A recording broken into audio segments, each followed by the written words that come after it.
Okay, we're fired up and we're here.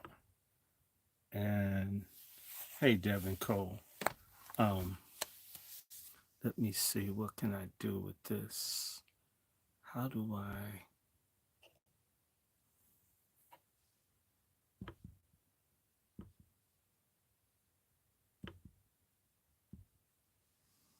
Mhm.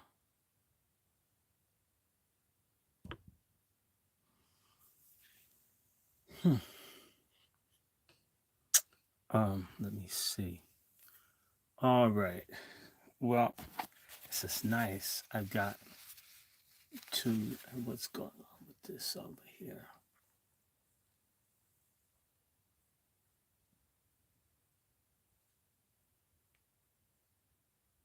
Okay.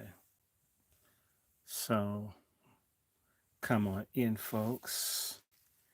It's on. It's on. It's on. And we're trying to get this on a regular basis after we recovered from all the strange things this past time.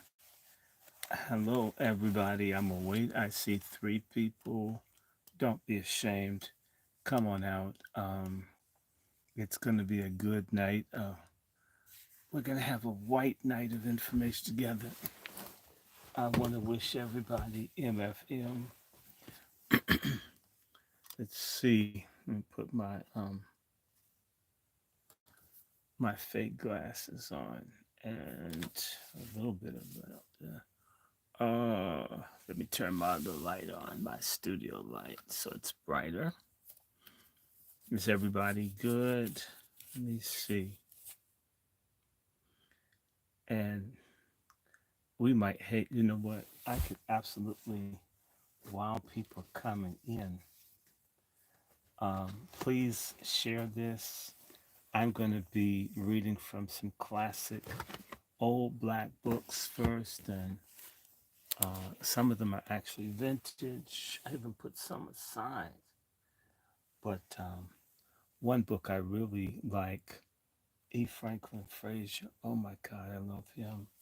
And he's got, I feel like getting, here's the Negro Family. Oh, it's gonna make all the feminists mad. I should have picked that first. Yeah, I know I gotta make all the feminists mad. That's my mission. I have a mission to fight against feminism, and I'm gonna keep it. I'm gonna keep my commitment. Um,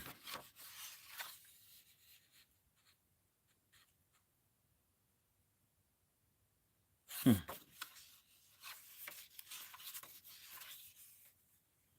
mm,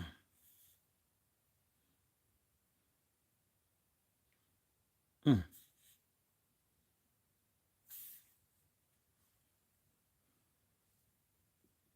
mm, mm, mm, mm. Okay, we're gonna wait a second. You know what? I can give it a few more minutes. Y'all come on in here. I'm just glad they're recording this and share this, get this out because you know they don't tell people about stuff on my page, no matter what it is. If I'm talking about God with no cussing, they don't do it. So apparently we must be giving people something. So retweet, share this, like it. You know, um,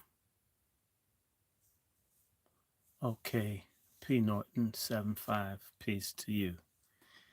Um, mm, we're gonna have some fun tonight, and last night was good too. We had a decent turnout, and you know what? If you guys would indulge me, so I don't have to get interrupted later, I should give it a second. Let me grab one or two things. I got my board, got this. Um, mm, And I can also take some enhancing drugs. Uh, I love enhancing drugs. Uh, it's just ginseng. Oh, it's so good. I want to be real high when I talk about Black history. Mm, mm. So stolen ancestors, 1526, good date. Let me see this. 8, 0 over here. Okay, we we we a little too small. I'm gonna give it a couple seconds, and all is well. Can you hear me, Devin?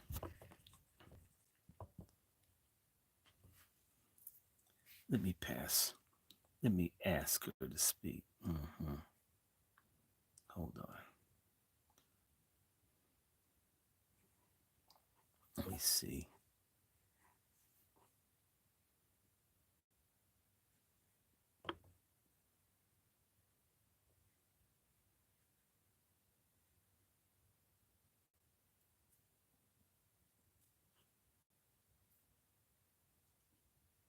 Mm, mm, mm,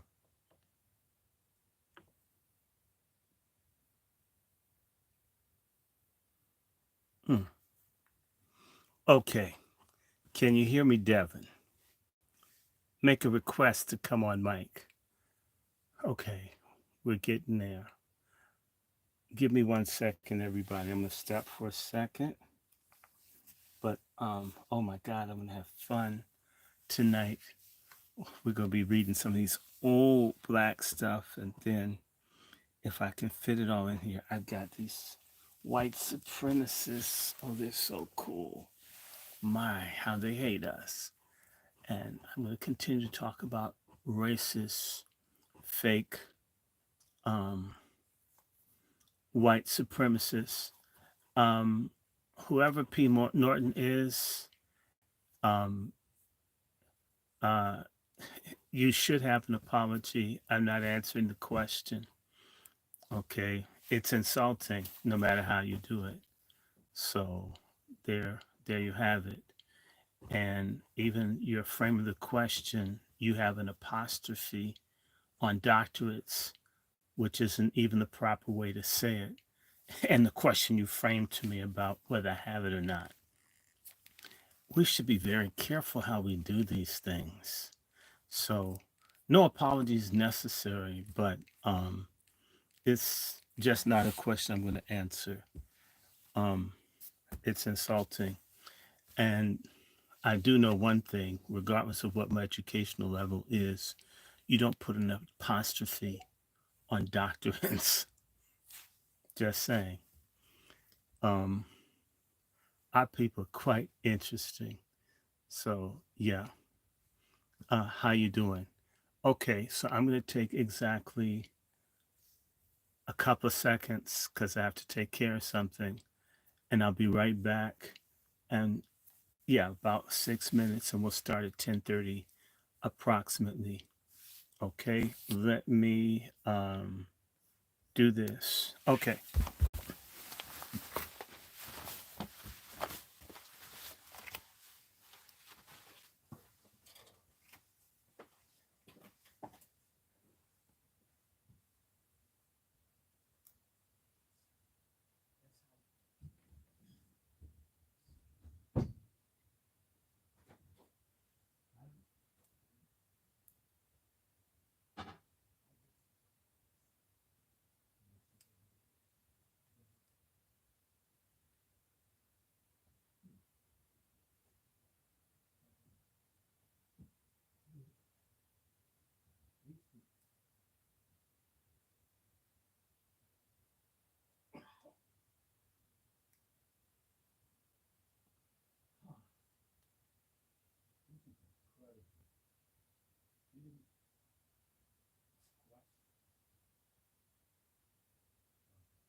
Okay, it's 10:31. Everybody's ready? I sure am. Now, let's put this to rest. Hey, Mizell. P. Norton, um, I, I don't really trip off of this. Um, if I did or didn't have it, if I'm worthy of respect, I'm worthy of it. Certain people, uh, yeah, someone else in the chat cleared up for him. There's certain things that, and it doesn't. It's all I can say is the way that people will respond to that. Okay, everyone, how are you, Sister Brooke? Uh, we're getting ready for tonight, and we do have a rule. I don't like rude or ignorant questions. It may not even seem rude to the at people asking, but it may be rude to me. I'm the speaker, and as much as this is free, because unlike Sister Brooke, a lot of people watch. They get a lot from what we do, and I haven't put it to subscriber basis yet, but I could. It's not that hard. Uh, but I've had some very good and loyal, decent people who've been out here, and information is hard to come by a lot of times. Um, and here's the key thing. Um, Anybody that knows me knows I'm a person that speaks truth, even if it's painful. And if a person doesn't know that, that's their issue. I don't explain myself to anyone. I learned explaining is like bowing. I'm not bowing. What if I put it up there about me is true, and I don't like being compared to other people. Other people lie. I'm not a liar, and I'm not about to start being one now. Okay, everybody. Tonight, last night we were in the Kerner Commission study, and some things came up, and I just said, the Kerner Commission study people hear about, but there are lots of these books, classic books from back in the day that are very, very, very, very worthwhile. And I'm thinking, how could I say this? I think I want to share some of it so you can hear it and you'll learn something from the perspective of older generations, because a lot of the stuff isn't shared, isn't shared. And one of some of our unsung heroes are people like Kelly Miller, E. Franklin Frazier, James Weldon Johnson, at least some of the time. And of course, um, there are others. But I thought to share some of that tonight, some of this stuff. And everybody's good. So I was thinking, uh, because I have this wonderful book by not E. Franklin Frazier, but Kelly Miller, and it's at the heart of some of the problems that you see today. Um, it's current, and of course, I'm reading from chapter 13 in a book that was published, and I mention it on periodically. It's one of these wonderful books. I have an original. It was initially race adjustment was done differently. Um, um, I think I'm going to take. There are two portions I'm going to read from. I'm going to read from uh, as to the leopard spots and enumeral enumeration errors and the Negro population, both by Kelly Miller. Um, Enumeral errors and Negro population is from the book Everlasting Stain that was published exactly 100 years ago by the first Black American PhD in mathematics, Dr. Kelly Miller, phenomenal man, and he had another book called Everlasting Stain, not Everlasting Stain, but it's called Race Adjustment, and uh, I think it's quite fitting to read, in as much as the film Sinners is out. Um, Sinners is almost in part a reaction to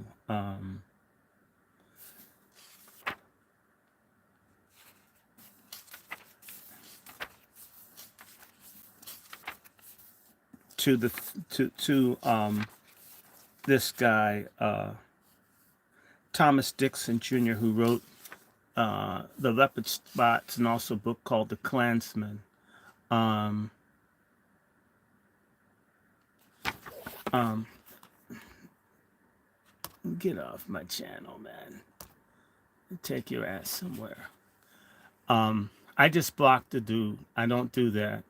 Now, I'm going to encourage people to do things like research. I don't have to answer anyone's fucking questions of any kind. Okay. And there's a book called Fugitive Pedagogy. I may read it one day. It's a very expensive book, but a lot of your brilliant people, um, who are black with and without degrees, but often with them, aren't welcome in the academy to teach. So I just took dude off my platform. If he wants to know if I really have a PhD, let his sorry ass go online and look me up. And I say that for anybody else. And other people call themselves doctors and this, that, and the other. I don't throw that around there, but it's a title. And to me, unlike other people who have much bigger followings that call themselves doctors or whatever, I'm telling the truth. And so let me say something to you before I get into this, because that person, I blocked them. They didn't even know how to frame a question to ask me about my my degree, if I did or didn't have it, and the shit wasn't written right.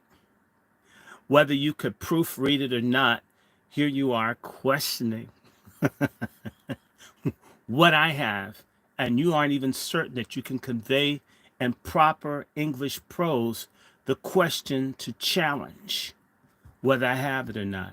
And I thank everybody for not answering the question. Okay? I don't have to do it.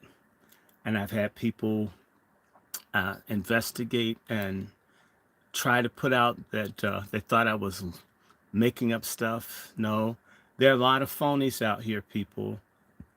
They're phonies. There are a lot of phonies out here.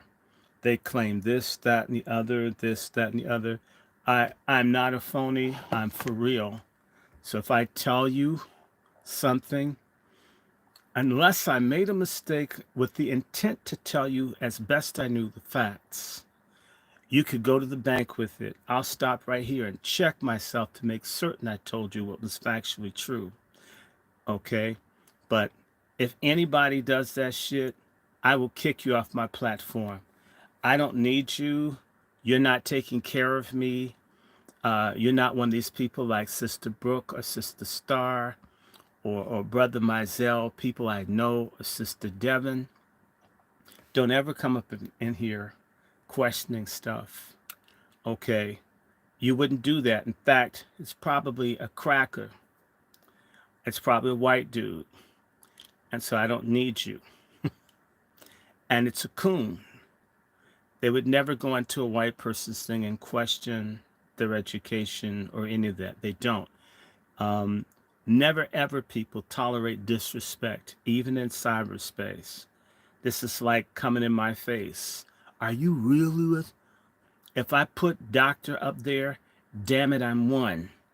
And more or less got cheated out of a doctorate I should have too. But I'm not going to get into that. And no, I don't answer questions like that. It's none of their fucking business. Uh, anyway, just had to get that off my chest. But stupid ass person, stupid ass questions. Okay. And people lie and falsify and steal your. It's not happening here. I've been doing this stuff for like now since 2010 for 15 years. And nobody comes and has caught me in any kind of lie or falsehood or misrepresentation of things. Talk about stuff years before they happen. Okay. And I've criticized governments, persons, presidents, heads of state. If anything, folks may want to like harass me, but I've never been called a phony or a liar. And that's not one thing I want to be. So let the church roll on. And moderators, I don't appreciate such questions. If you see it, time their ass out for the entire show. My email, I share it. I do all kinds of stuff. If someone really had some shit to ask me, they could ask me directly in my personal email. Try to do this shit with a crowd of people, that's like heckling. And I know how to heckle. I don't do it, but I'm good at it. You don't like what I'm doing, get the hell off. And I don't need your honor. God gives me honor, right? God is all I need, right? Okay. In the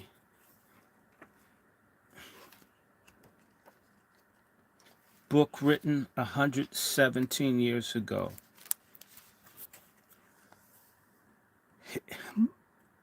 published by Kelly Miller, in reaction to Thomas Dixon, who wrote The Leopard Spots and The Klansman, out of which came the film Birth of a Nation, which resulted in thousands of black American people being beaten, killed, robbed, burnt out of their homes, because it led to the rise of the Ku Klux Klan, American Nazism, and other things. This gentleman, when black scholars were really fighting, wrote this in an open letter to Thomas Dixon Jr. As to the leopard spots, an open letter to Thomas Dixon Jr. September 1905. Mr. Thomas Dixon Jr. Dear sir, I'm writing you this letter to express the attitude and the feeling of 10 million of your fellow citizens towards the evil propagandism of race animosity which you have lent your great literary powers. Through the widespread influence of your writings, you have become the chief priest of those who worship at the shrine of race hatred and wrath. This one spirit runs through all your books and published utterances, like the recurrent theme of an opera. As the general trend of your doctrine is clearly epitomized and put forth in your contribution to the Saturday Evening Post of August 19th, I beg to consider chiefly the issue therein raised. You are a white man born in the midst of the Civil War. I am a Negro born during the same stirring epoch. You were born with the silver spoon in your mouth. I was born with an iron hoe in my hand. Your race has accumulated injury and wrong upon mine. Mine has borne yours only service and goodwill. You express your views with the most scathing frankness. I am sure you will welcome an equally candid expression from me. Permit me to acknowledge the personal consideration which you've shown me. You will doubtless recall when I addressed the congregational ministers of New York City a year or more ago. You asked permission to be present and listened attentively to what I had to say, although, as might have been expected, you beat a precipitous retreat when the luncheon was announced. In your article in the Post, you make several references to me and to other colored men with entire personal courtesy. So, as far as I know, you've never varied from this rule in your personal dealings with members of my race. You are merciless, however, in excoriating the race as a whole, thus keenly wounding the sensibilities of every individual of that blood. I assure you that the courtesy of personal treatment will be reciprocated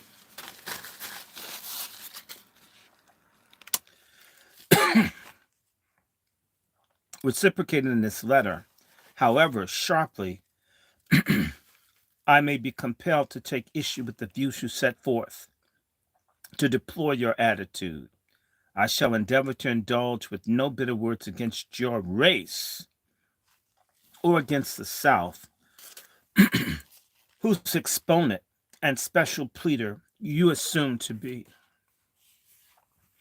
I fear that you have mistaken personal manners, the inevitable varnish of any gentleman of your antecedents, for rearing for friendship to a race which you hold in despite. You tell us that you are kind and considerate to your personal servants. It is somewhat strange that you should deem such an assurance necessary, any more than it is necessary for you to assure that you're kind to your horse or your dog and fond of them. But when you write yourself down as one of the best friends, you need not be surprised if we retort the refrain of a ritual. From all such prophets of friendship, good Lord, deliver us. An astronomer once tried to convince a layman unlearned in astronomical lore that the North Star was bigger than the moon. The unsophisticated reply was, it might be so, but it has a mighty poor way of showing it. The reconciliation of your apparently violent attitude with your profession of friendship is, I confess, too subtle a process for the African intellect. I beg to call your attention to the fault of temper, which may be unconscious on your part. The traditional method of your class in dealing with adverse opinion was a word and a blow, and with you it is a word and an epithet. Your opponents in the field of opinion are set down as pothouse politicians, the ostrich man, the poo-poo man, and the benevolent old maid. Of course, Theodore Roosevelt, Andrew Carnegie, J.L.M. Curry, Lyman Abbott, Chancellor Hill, John D. Rockefeller, and E. Gardner Murphy would fall under one or the other of your sonorous designations. Your choicest assortment of epithets, I presume, is reserved for Robert C. Ogden and the General Education Board, of whom you seem to regard with special repugnance. For these, doubtless, you intended such appellatives as weak-minded optimists and female men. The most illustrious names in America, living and dead, would fall under the ban of your opprobrium.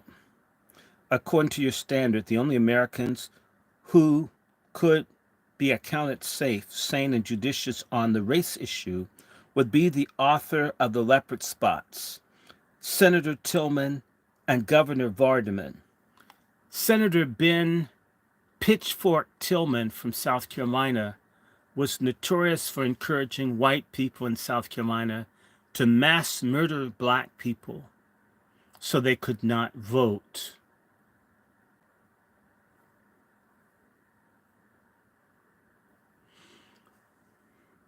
Senator Governor Vardaman, I believe of Georgia, also was actively involved in promoting violence against black Americans. Moderators, you can tell people what I'm reading from. When you come late, I'm not going to repeat the title. That's why this is recorded. Your fundamental thesis is that no amount of education of any kind, industrious, classical, or religious, can make a Negro a white man or bridge the chasm of centuries which separates him from the white man in the evolution of human history. This doctrine is as old as human oppression. Calhoun made it the archstone in the defense of Negro slavery and lost. This is but a recrudescence of a doctrine which was exploited and exploded during the anti slavery struggle. Do you recall the school of pro slavery scientists who demonstrated beyond doubt that the Negro skull was too thick to comprehend the substance of Aryan knowledge? Have you not read in the now discredited scientific books of that period that what triumphant acclaim it was shown the shape and size of the Negro skull, facial angle, cephalic configuration, rendered him forever impervious to the white man's civilization?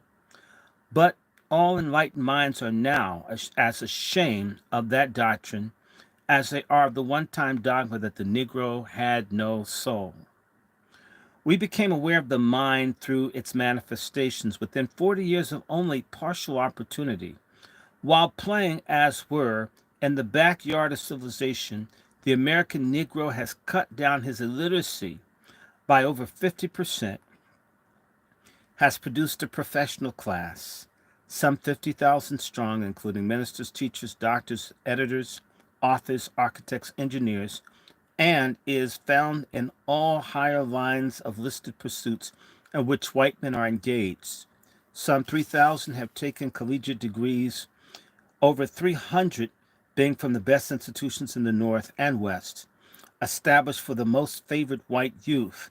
There is scarcely a first-class institution in America, excepting some 3 or 4 in the South, that is without colored students, who pursue their studies generally with success and sometimes with distinction.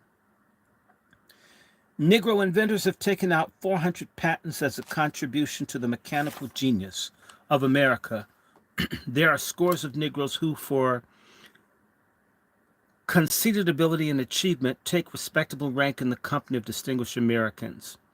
It devolves upon you, Mr. Dixon, to point out some standard, either of intelligence or character or conduct, to which the Negro cannot perform. Will you please tell a waiting world just what is the psychological difference between the races?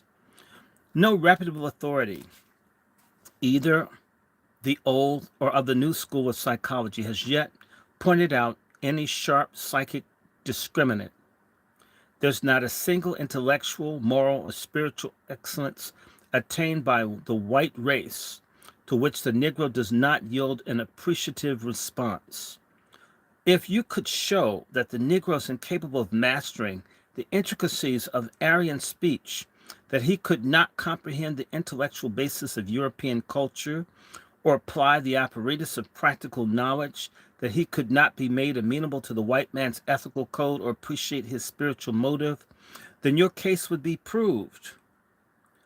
But in default of such demonstration, we must relegate your eloquent pronouncement to the realm of generalization and prophecy, an easy and agreeable exercise in the mind in which the romancer is ever prone to indulge. The inherent, essential, and unchangeable inferiority of the Negro to the white man lies at the basis of your social philosophy.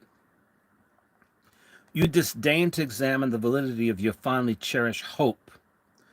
You follow closely in the wake of Tom Watson in the June number of his homonymous magazine. You both hurl your thesis of innate racial inferiority at the head of Booker T. Washington. You use the same illustrations, the same arguments, and you set them forth in the same order of recital, and for the most part in identical language. It seems to be an instance of great minds, or at least of minds of the same grade, running in the same channel. These are your words, quote, "What contribution to human progress have the millions of Africans who inhabit this planet made during the past 4,000 years? Absolutely nothing." Close quote.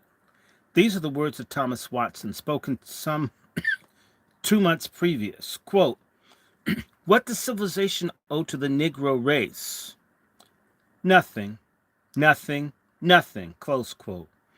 You answer the query with the most emphatic negative noun and strongest qualifying adjective in the language. Mr. Watson, of a more static temperament, replies with the same noun and 6 exclamation points. One rarely meets outside of yellow journalism with such lavishness of language wasted upon hoary dogma. A discredited doctrine that has been bandied about the world from the time of Canaan to Calhoun is revamped and set forth with as much ardor and fervency of feeling as if revealed for the first time and proclaimed for enlightenment of a waiting world. But neither boastful asseveration on your part nor indignant denial on mine will affect the facts of the case. That Negroes in the average are not equal in developed capacity to the white race is a proposition which it would be simple to affirm as it is silly to deny. The Negro represents a belated race which has not yet taken a commanding part in the progressive movement of the world. And the great cosmic scheme of things, some races which reach the limelight of civilization ahead of others. But that temporary forwardness does not argue inherent superiority, as it is evident as any fact of history. An unfriendly environment may hinder and impede one, while fortunate circumstances may quicken and spur the other. Relative superiority is only a transient phase of human development. You tell us that, quote, the Jew had achieved a civilization, had his poets, prophets, priests, and kings, when our Germanic ancestors were still in the woods, cracking coconuts and hickory nuts with the monkeys, close quote. Fancy some learned Jew at that day citing your query about the contribution of the Germanic races to the culture of the human spirit during the thousands of years of their existence. Does the progress of history not prove that races may lie dormant and fallow for ages and then break suddenly into prestige and power? 50 years ago, you doubtless would have ranked Japan among the benighted nations and hurled at their heathen heads some derogatory query as to their contribution to civilization.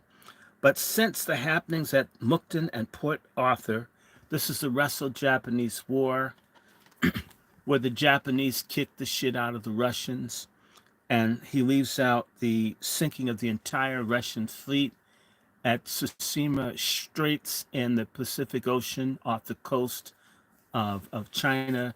Yeah, the Japanese just destroyed the entire Russian Navy. At one time, the Russians lost all their ships, the Japanese lost none. So he's basically pointing out how superior white folks could get a foot in their ass from non-white people that they dismissed. That's why he's bringing up Mukden is in modern day Manchuria, which is in China, and Port Arthur was a fortress that the Japanese took from the Russians, which is also in northeastern China, which is called Manchuria. And Portsmouth. Portsmouth was where in New Hampshire, where President Roosevelt negotiated a peace between the Russians and the Japanese, where the Japanese, as a non-white nation, got to some degree favorable terms. That was a shock to white folks. I suppose that you're ready to change your mind on the subject, or maybe, since the Jap has proved himself a first-class fighting man, able to cope on equal terms with the best breeds of Europe, you will claim him as belonging to the white race, notwithstanding his pig eye and yellow pigment. In the course of history, the ascendancy of the various races and nations of men is subject to strange variability. The Egyptian, the Jew, the Indian, the Greek, the Roman, the Arab, each has had his turn at domination. When the earlier nations were in their zenith of art, thought, and song, the Franks and Britons and Germans, Franks for France people, Britons and Germans, were roaming through dense forests, groveling in subterranean caves, practicing barbarous rites, and chanting horrid incantations to graven gods. In the proud days of Aristotle, the ancestors of Newton, Shakespeare, and Bacon could not count beyond 10 fingers. As compared with the developed civilization of the period, they were a backward race, though as subsequent development has shown, by no means an inferior one. They were hasty philosophers in that day who branded these people with the everlasting stamp of inferiority. The brand of philosophy portrayed in the leopard spots and in Tom Watson's magazine has flourished in all ages of the world. The individuals of the backward race are not, as such, necessarily inferior to those of a more advanced people. The vast majority of any race is composed of ordinary and inferior folks. To use President Roosevelt's expression, they cannot pull their own weight. It is only the few choice individuals reinforced by a high standard of social efficiency that they are capable of adding to the civilization of the world. There is no hard and fast line dividing the two races on the scale of capacity. There's the widest possible range of variation within the limits of each. A philosopher and a fool may not only be members of the same race, but of the same family. No scheme of classification is possible which will include all white men and shut out all Negroes, according to any test of excellence that your and Mr. Watkins' ingenuity can devise. Some Negroes will be superior to most white men. No stretch of ingenuity or strain of conscience has yet devised a plan of franchise which includes all members of one race and excludes all those of the other. Learned opinion on the other side ought, at least, to weigh as much against your thesis as your own fulminations count in favor of it. You surely have a high respect for the authority of Thomas Jefferson. In a letter to Benjamin Banneker, the Negro astronomer, the author of the Great Declaration, wrote, "Nobody wishes more than I do to see such proofs as you exhibit that the nature has given our black brethren talents equal to those of other colors of men, that his apparent want of them is owing merely to the degraded condition of their existence both in Africa and America."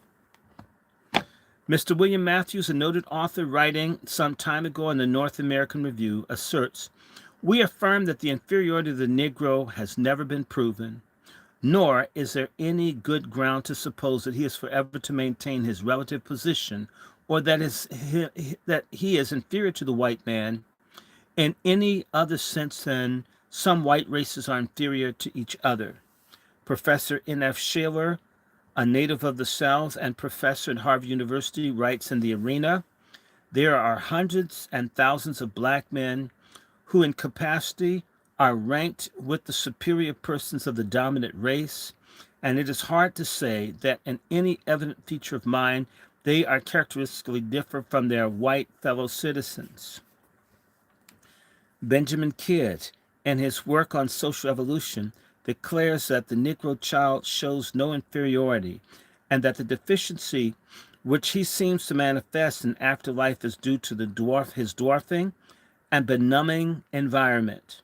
Professor John Spencer Bassett of Trinity College, North Carolina, has had the courage to state the belief that the Negro would gain equality one day. He also tells us that Dr. Booker T. Washington, whom Watson takes so sharply to task for hinting that the Negro may be superior to some white men, is the greatest man, with the single exception, that the South has produced in 100 years. This is indeed a suggestion of a Negro superiority with a vengeance. In the judgment of this distinguished Southerner, one Negro at least is superior to millions of his white fellow citizens, including the editor of Tom Watson's magazine and the author of The Leopard Spots. But, rejoins the objector, if the Negro possesses this inherent capacity, why has he not been given the world the benefit of it during the course of his history? Capacity is potential rather than a dynamic mode of energy. Whatever native capacity of mind the mind may possess, It must be stimulated and reinforced by social accomplishment before it can show great achievement. In arithmetic, a number has an inherent and local value, the latter being by far the more powerful function in numerical calculation. The individual may count for such, but the social efficiency counts for the most. It is absolutely impossible for Francis Bacon to thrive among Bushmen, or for Herbert Spencer among the Hottentots. The great names of the world always arise among the people who, for the time being, are in the forefront of the world's movements. We do not expect names of the first degree of luster to arise among the suppressed and submerged classes. In confirmation of this view, let us turn for a moment to the pages of history.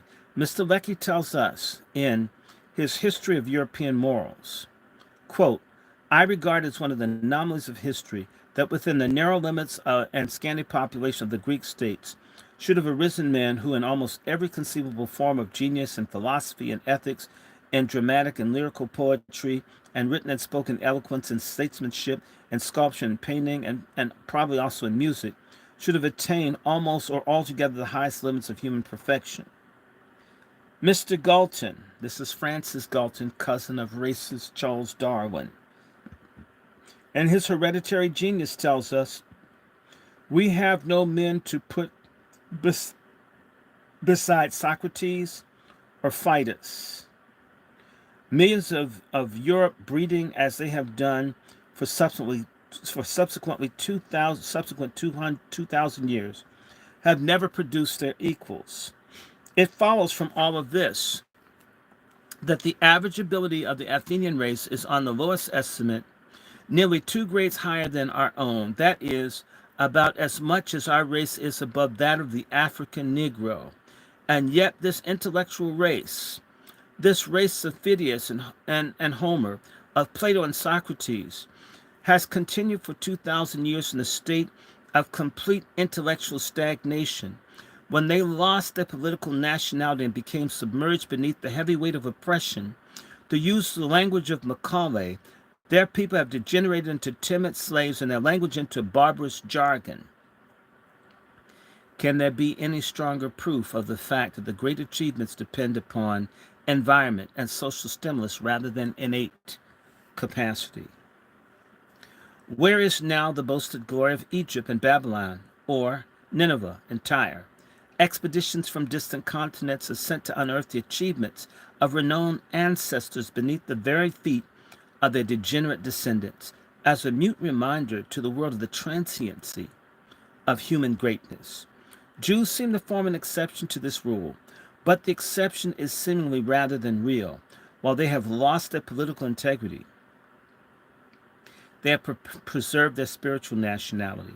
The race of Moses and Paul and Jesus still produces great names, though not of the same great and glory as their prototypes of old. Our own country has not escaped the odium of intellectual inferiority. The generation has scarcely passed away in whose ears used to ring the standing sneer, who reads an American book? It was in the day of Thomas Jefferson that learned Europeans declared, America, or should I say, white America, has not produced one good poet. We had Phyllis Wheatley, straight out of slavery, to the top.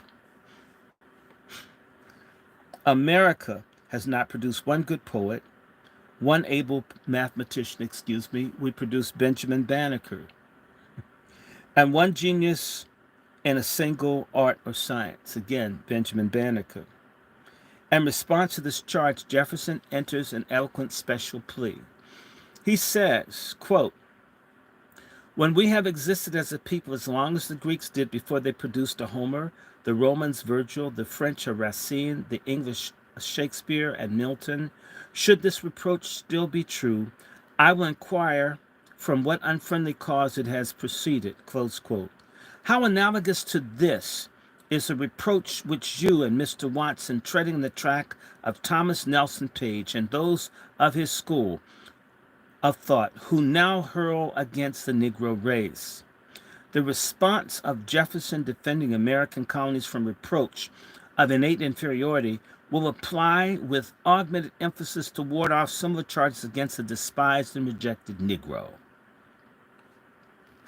A learned authority tells us hardly 2 centuries have passed since Russia was covered with a horde of barbarians among whom it would have been difficult to find any example of intellectual cultivation and refinement as to this day to find the same phenomenon at Timbuktu or among the Negroes of Georgia or Alabama. It is well and good fame of the Russian people that Tom Watson's magazine did not exist in those days. According to the Study and Distribution of Ability in the United States, a study made by the Honorable Henry Cabot Lodge, the little state of Massachusetts has produced more men of distinction and achievement than all the South combined. In architecture, agriculture, manufacture, finance, legislation, sculpture, religion, organization, painting, music, literature, science, and the wedding of the fine arts of religion, the South is relatively backward as compared with other sections of the country. But this lack of comparative achievement is not due at all to innate inferiority of Southern white men to their brethren in higher latitudes. Mr. Thomas Nelson Page, in his famous book on the Old South, accepts this derogatory fact and explains its cause with much ingenuity. The white people of the South claim, or rather boast of, a race prepotency and inheritance as great as any breed of men in the world, but they clearly fail to show like attainment. It would be evidently unfair to conclude that the white race in Georgia is inherently inferior to the people of New England because it's failed to produce names of like renown. The difference in wealth, culture, and bracing tone of environment are quite sufficient to account for the difference in results. I think you and Mr. Watson will be generous enough to concede to the Negro the benefit of the same argument which the defenders of the South resort to in the justification of its own its own relative backwardness. The Negro has never, during the whole course of history, been surrounded by those influences which tend to strengthen and develop the mind. To expect the Negroes of Georgia to produce a great general like Napoleon when they're not even allowed to carry arms, or to deride them for not producing scholars like those of the Renaissance when a few years ago they were forbidden the use of letters, verges closely upon the outer rim of absurdity.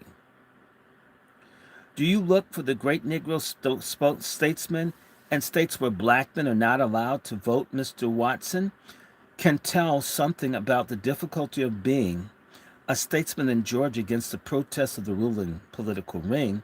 He tried it above all for Southern white men to berate the Negro for failing to gain the highest round of distinction reaches the climax of cool inconsistency.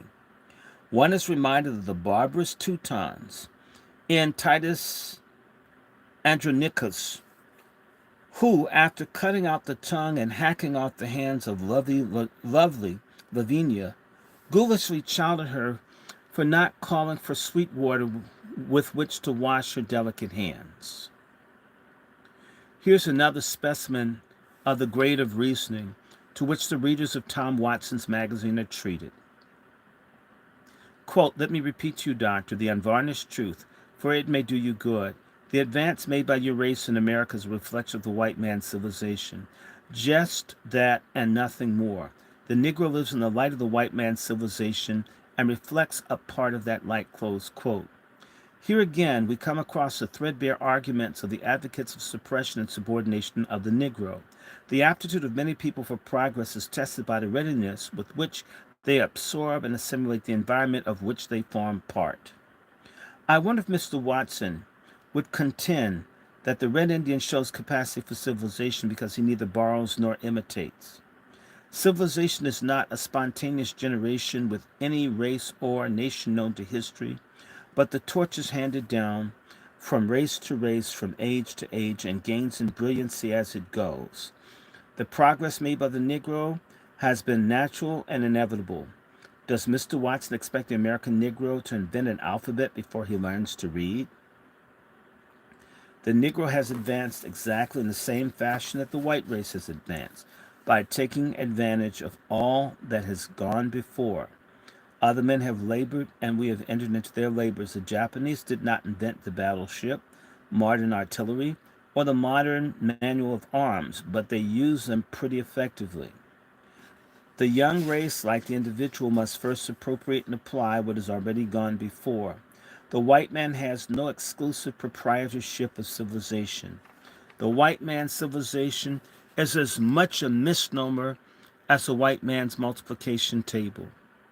It is an equal inheritance of anyone who can appropriate and apply it. This is the only practical test of the people's capacity. I have no doubt that Mr. Watson would say that the million white people in Georgia are very capable folk. And yet, how many of these people have aided anything to the processes of civilization? They've simply entered into it and carried on the processes already established. When Mr. Watson concedes the Negro's ability to do as much as he negatives the whole argument of inferiority, you and Mr. Watson, by common, unaccountable parallelism, make the same quotation from Buckle's History of Civilization, and in some mysterious manner endeavor to turn the words to the detriment of the Negro. This reads, discoveries of great men never leave us. They are immortal and they contain those eternal truths which survive the shock of empires, outlive the struggle of rival creeds, and witnesses the decay of successive religions. The discoveries of genius alone remain. It is to them we owe all that we now have, for they are all ages and all times, never young and never old. They bear seeds of their own life. They flow in perennial, undying streams. They are essentially cumulative and giving birth to additions which they subsequently receive. They thus influence the most distant posterity, and after lapse of centuries produce more effect than were they were able to do even at the moment of their promulgation. Genius has no age, no country, no race. It belongs to mankind. Who cares whether Sir Isaac Newton or Watts or Fulton was red or white or brown? Shakespeare means no more to you than he does to me, except insofar as you may have the greater capacity of appreciation and enjoyment. Bacon and Darwin appealed to the world. Do you think when the candle of genius has been lighted by fire from above that it can be hid under a bushel of racial exclusiveness? Nay, rather it is set on a candlestick and gives light unto all who grope in darkness.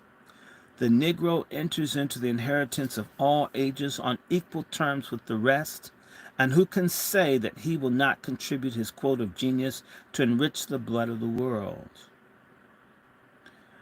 The line of argument of every writer who undertakes to belittle the Negro is a well-beaten path.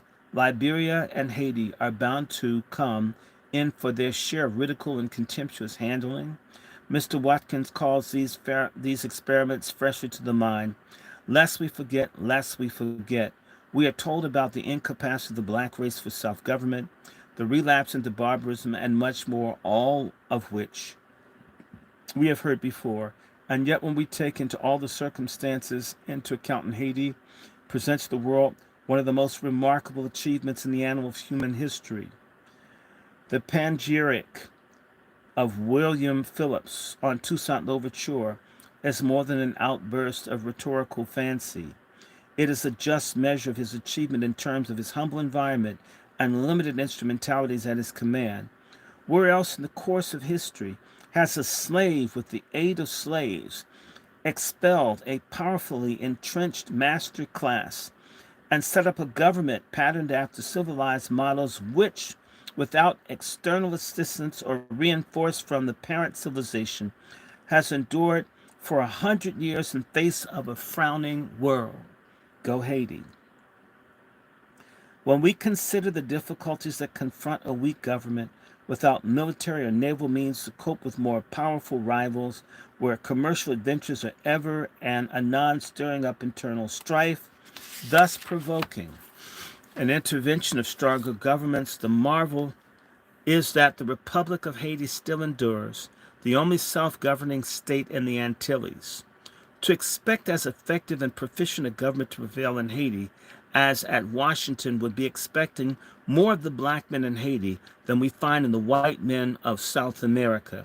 And yet I suspect that the million Negroes of Haiti are well governed as the corresponding number of blacks in Georgia, where only yesterday 8 men were taken from the custody of the law and lynched without a judge or jury. It is often charged that these people have not maintained the pace set by the old master class, and that the plantations are in ruin, and the whole island wears aspects of dilapidation.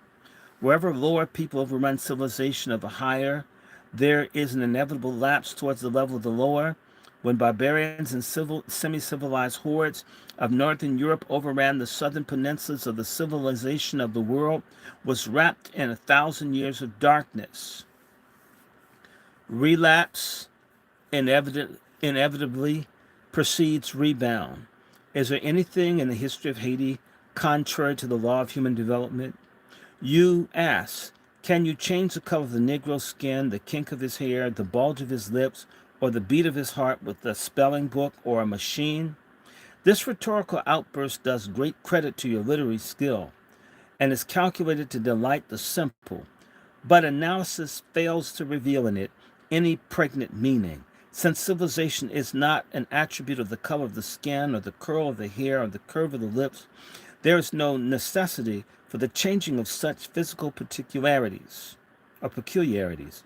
If there were, the spelling book and the machine would be a very unlikely instrument for its accomplishment. But why, may I ask, would you desire to change the Negro's heartthrob, which already beats at a normal human pace?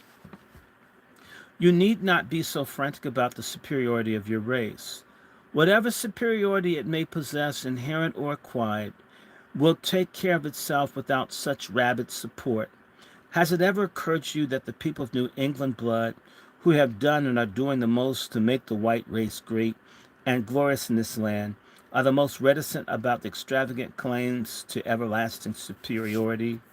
You protest too much. Your loud pretensions, backed up by such exclamatory outbursts of passion, make upon the reflecting mind the impression that you entertain a sneaking suspicion of their validity. Your position as to the work and the worth of Booker T. Washington is pitiably anomalous. You recite the story of his upward struggle with an uncontrolled admiration. Quote the story of this little ragged, barefooted pickaninny who lifted his eyes from a cabin in the hills of Virginia and saw a vision and followed it until at last he proceeds over the richest and most powerful institution in the South and sits down with crowned heads and presidents, has no parallel even in the tales of the Arabian Nights. Close quote. You say that this story parallels the universal heart of humanity, yet in a recent letter to the Columbia State, you say you regard it as an unspeakable outrage that Mr. Robert C. Ogden would walk arm in arm with this wonderful man who appeals to the heart of universal humanity and introduce him to lady clerks at a dry goods store. Your passionate devotion to your narrow dogma has seriously impaired your sense of humor. The subject of your next great novel has been announced as The Fall of Tuskegee. In one breath, you commend the work of this great institution, while in another, you condemn it because it does not fit your preconceived scheme to the solution of the race problem. The Tuskegee ideal, to make Negroes producers, lovers of labor, independent, honest, and good, is one which you say that only the fool or a knave can find fault with because of your own words rests squarely upon the eternal verities. Over against this, you add with all condemnatory emphasis of italics and the exclamation point, Tuskegee is not a servant training school. And further, Mr. Washington is not training Negroes to take their places in the industries of the South in which white men direct and control them. He is not training students to be servants and come at the beck and call of any man.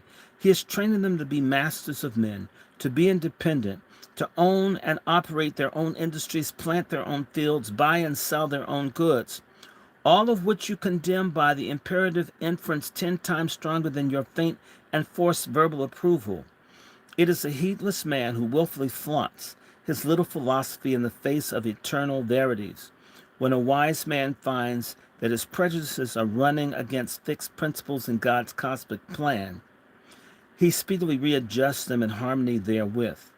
Has it never occurred to you to re-examine the foundations of the faith as well as the feelings that is in you, since you admit that it runs afoul with eternal verities? Mr. Washington's motto in his own words is that the Negro has been worked, but now he must learn to work. The man who works for himself is of more service to any community than the man whose labor is exploited by others.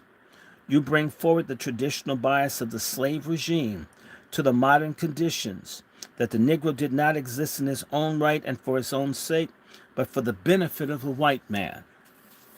The principles of it's as false in nature as it is in morals. Naturalists tell us that throughout all ranges of animal creation, there is found no creature which exists for the sake of any other, but each striving after its own best welfare. Do you fear that the Negro's welfare is incompatible with that of the white man?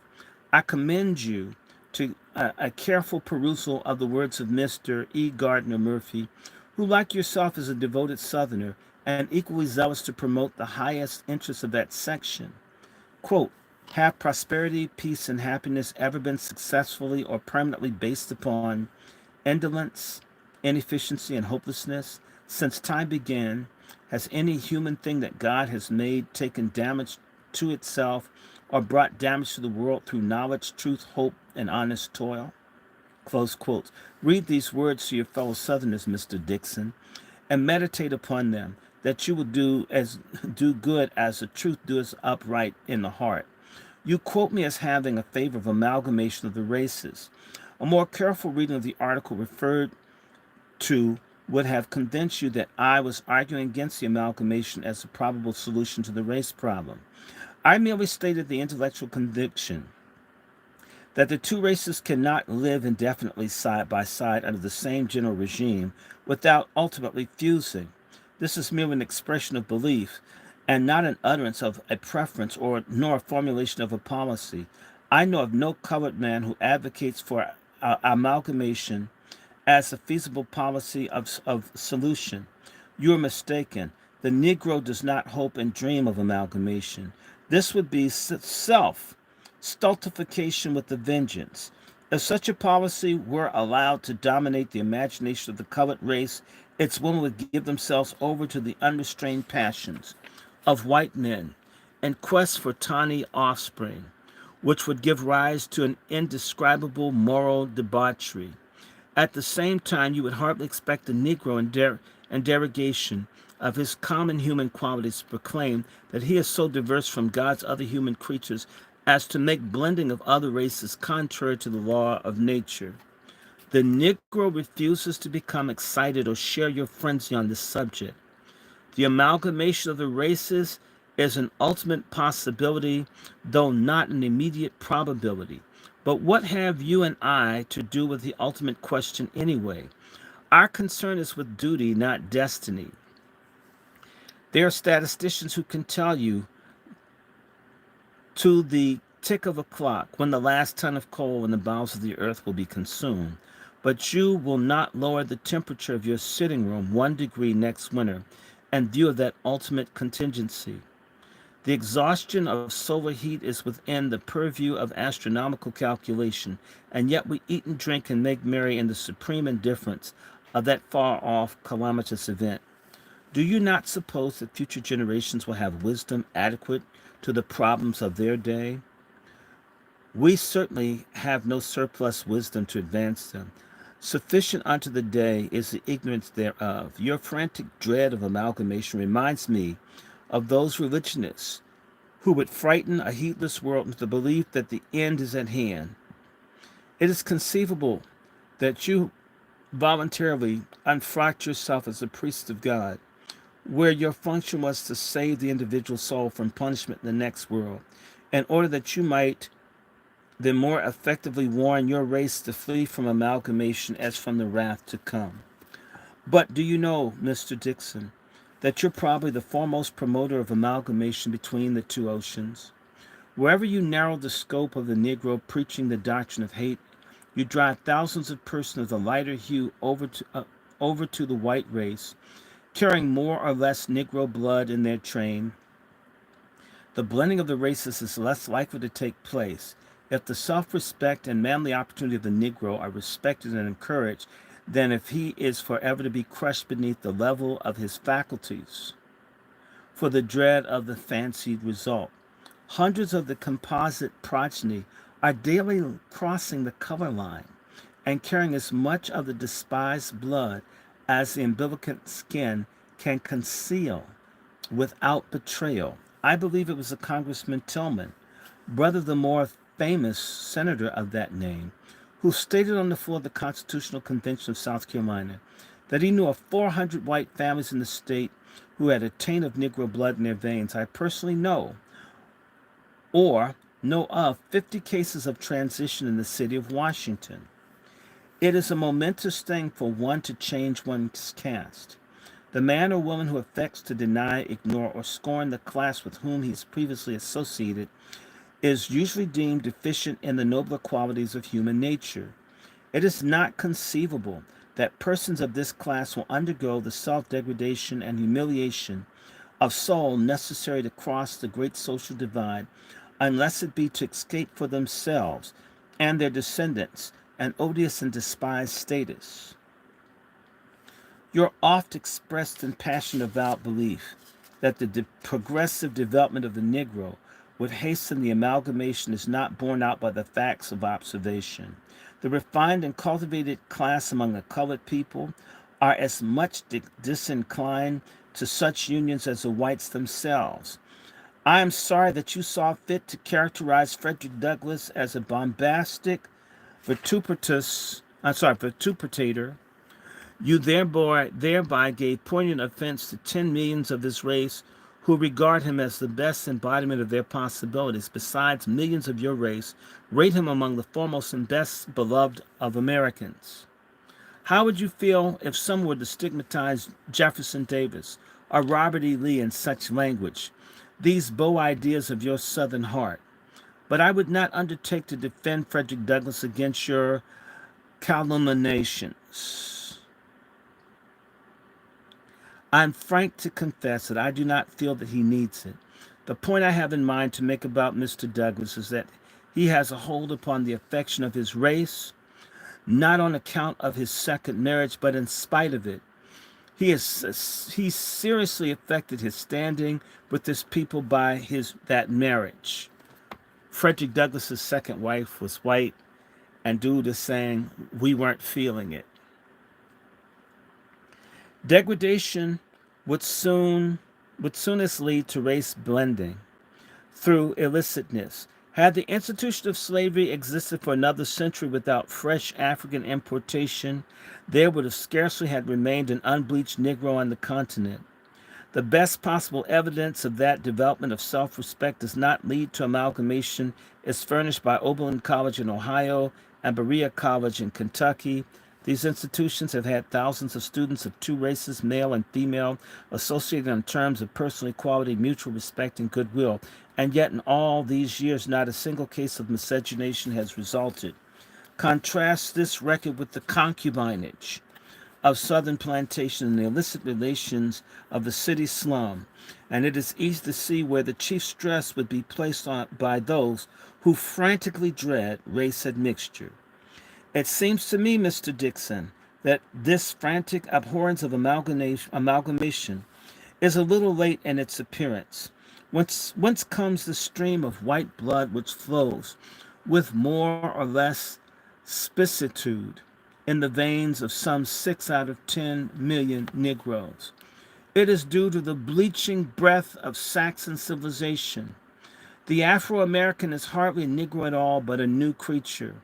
Who brought about this present approachment between the races?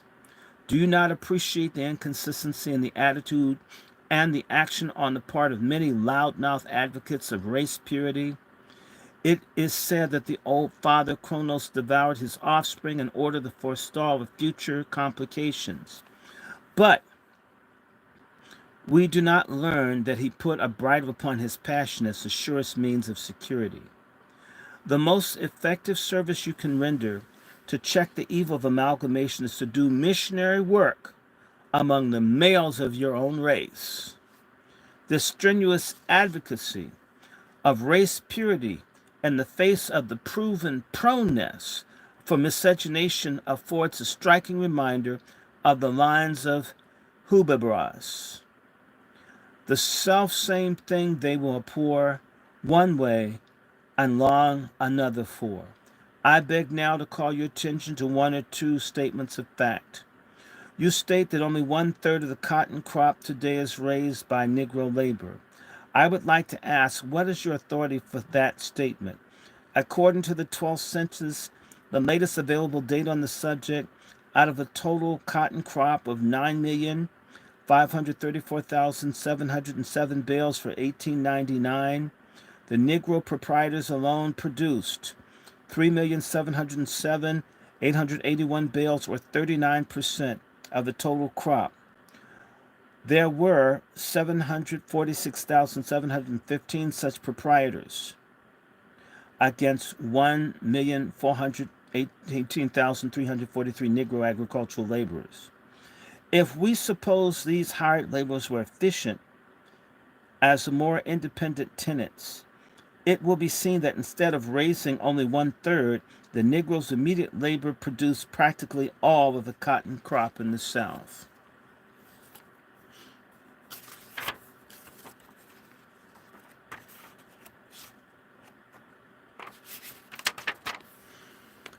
Again, you say we've spent $800 million on Negro education since the war. This statement is very wide of the mark that I was disposed to regard as a misprint. If you had not reinforced it with the application of implying a like amount and the report of the Bureau of Education for 1901, the estimated expenditure for Negro education and all the former slave states since the Civil War was put down at $121,184,568. The amount contributed by Northern philanthropy during that interval is variously estimated from 50 to 75 millions. Your estimate is 4 times too large. Dr. Miller was a mathematician. He caught him in a lie, as they always lie. DEI, blacks get 2% and we get all the hate. This never changes, people. Your estimate is 4 times too large. It would be interesting and informing to the world if you would reveal the source of your information. These misstatements of fact are not of so much importance in themselves as that they serve to warn the reader against the accuracy and value of your general judgments. It would seem that you derive your figures of arithmetic from the same source which you fashion your figures of speech. You will not blame the reader for not paying much heed to your sweeping generalizations when you are at such a little pains to the accuracy of easily ascertainable data. Your proposed solution to the race problem by colonizing the Negroes in Liberia reaches a climax of absurdity. It is difficult to see such a proposition could emanate from a man of your reputation. Did you consult Cram's Atlas about Liberia? Please do so. You'll find it has an area of 48,000 square miles, a population of 1.5 million natives and immigrants. The area and the population are about the same as those of North Carolina, which I believe is your native state. When you tell us that this restricted area without commerce, without manufacture, without any system of organized industry, can support every Negro in America in addition to its present population, I beg mildly to suggest that you recall your plan for revision before submitting it to the judgment of a critical world. Your absolute indifference to the facts and your heedlessness of the circumstances and conditions involved in the scheme of colonization well befit the absurdity of the general proposition. The solution of the race problem in America is indeed a grave and serious matter. It is one that calls for statesmanlike breadth of view, philanthropic tolerance of spirit, and exact social knowledge. The whole spirit of your propaganda is to add to its intensity and aggravation. You stir up the slumbering fires of race wrath into uncontrollable flame. I've read somewhere that Max Nordau, reading the leopard spots, wrote to you suggesting the awful responsibility you had assumed in stirring up enmity between the race and race. Your teachings subvert the foundations of law and establish order. You are the high priest of lawlessness, the prophet of anarchy. Rudyard Kipling places his sentiments in the mouth of the reckless stealer of the seals in the Northern Sea. There's never a law of God nor man runs north of 53. This description exactly fits the brand of literature with which you are flooding the public.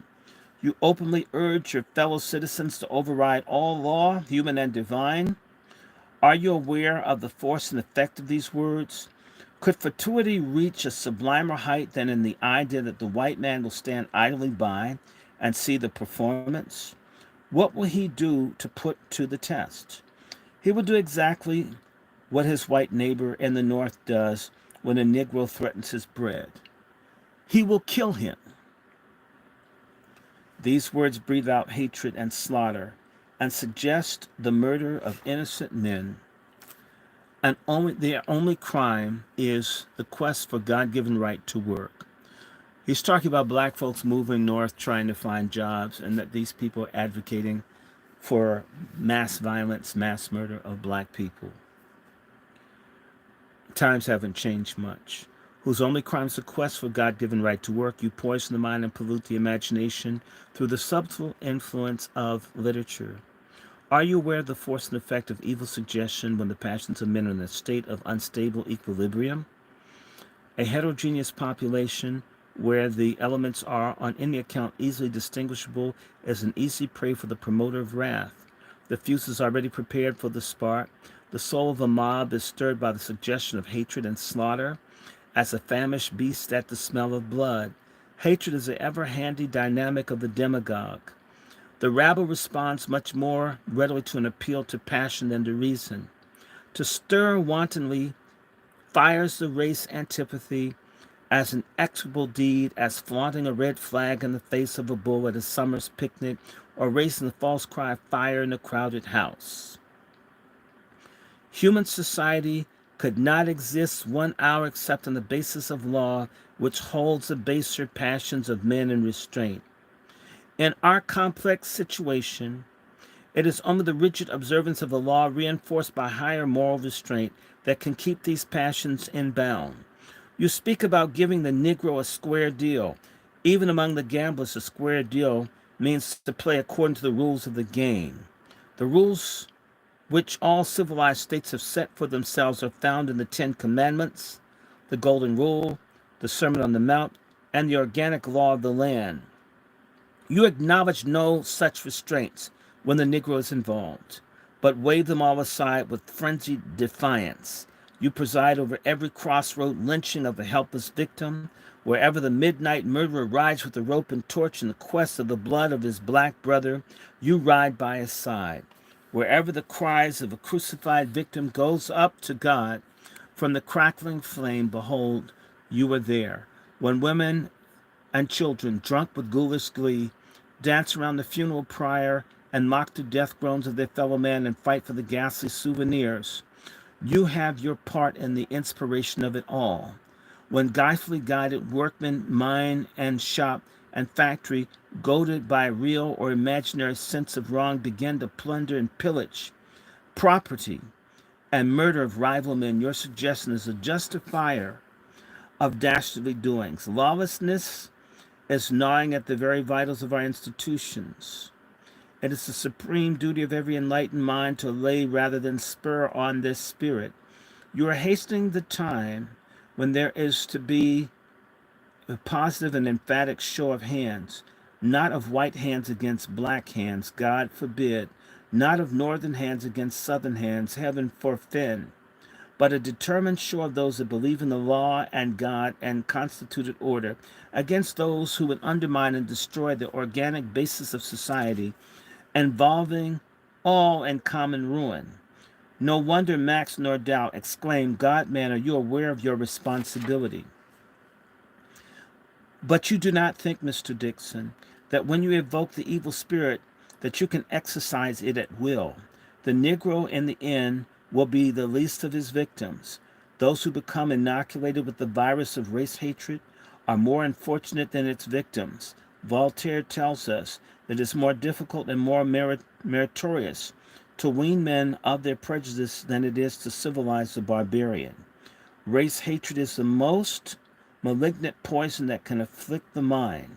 It freezes up the front of inspiration and chills the higher faculties of the soul. You are the greater enemy to your own race than you are to mine. Permit me to close this letter with the citation from Goldsmith's Elegy of a Mad Dog. Please note the reference is descriptive and prophetic of the fate of the wreckers of wrath and the victims of it. This man and dog at first were friends. But when a pique began, the dog, to gain some private ends, went mad and bit the man. Around from all the neighbor streets, the wandering neighbors ran, and swore the dog had lost his wits to bite so good a man. The wound it seemed both sore and sad to every Christian eye, and while they swore the dog was mad, they swore the man would die. But soon a wonder came to light that showed the rogue they lied. The man had recovered of the bite. It was the dog that died. I have written you fully in order that you may clearly understand how the case lies in the Negro's mind. If any show of feelings or bitterness of spirit crops out in my treatment of the subject, or between the lines, my letter is at least a wholly without vindictive intent, but is an inevitable outcome of the dealings with issues that verge upon the deepest human passion. Thoughts. That was Kelly Miller telling off the guy who wrote the book that resulted in the film Birth of a Nation that caused thousands of black people to die and lose everything. Rosewood, Black Wall Street, East St. Louis, Omaha. There were violence all over the country in 1919. Violence here in Washington.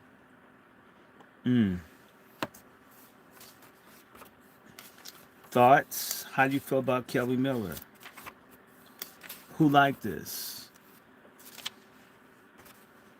Okay. I'm wondering, and I think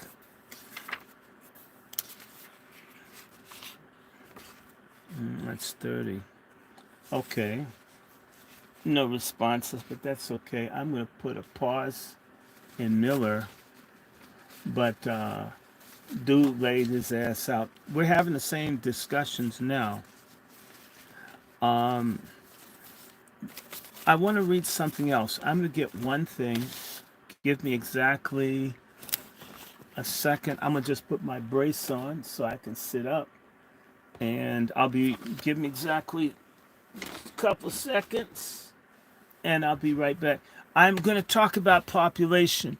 Kelly Miller breaks down in the next portion I'll read how they lie about how many black people there are in this country. If you're one of those morons out there that thinks there are just 45 million black people in this country, you're stupid. I would say that we may be 60 million, 70 million people, or 75, maybe even 80. And this is why we're going to have problems. The numbers are never, ever right. Let me put my brace on. I'll be right back, and we're going to look at the statistical enumerations in the Negro census. This still goes on today where people refuse to give an accurate count of black people in America. Here in Washington, they tried to say that black people are like 45%. It's 51 or more. And that's with every way to drive people out to ruin everything. Black folks are still the largest group in D.C. with the most intense gentrification program in the country. Our biggest problem is that we kill babies. They tricked us, feminism and eugenics, and our Divine Nine, our Boule, our Luciferian witches like Gayle King and Oprah Winfrey. and I traded black churches support the mass murder of black children. I would suggest that the declining value of life in our community has more to do with us embracing abortion than anything. Abortion is murder, abortion is slow genocide, abortion messes people up, it causes breast cancer and other things. I don't care what anyone says. Abortion is wrong, it's murder. If you did it, you made a sacrifice to Satan, you need to repent. Yeah, I don't care who I offend, it's murder. And if you're, what is it, an abortion clinic getaway driver, sorry ass black man that can't man up, stop fucking if you don't want to be a father. That's my answer. I'll be right back. And ladies, stop fucking if you don't want to be moms.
Okay, we're back, we're back, we're back. Okay, here we go. All right, let me go back to war. And yes, I stand by what I said. If you're a pork chop feminist, I don't care. Abortion's murder. Abortion is the greatest enemy that black people have in this country. I hate it. If all the abortion clinics were destroyed tomorrow, they all burned down, I'd be happy. I'm not saying burn one, but if they all destroyed, I hate abortion. It's a sneaky plot to wipe us out. I hate it. And birth control, there are other ways. You don't want nothing to come out, don't stick nothing up there. That's how I feel about it. Thank you very much. I couldn't care a damn who doesn't like it. Get off my platform. Abortion's murder. I said so. Hate that shit. Hate it, hate it, hate it, hate it. And y'all should hate it too. Wonder why they got all these illegals up here replacing us? Because we've been killing our kids. We're the greatest enemies to our own survival. I hate abortion. Y'all can get up off here. I don't care. If you're pro-abortion, you're stupid. You're an agent of the devil and white supremacy. All of you. Abortion's murder. It will always be murder. If you murder the baby, if you're an accessory, if you're one of those weak-ass dudes that had your kids killed, you need to ask God for forgiveness. All this sex out here, all these diseases, all this mess out here, it's made us weaker, this behavior in our community. I'm going to keep it real today. I don't care. I don't give two damns about no feminism. I hate feminism. I hate that shit. Lucky, man. The patriarchs, we're gonna shut these holes down. And all the faggots, all the weak ass black men out here who don't want to man up. Your kids are dead. You don't have no legacy. May not have any children, but I never had any of my children killed. Okay? Abortion's murder. So I made some enemies tonight. Wonderful. Change glasses. I like these better. Let me go to this one here. Kelly Miller, he was awesome. I should read this one. This is short, too. You know what? I'll treat you to a real short one by Kelly Miller. This pertains, we just had an election. And this is real short. And they're saying the same things.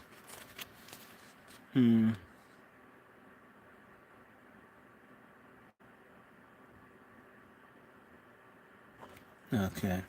Now I'll just do the population thing. All right.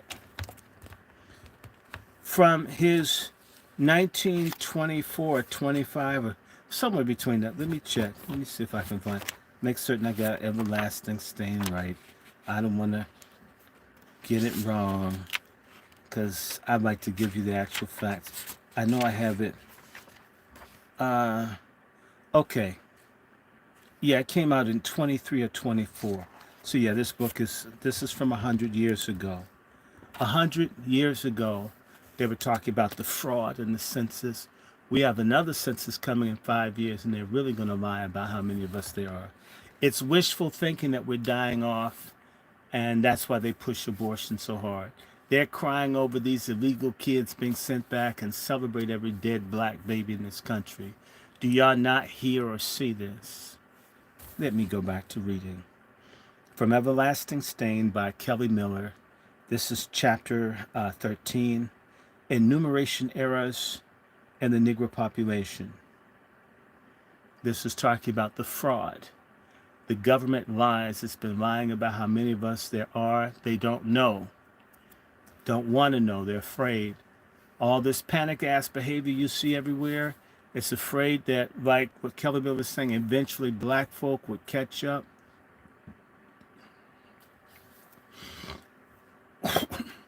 Black folks would catch up and end up being equal to or better than the other people. Understand how fearful that is. If people have been messing over other people, they don't want us to make it. Anyway, again, enumeration errors in the Negro population. The Bureau of the Census was established for the purpose of enumerating the population of the United States, for the collection and coalition of other statistical data bearing on the social welfare of the nation. The government bases its calculations upon the information furnished by this Bureau. The ratio of congressional representation, military conscription, and other federal regulations is based upon the census enumeration within the limits of several states. Publicists and social philosophers base their conclusions upon the same data. It is therefore a matter of the greatest importance that the enumeration should be reliable and trustworthy. The Bureau of the Census ranks as a scientific department of the government. Constant repeated errors of this bureau tend to impeach its scientific reputation and vitiate the conclusions based upon its output. He's basically saying the white folks are liars. Numerous complaints have been made by competent critics, not only repudiating the results, but also impugning the motives. Manipulation on behalf of sectional partisan advantage has been freely charged. Sectional, you know this is going to relate to the South. Senator Roger Q. Mills, in his article in the Forum, bitterly complained that the South was deprived of its due quota of representation by the imperfection of the enumeration of 1890. It means that they're not getting as many people in Congress. The result of undercounting black people who they didn't want to vote, but they still wanted representation just like they had under slavery, was costing them political power. That's in 1890. Indeed, the alleged inaccuracies of the 11th census provoked a flood of condemnatory literature. Various enumerations of the Negro population by the Census Office since 1860 have not been very flattering to the scientific reputation of the Bureau. Since they started counting us, they had it wrong, he's saying. These enumerations have not only been inherently erroneous, but so conflicting and inconsistent as to demand calculated corrections. It may be taken for granted that the enumerations up to 1860 were reasonably accurate or reliable. Now, I'm going to differ with him there. Why? If you pay taxes based on your slaves, we know people cheat on taxes, right? People lie on taxes. These people lie about everything else, lie about how many kids they have, lie about the slaves they rape. Why would you, if you owned 30 slaves and didn't want to pay taxes on them, right? Wouldn't you say 20 and keep the money or give them to somebody else?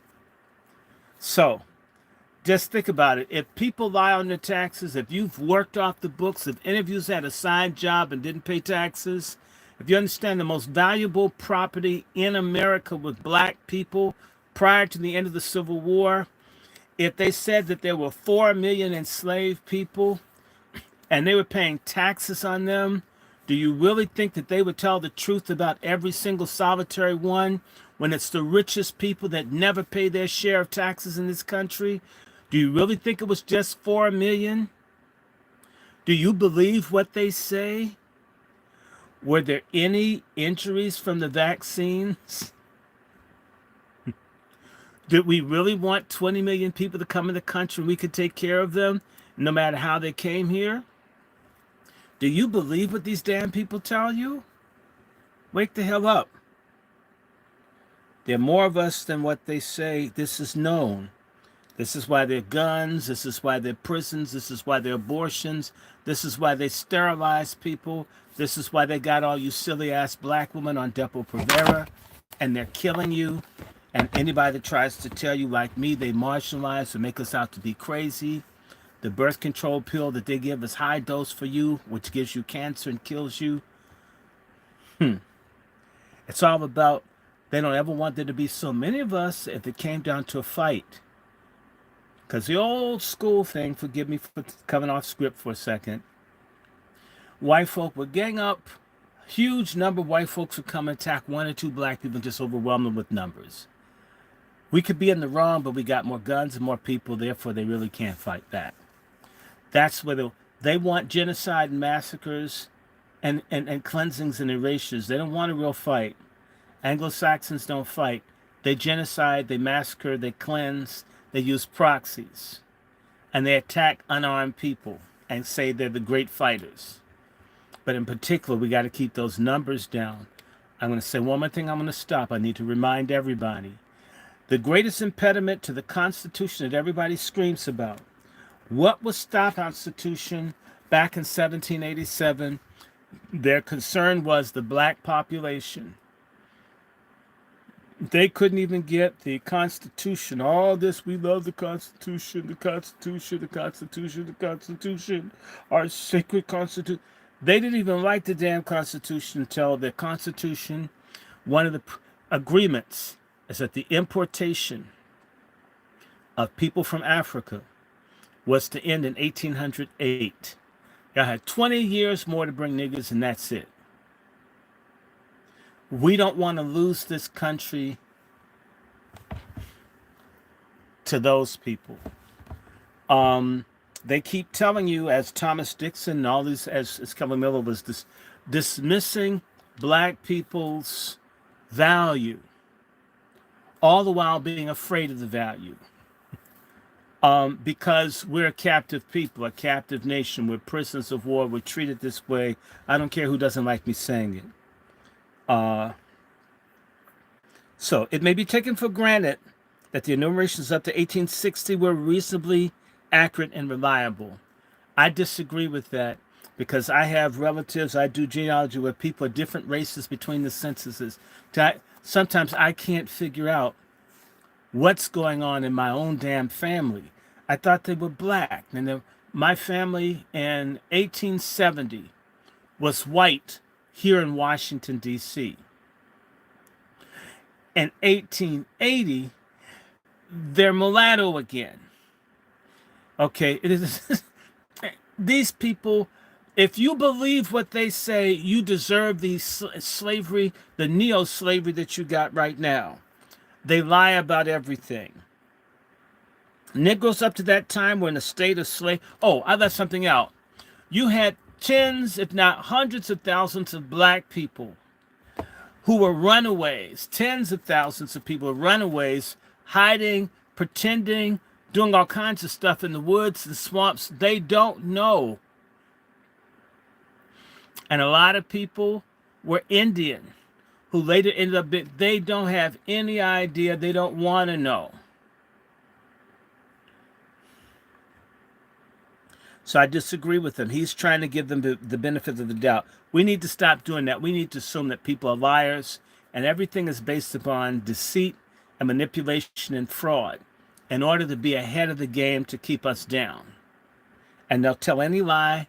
As Kelly Miller was saying, every time he would catch Tom Watson and Dixon and the Leopard Spots, the Klansmen, Birth of a Nation, right?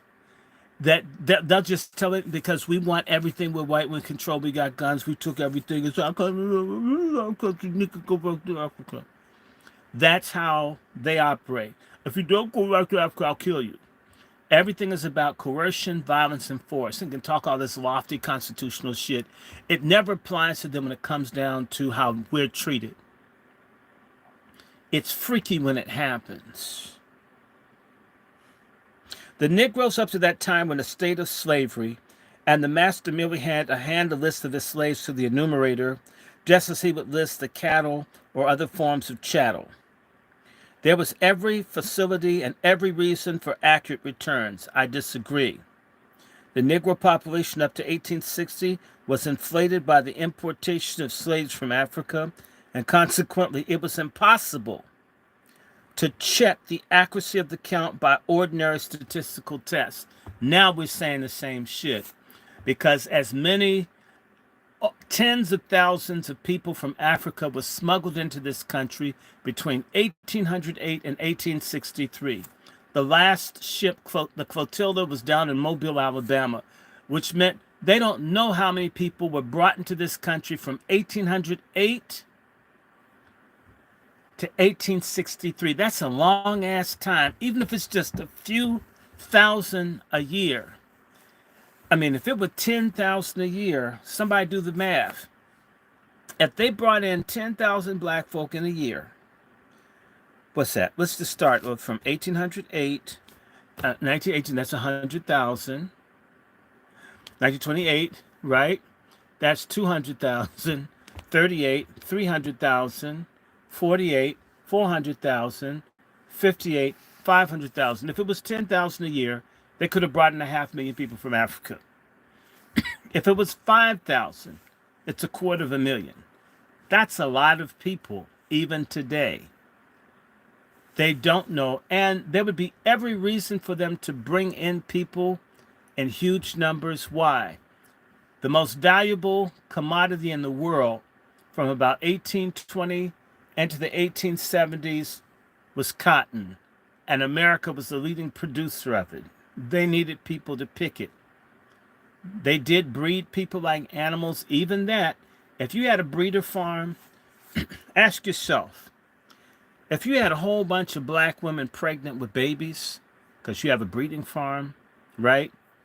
And you've got about 10, 12 sisters pregnant on your plantation, do you really think if those babies were about to be born, or if those babies were just born or whatever, that they're going to make it to the census? Do you think everyone's going to tell that? No. Negro population was inflated, right? Beginning, however, with the census of 1870, and that's what I do. I do genealogy, and start next month, tomorrow. Got a funeral, so I'm going to go back to doing research. I got to get back with people and do research for people. It's lots of fun, and I'm going to be doing a sale. I'm going to like be doing it cheaply. It'll be fun. I need to just be in there. So 1870 is the first real census, which is still flawed, with information where you have any idea of the name states, where they're not just giving your and the it's called the slave schedule for 1850 and 1860. You can get a slave schedule, and that says how many black people or mulattoes, whatever, they owned, right? So, and some of the censuses would say how many slaves were here or there, but not all of them. But you had a federal slave schedule for 1850 and 1860. So I went through that to trace my great grandfather, Jeremiah Sellers, down in Wilkes County, Georgia, and Lincoln County, Georgia. All my family's down in Northeast Georgia, all those counties, Richmond, all of that. You could only see their numbers and their sex, and sometimes you had an idea if they were light skinned or dark skinned because they'd have mulatto or black or colored or something. Okay, the census of 1870, this population had been cut off from outside reinforcement and has had to depend on the inherent productivity for growth and expansion. So, black American people have not had other people supplement our numbers, not really, since the 1860s. Other people have had other people. So whatever productivity tends to be what we bust out, which is why they push abortion so much. So our numbers will go down and black folks will die off and everybody will be happy, including sellout trader coons like Oprah Winfrey, who's never had a child. It therefore becomes an easy matter to apply the ordinary statistical checks to test the accuracy of enumeration. In other words, now that they are not smuggling people into the country, and now that these people can talk to the enumerators themselves, if the enumerators actually talk to black people themselves. I mean, some of us have never seen a census person in our lives, so we don't know who they're talking to. All right. And some of this stuff is done by sampling. So, even now, I don't believe in it. But what it's saying is 1870 was it. And here's the thing that's interesting.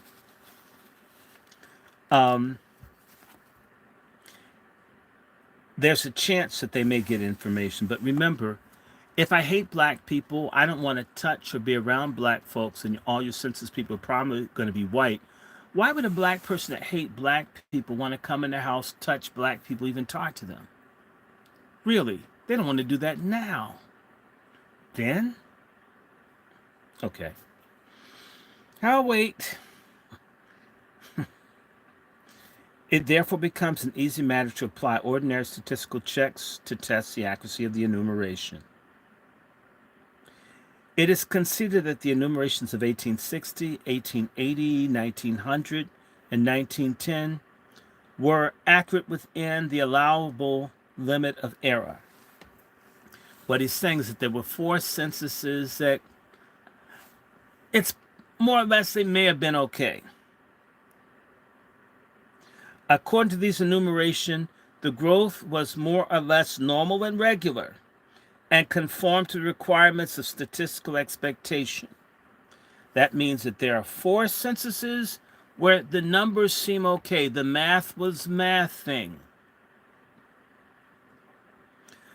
But the enumerations of 1870, remember, black people got the right to vote and began voting in 1868.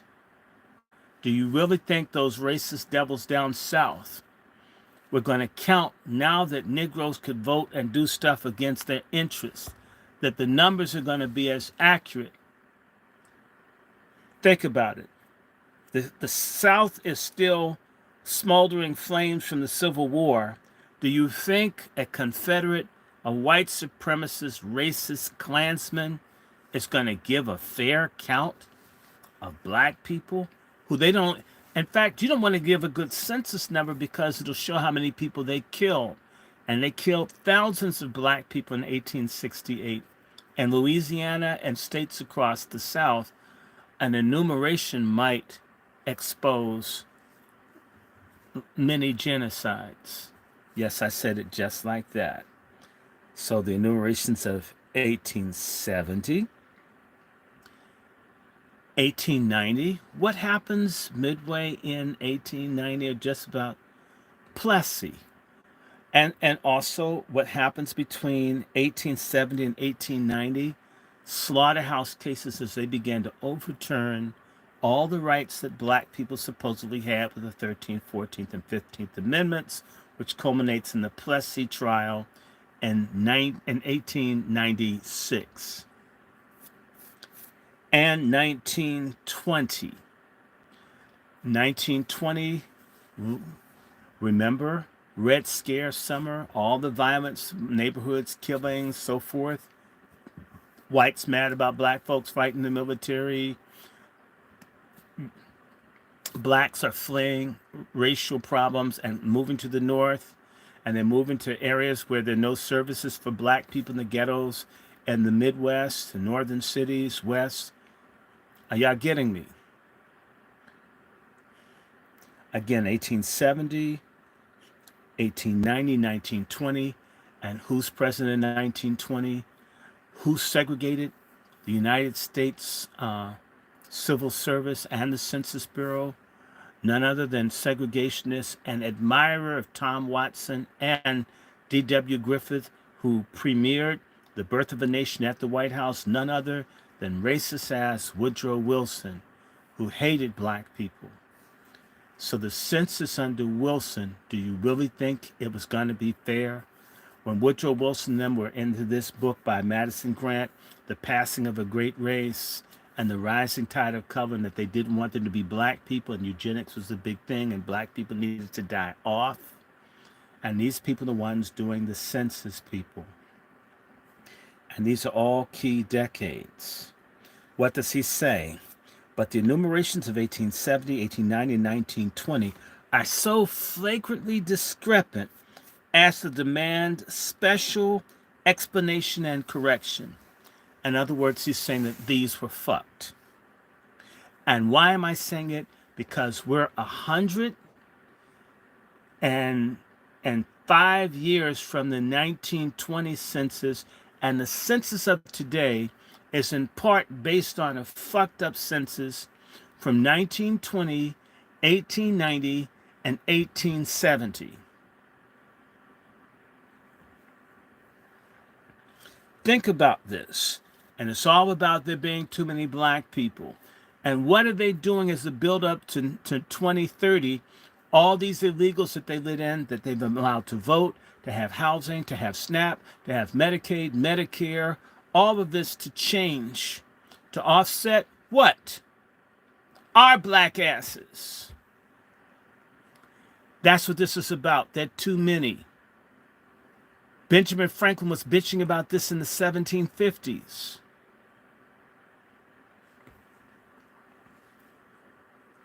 Special explanation and correction. This is a mathematician. This is a PhD in math. He's like, this can't be. How the fuck they get these numbers? They pulled them out of their ass, like they pulled that vaccine out of their ass. And some of y'all are not doing too well. Y'all trusted, you trust.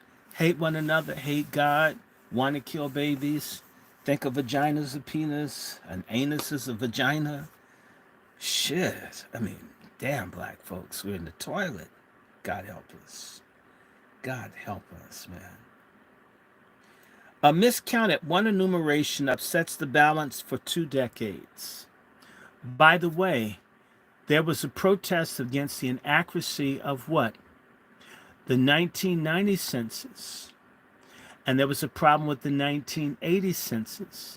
And there was a problem with the 1970 census. And the Kerner Commission study, I was just reading that last night, acknowledged their own government's document that as much as 20% of the black population gets missed in the census easily. So if they said there were 26 million black people in the 1960s, then they missed 2.5 million people.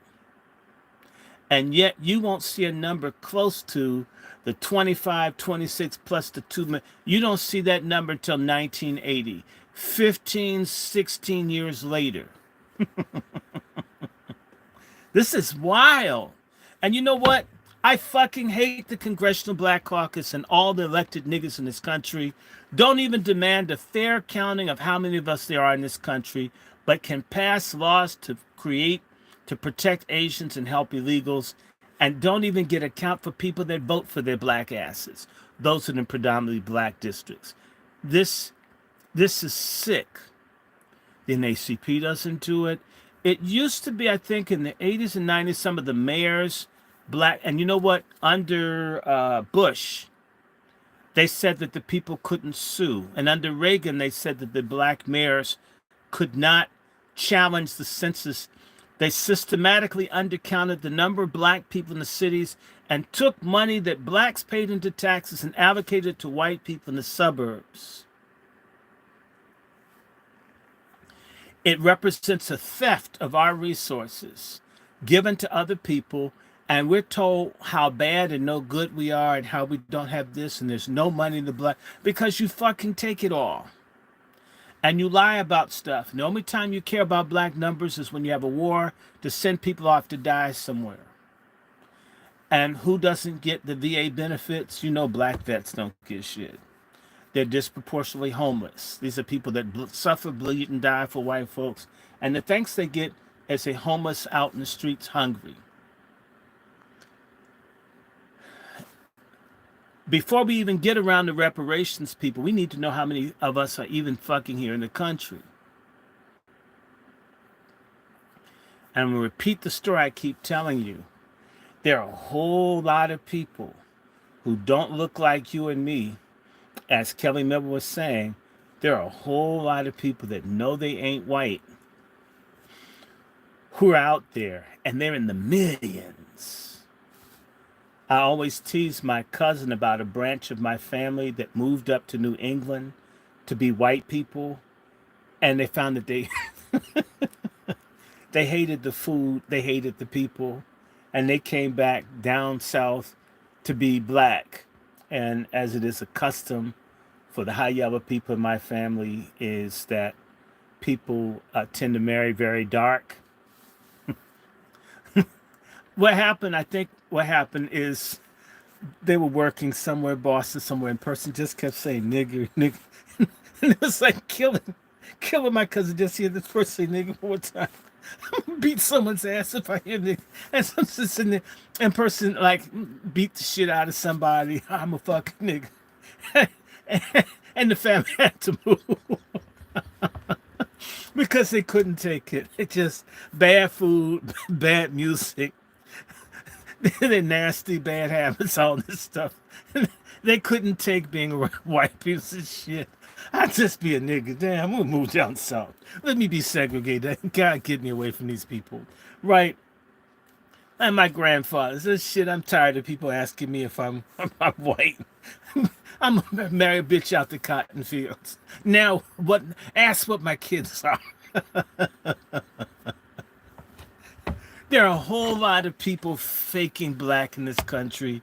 We may be 100 million people in this country. That's why they only care about what we do. All right, let me keep reading. I just have to make this real to y'all. So it's 2 decades. When you mess up one, it's 2 decades. So if they messed up In fact, the number of black people that they said were in America in 1980 was about 25 million, which was the number we had in the 1960s, which meant they cut out, they just completely blew off everybody born between,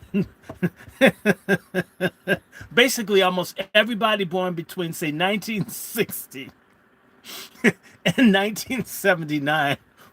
They found some way to make all those people disappear. And let me remind you, the baby boom went at least 60, 61, 62, 63, 64. 65 isn't a boomer year, but it's my year, right? Which means they found some way to do this. They made it like 22 million.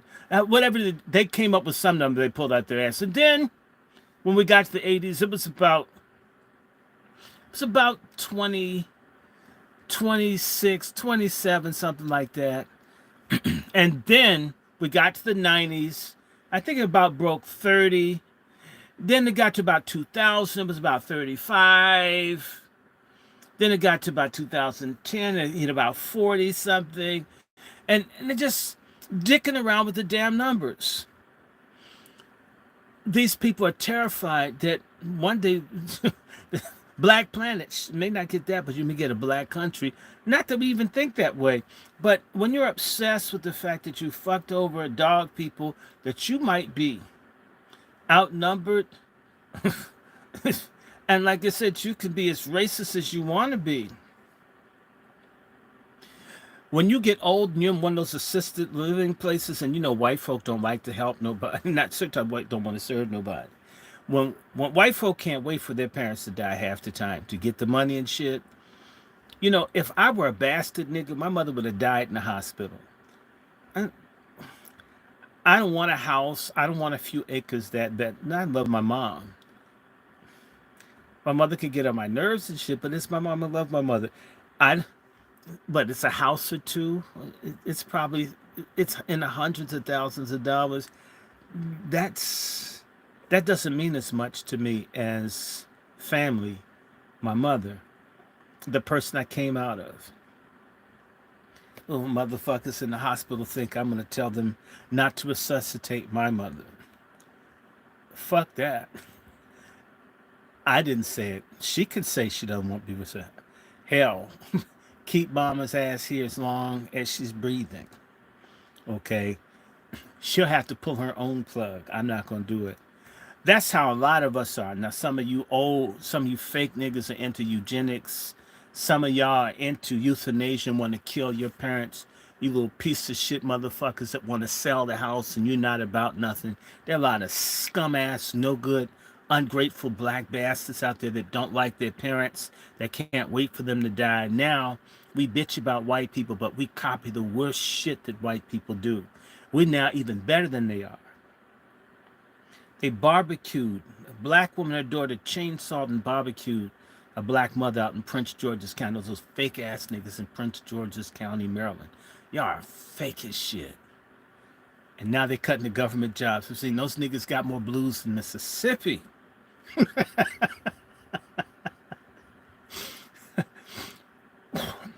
My mother, I'm with my mom. That's why y'all didn't see me. And I stayed in the hospital 28 and a half days. We both gonna die in the hospital. We both gonna come out alive. They meant to kill my mother up in there. No food and water for about 8 days. That's to help her live. Shit, this. I don't believe. Look, I believe in God, right? All the cussing aside, okay. There's a war against us. It's time that we acknowledge it. I would not preach hatred against anyone. I tell anybody, like I said, ha, on all sides of the family, we got high level people, people who are clearly, God, more white than black. I don't hate white folk. I'm honest with people. I'm like, what? Not that it does anything like, what, a fourth or fifth white. I can't, I wasn't there to like cock block anybody. You get what you get in your heritage. So I would hate myself if I just hated people because they're white. I'm not going to get into that. I identify as black. I always have. Okay. And the other people in my family that could pass for white identified as black when it was more advantageous to lie. Most. We did have some that moved out west to hide, to pretend to be white people. Uh, I had a white dude. He lives in Eugene, Oregon, who who may be dead. He may have had a COVID shot. He was my cousin and close in too. I think he found out that he was black. They stopped calling me because he's trying to find his family. Says, ma'am, I got tired of the woman asking me all these questions. I said, you know what? I know how to stop them from asking questions. I'm gonna tell this bitch the truth. I says, ma'am, we're black. Man, oh, well, that's not a problem. That's like, sure it ain't. Haven't heard from them since. This guy learned he was a nigga when he was in his 80s. He didn't want to know. He was just. There are millions of people who think that they're white and you ain't. They know this shit. They're outnumbered. And if they do this racial purity thing, I don't know. They're gonna have to like whack a whole lot of white folk or find themselves on the wrong side of the color line. Cause now it's not just what you look like. They can say, excuse me, I need to prick your finger or have some saliva from your ass. And if they see anything black, one drop rule, baby. You a nigga too. It's gonna be shocking. There may be and I do a DNA stuff. I look, and there are all these relatives of mine in Ohio. They look like stone white people. Their DNA, 60% African, 70% African, looking like, looking fucked up like Arnold Schwarzenegger. Just looking like Hillary Clinton. And by the way, they do not contact. In other words, I don't want even my black family to like out me. And that's real shit. I had a book I pulled out the other day that was talking about housing segregation. Here it is. I'm gonna go back to the book in a second. I just want to pull up a name because say to you that this is some real shit, and it's connected. All this racial stuff is connected to us, whether we think so or not. Whether you think so or not, okay? I don't care if you get it. I don't care if you get me. Here's a book. I just got it. And by the way, I still need to get a few more books. So y'all need to drop me some coins. Oh my God. But this book, Unjust Deeds, all I need to do is pull up, it's Hodge v. Hurd. Let me see if I can find the name Gilligan. If I can find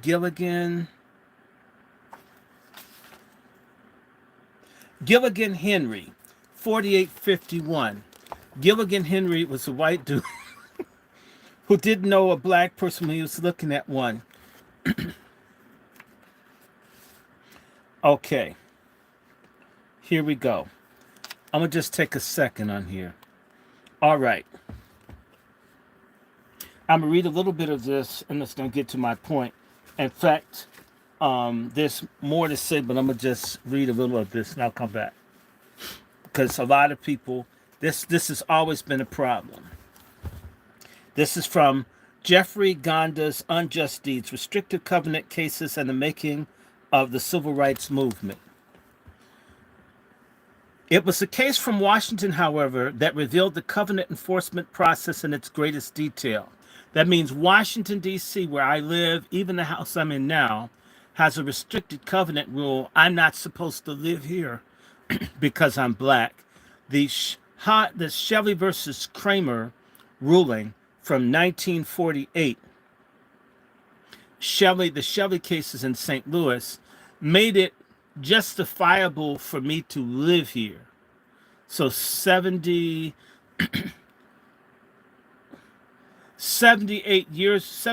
years ago, I had no right to be in this house 77 years ago. Check this out. So Washington, D.C. had apartheid more tough than most places in the country. Again, it was the cases from Washington, however, that revealed the covenant enforcement process in its greatest detail. On Bryant Street, the street I grew up on, white homeowners were without an official organization to coordinate their efforts, and most of the legwork in implementing the covenant fell to a local real estate lawyer named Henry Gilligan, a zealous resident named Lena Hodge. Miss Hodge and her husband Frederick had moved to Washington from the Northeast and bought their home at 136 Bryant Street in 1909, shortly after its construction. I lived at 100 Bryant Street. It's on the same block. The newly built white-collar neighborhood had the added appeal of racial and ethnic homogeneity. Within the rules for the house, black people couldn't even spend the night in that bitch. Even if you had maids, they had to leave. Makes her weird white. I mean, like Idaho white. As nearly all the local residents were native-born whites and at least second or third generation Americans, the Hodges admitted that they selected the property in part because of the racial restriction against African Americans were written into the deed. Though the neighborhood would lose its ethnic uniformity in the 1930s to a rapid influx of Italian and Assyrian immigrants, Lena and Frederick Hodge proved to be far more welcoming model minorities to these newcomers and the black home seekers that took an interest in the homes along Bryant Street. Bryant Street runs parallel to Howard University and intersects Howard University. So professors and other people would want to live near, that way you could literally walk to work. Bryant Street runs parallel to Macmillan Park, one of the few public parks that black people could go to that's quite nice and beautiful. And there's like the reservoirs there, so there's water, it's real nice. And of course they wanted no black people there, right? In the decades after the Hodges first arrived, the couple, especially Mrs. Hodge, actively sought to defend and extend the block's racial regulations. When black Americans began purchasing the uncovenanted houses at the very end of the block, my end of the block, I lived in a house owned by Dr. Turner, one of the prominent black doctors in the city, and of course they could afford it. This is rocking their world. Not only do they have to live near niggas, but rich niggas at that. Just saying.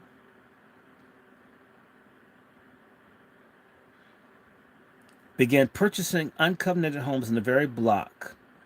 Mrs. Hodge led an ultimately unsuccessful effort to establish a homeowners committee. It should be a white homeowners committee to create and enforce a new covenant for those residences. As she told it, when we first took this up, I was practically the only one concerned in it. After that time, she slowly became the nucleus of an organized effort to ensure that Bryant Street covenant remained intact. While she failed to restrict the additional homes, Mrs. Hodge fared much better in implementing the deed restrictions on the 20 houses that already had them. Over the years, some property owners had attempted to rent out. Remember I said you couldn't rent? Rent out their homes to black tenants on various occasions, and in each instance, Mrs. Hodge discouraged the prospective renters from ever taking occupancy. In other words, niggas, y'all better go. We're calling the cops. I'm tired of this. I'm a white woman. I've spoken. Then in early 1944, not long after the Herds moved in, a black family purchased the home at 152 Bryant. Mrs. Hodge immediately consulted with the local attorney, Henry Gilligan, and organized the meeting of the block's white homeowners. With some concerted pressure from Gilligan, they gave up ownership of the house without any trouble whatsoever. When asked how she became the leader of the neighborhood's exclusionary efforts, Mrs. Hodge remarked, "I don't know, it's just one of those things. I got into it." White feminists.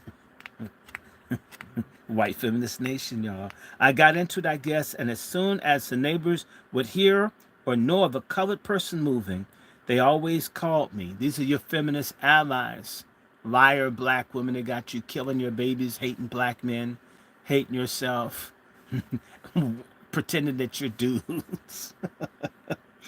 I mean, the goofiest people in this country right now are black women that think they know it all. They always called me. I simply assumed the responsibility, I guess, because they wanted me to. Nah, racist, you wanted to, too.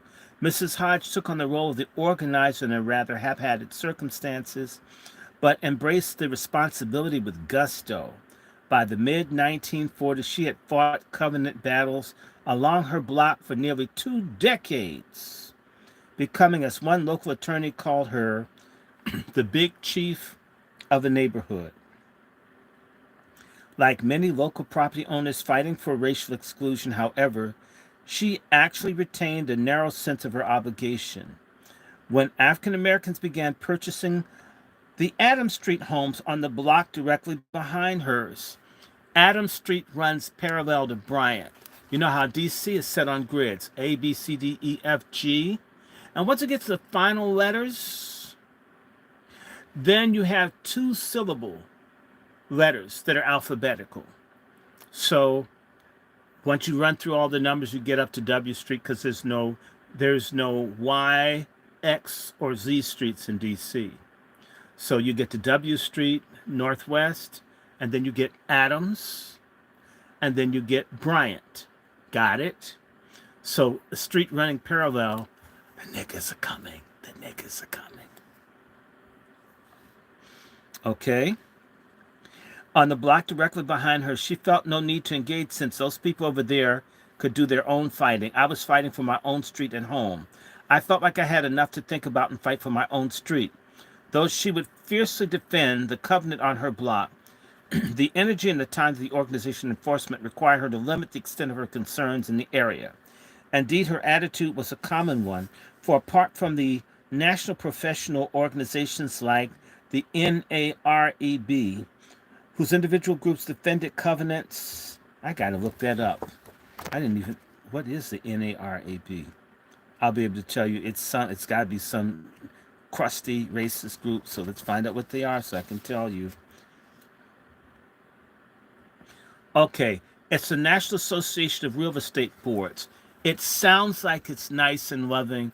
It's about let's keep out niggers board.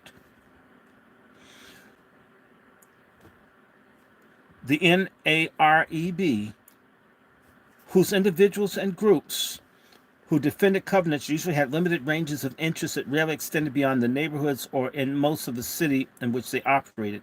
For Ms. Hodge, protecting the restrictions on the stretch of 20 houses remained her only interest. While she reached out to people in the community, citizens organizations, or an executive committee of owners for help in preserving racial exclusion on her block, she refused to lend her support to efforts beyond the cross streets. Here we go. This is what I want to say, and I'm almost done.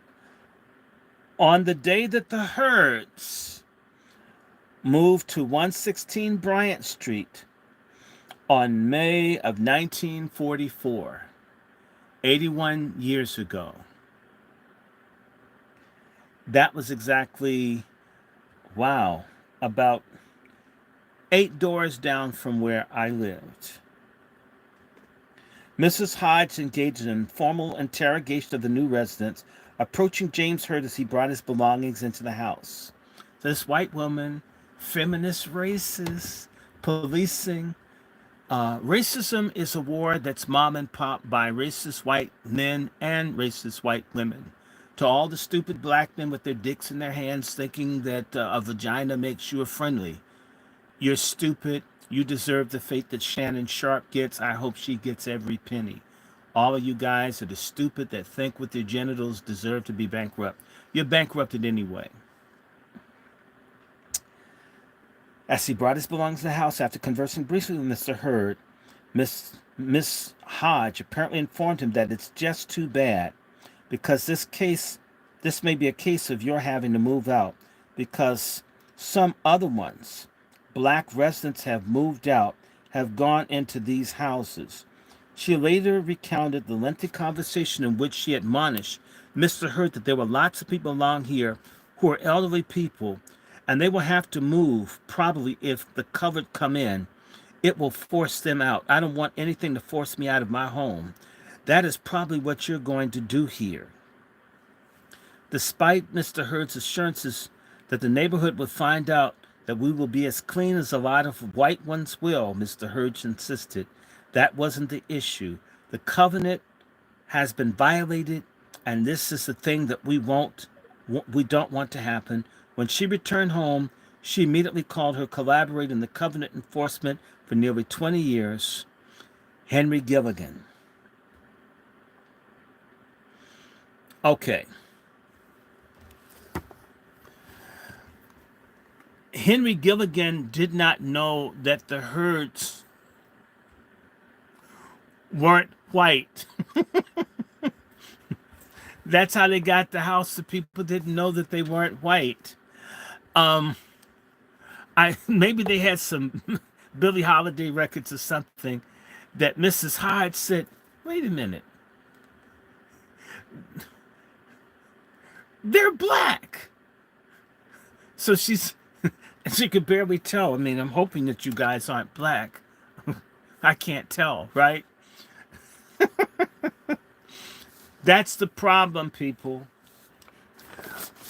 A black American can be any color, any hair texture, any height. It ain't just what you look like. It's a culture. We're a spiritual nation that doesn't fit definitions. So this whole thing of trying to do everything, it's never going to work. In part, as Kelly Miller said, 60% of black people, according to his research, when he was talking to Thomas Dixon, were part white, even with all the segregation. God knows how many of us are whatever. You see what I'm saying? You're going to have a hard time policing things just on this cover thing because it's not rational, it's stupid, it doesn't work. But that doesn't mean they won't keep trying. Right? Now, let's go back to Mr. Miller, or Dr. Kelly Miller, should I say.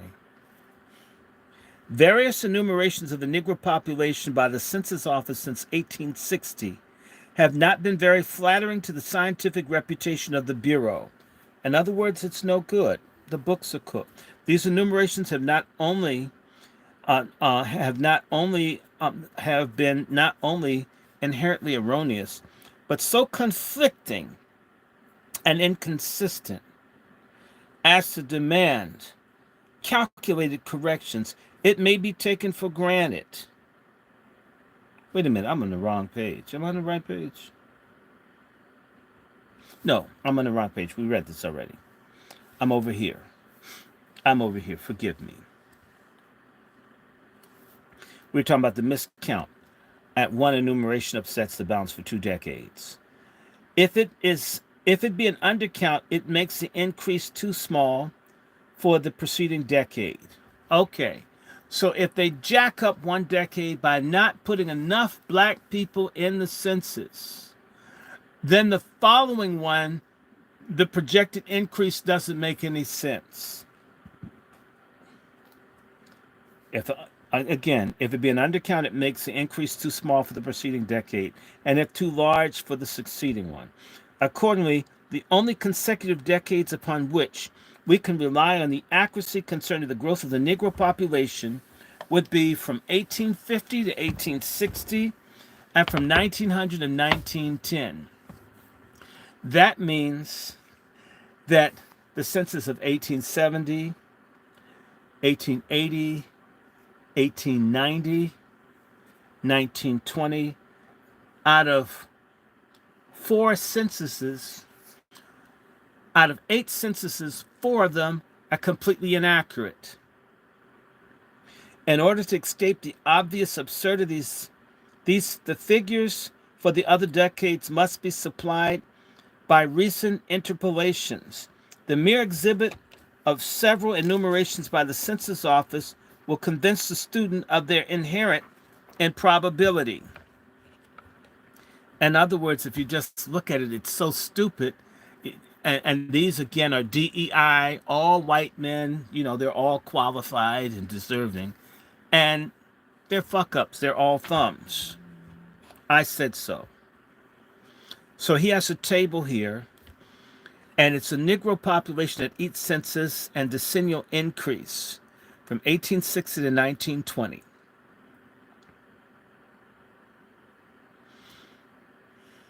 Okay.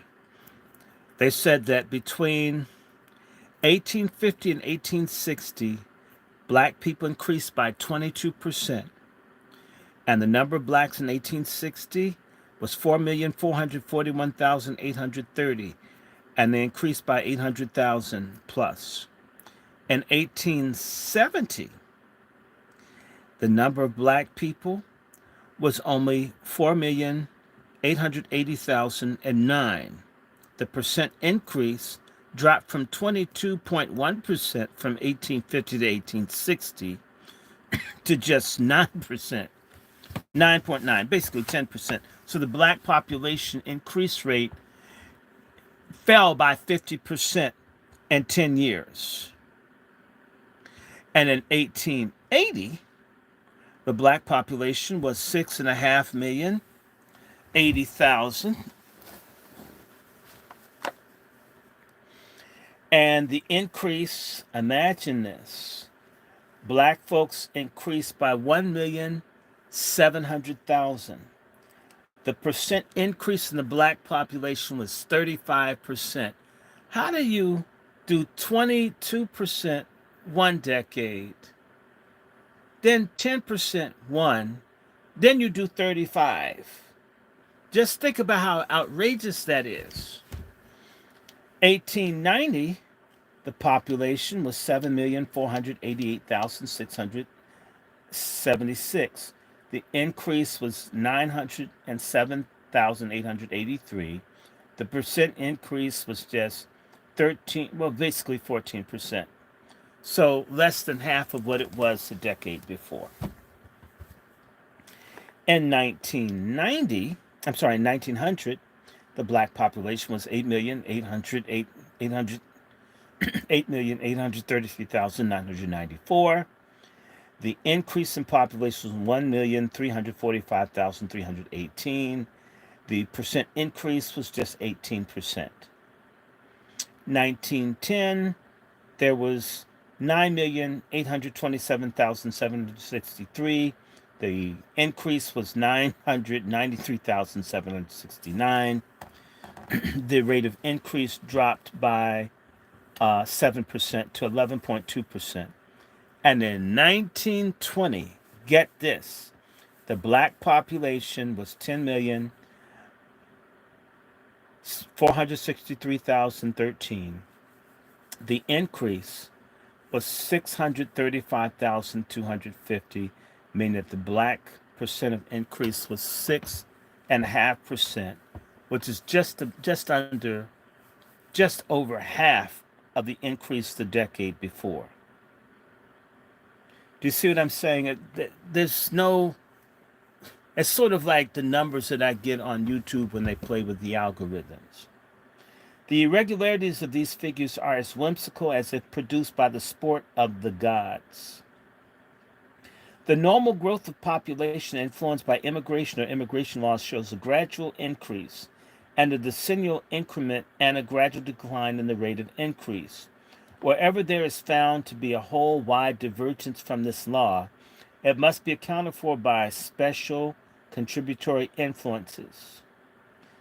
The column giving the decennial increments, instead of showing a gradual behavior, it jumps back and forth with unaccountable capriciousness. A sudden drop from 803,000 to 439,000 is an offset by an alarming rise of 1.7 million for the next decade, when lo and behold, there's a swift decline to 907,000 in the following 10 years.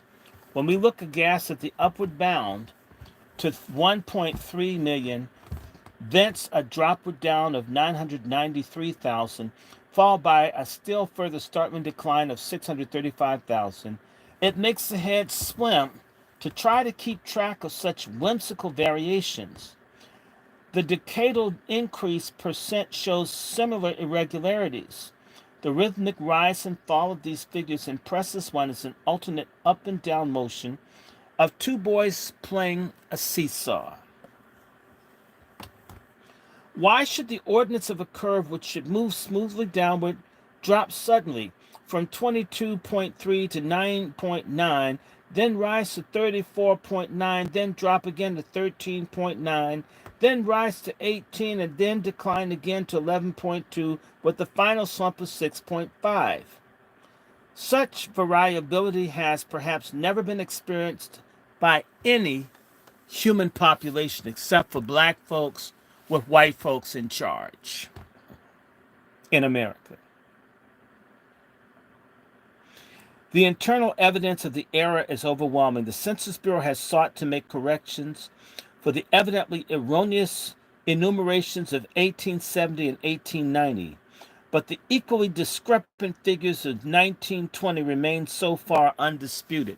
See, 1920 is called the decade of the nadir, the complete collapse in race relations, or should I say, the onslaught of white folks attacking black people moving into the cities, and then being mad that black folks, like 400,000 or 500,000, served in World War I, and there's an effort to punish black people as well. It's the height of the eugenics movement. There were all these philosophies that came after the Civil War that black people would die off, that there would be no black people. This was what they projected. This was the philosophy that was being taught along with social Darwinism, eugenics, and with evolutionism in and of itself, that black folk wouldn't be here. Understand that these stupid racist ideas shape how people make public policy, how they count, how they dismiss things. The one thing that hasn't happened to white America in its history is when you have people say and do stupid things that are bad about black people, the full consequence, the weight of it, has not broken their back yet, but it ultimately will. I want to just mention to you, in history, have there been people heavily influenced by white American racism and bigotry that have gotten their asses handed to them for being so stupid as to try to make everything fit their hatred instead of having a little bit of logic? The answer is yes. It happened to Nazi Germany. The Germans fighting the Russians because the Russians are Slavs, and the quote, you can find it. There's a book by Lawrence called Prejudice and Power. I think that's the book. I'll look it up if anybody wants it. If I mention something, you can always email me. Y'all can put my email up, moderators. But there's a quote from the Reich foreign minister, the German foreign minister, to the Americans, saying, "Russia is our Africa. Slavs are our Negroes." In other words, got it? You kill people in Africa and you dog black people. We just want to do this to Russians, Czechs, Poles. We just want to fuck over inferior white people that are part Asian. And so when the Germans fought the Russians in World War II, their attitude was, the Russians are stupid, the Russians are dirty, they're inferior, they can't ever do anything right. We're white and we said so, and we kill people. And fighting the Russians, all of this racial, we're better, they're dirt beneath our feet, they're nothing, right? For example, when the Russians put out their T-34 tanks, which was superior to everything the Germans had, their thing is, they can't do this, we're white and we say so, and their asses are getting handed to them by these tanks. In fact, the German modified tanks copied features of the inferior Slavs' tanks. See how white folk do this? Talk all this supremacy, then you get your ass kicked, then you copy the very people that are inferior to you. This hasn't happened to the white American where they've had their asses handed to them because of something stupid by dismissing the value to pretend that everybody's less than they are. I don't think white people are less than black people. I think all human beings with the same number of chromosomes are more or less equal with ebb and flows. I'm with Kelly Miller on that.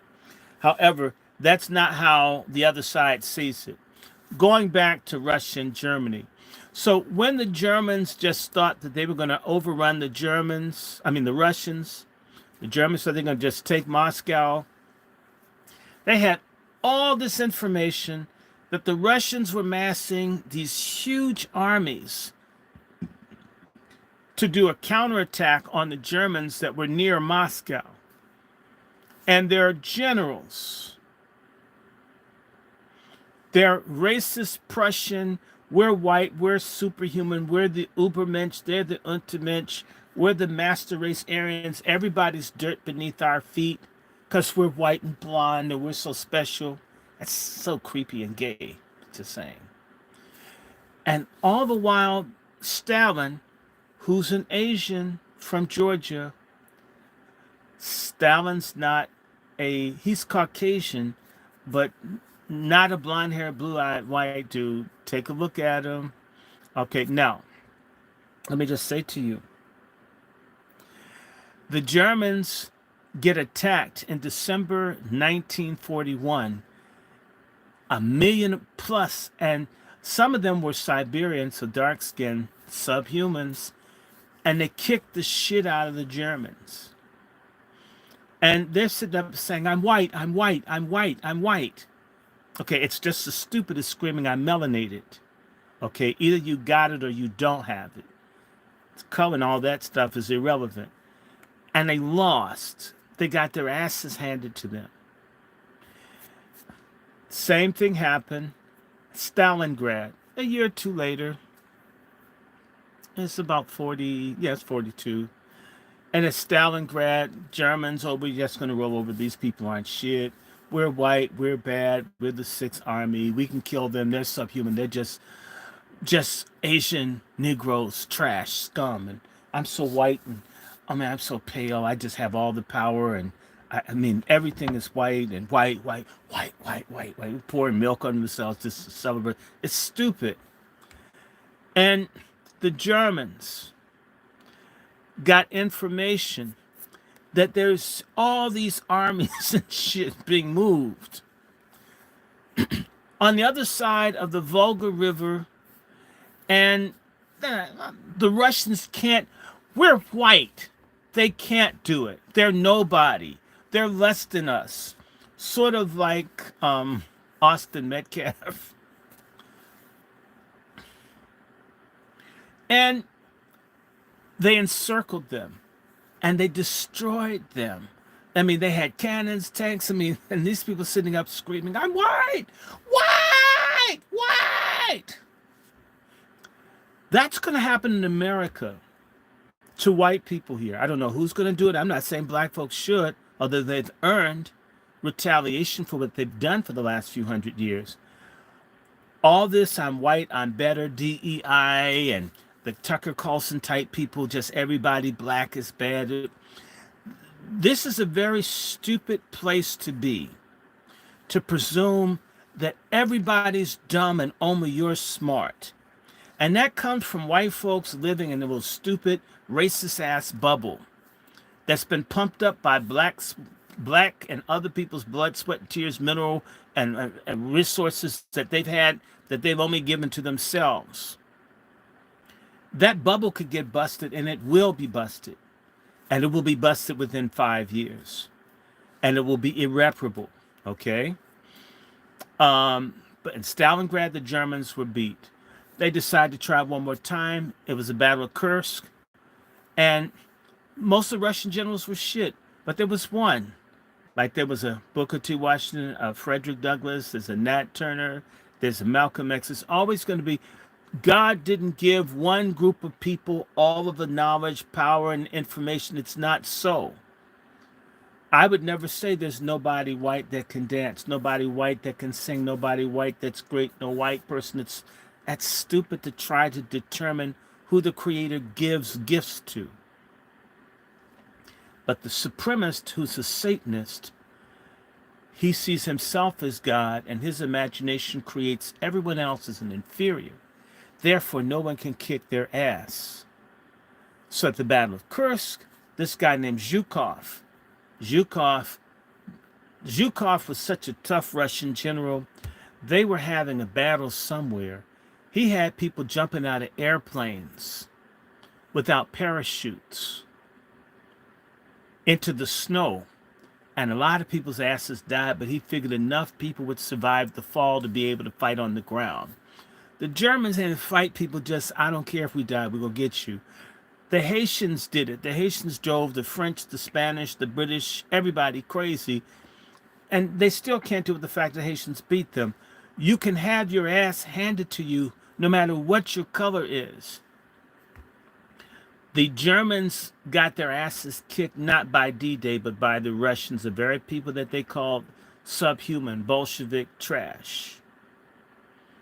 These white folks, this is what Kelly Miller was saying in the letter to Thomas Dixon, that there are times in history where the torch passes from greater to lesser and lesser becomes greater. They kind of know their time's up, but they're acting like their party, their stroll never ends. The Chinese have superior chips, and they have some superior systems to what America has. I'm not singing the praises of the CCP, but everybody's got something. By the way, the British and other people, they used to say up until Pearl Harbor, until the Japanese sunk key British ships in the Pacific and took over the British Empire, everything but India and Asia, that the Japanese couldn't fly planes because of the size of their eyes, and the Japanese couldn't make planes until the Japanese bombed the shit out of them with the planes that they made, the Mitsubishi Zero. And the Japanese couldn't really and they took out their ships, the Intrepid and the other stuff. Or as I said in the Russo-Japanese War, the Russians said the Japs can't fight us, we're white, and they lost their whole fleet at Tsushima Straits. The white American has got an ass beating. There's a big ass can of kick white ass that's gonna get sprayed sometime in the near future. I don't know. They've been shaking the can. It's gonna pop, and they're not gonna recover from it. All of this reactionary MAGA shit, just being mad at everybody, but you can't fight and hate everybody. The reason that the Nazis, supposedly the greatest white supremacists that there ever was, lost is you're trying to hate everybody. You can't hate everybody and fight wars. You got to have a couple of friends. That's like trying to have an orgy in a gang fight. You got to choose. You need to fuck as well as fight. The problem with the white American, they want to fight everybody. They don't want to fuck nobody. Nobody can have none. This is all this great white sex is just for us, and you can never. Eventually, people say, "Okay, I don't want it. I don't want you either." The reason I mentioned I have this book called "The American West and the Nazi East." And the reason I'm mentioning it is that the Germans copied their treatment of the Russians off of how America has treated black people and Indians. The Nuremberg laws for the Jews is a copy of Jim Crow laws for blacks. That's step one. Hitler was a major student of America, a big admirer of Thomas Jefferson. And then the extermination of the Indians is based on what America did to Indians. In fact, the Germans often called the Russians that they were killing Redskins. That's the American slur for people like me that are part Indian. It's another way of saying nigger. The Germans had their asses handed to them with this stupid mindset that I can just screw everybody. Okay? And America got its ass handed to them in Korea when the Chinese ran their ass down to the what's it, the whichever parallel it is. I'm forgetting which. It's 38th parallel, I think, for Korea. Somebody check me if I'm right. Korea is divided along the 38th parallel, but whichever line it is, the Chinese fought America to the draw, almost beat America. Right? That's communist China, just coming out of decades of revolution, almost took out the United States. The Tet Offensive in Vietnam, they didn't think the Vietnamese could fight like they did.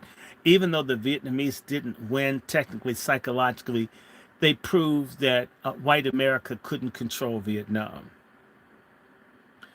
The French thought they could handle the people in Algeria. They couldn't. White America is in for a rude awakening. You're not better than anyone else. You're you. And this game, part of the arrogance, white Americans are bullies. The main people they've been able to bully is us. It's never been any kind of fear, conflict. You hand it to people in chains from other countries, or genocide, the ignorance to disease. Then you brought in millions of people and armed their asses and set them on us. Damn, emptied out the jails and shit. Um, one of these days, soon, it's simply not going to be the same because everything ends. The same way I have to die as a person, empires die and civilizations die. But part of what they feel is the glue to their civilization is a dismissal and unfair treatment and subjugation of black folks that they feel is a divine right and they'll never have to pay for. And I just don't agree. In fact, the greatest advantage that white people have had in the last 60 years has been the role of feminism and all that goes with feminism. Pornography, homosexuality, sodomy, all this stuff has come to the women's movement, the stupid ass black women. Yes, I blame y'all. Y'all brought this into the community and y'all need to own it. And weak ass black men who've enjoyed not having to be responsible about the procreation of children. And also, one other thing. So it's abortion and the simulation, the traitor leadership of the Boule and the secret society Negroes have led us to genocide.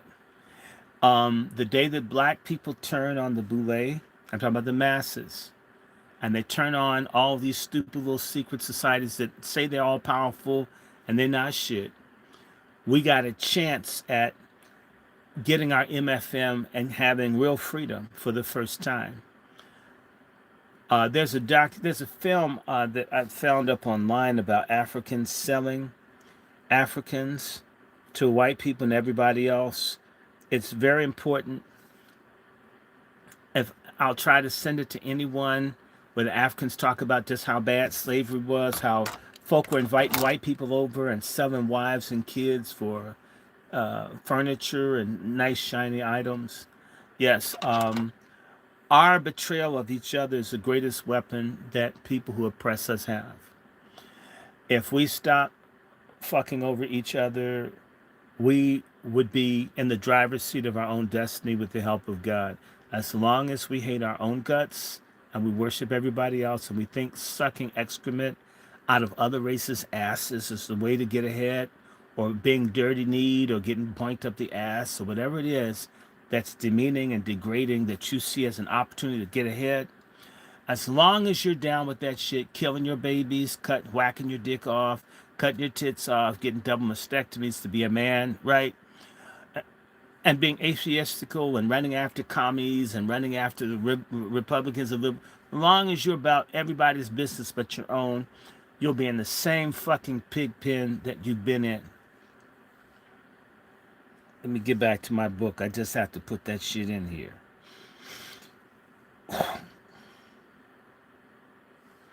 The census of 1870 has been universally discredited. So the very first census to in any way seem like it's going to count black folks, it was messed up. It says the greatest error in the enumeration falls naturally enough on the Negro race. This race had just been set free and had not reestablished itself in definite domiciles. Let us remember that hundreds of tens, if not hundreds of thousands of Negroes for many years were in what were called contraband camps. Many of them were nothing but death camps where black people died from disease and neglect and sometimes cruelty, the worst of which is the Devil's Punch Bowl outside of Vicksburg, where as many as 50,000 or more black people died. Um, to this day, nobody has made a monument or anything to those people. Folks talking about Emmett Till need to take their asses down and put something at the Devil's Punch Bowl. Potential conditions of the South were in flux in the flow of readjustment. The machinery of the Census Bureau was not sufficiently efficient to cope with so complicated a situation. Statisticians recognizing the evident error have tried to correct the mistake by statistical computation. The Census Bureau estimates the error of the Negro population for the decade to be 512,163. In other words, so let's go back. That means in 1870, black folks would have picked up a whole, instead of 438,000 people, they basically picked up 1 million, which means the number of black folks in 1880 should have been 7,500,000, which is the number that they had for 1890. See what I'm saying? It's always like a decade off because they fucked this thing up on purpose. So that means that the 1900 one was wrong, the 1910 one was wrong, the 1920 is wrong, the one for 2020 is wrong.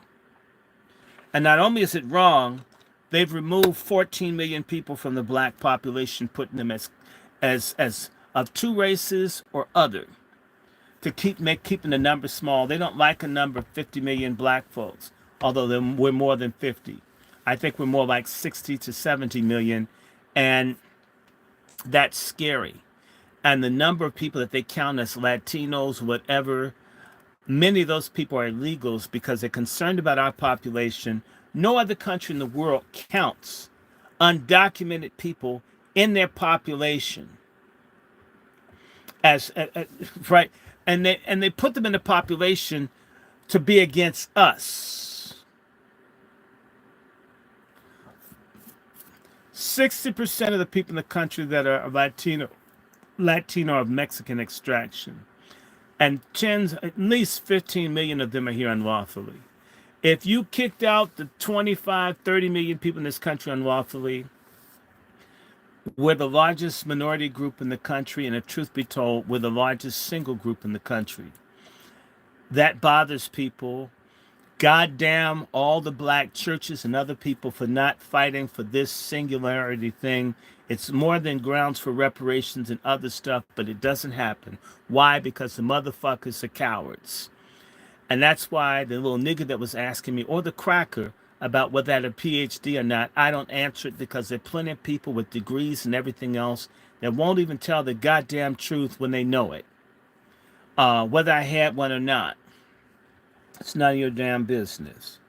And if you're really curious, you could look it up. And like I said, there are people that hate me, try to find out he's a phone, whatever, find, oh no, all my shit's real.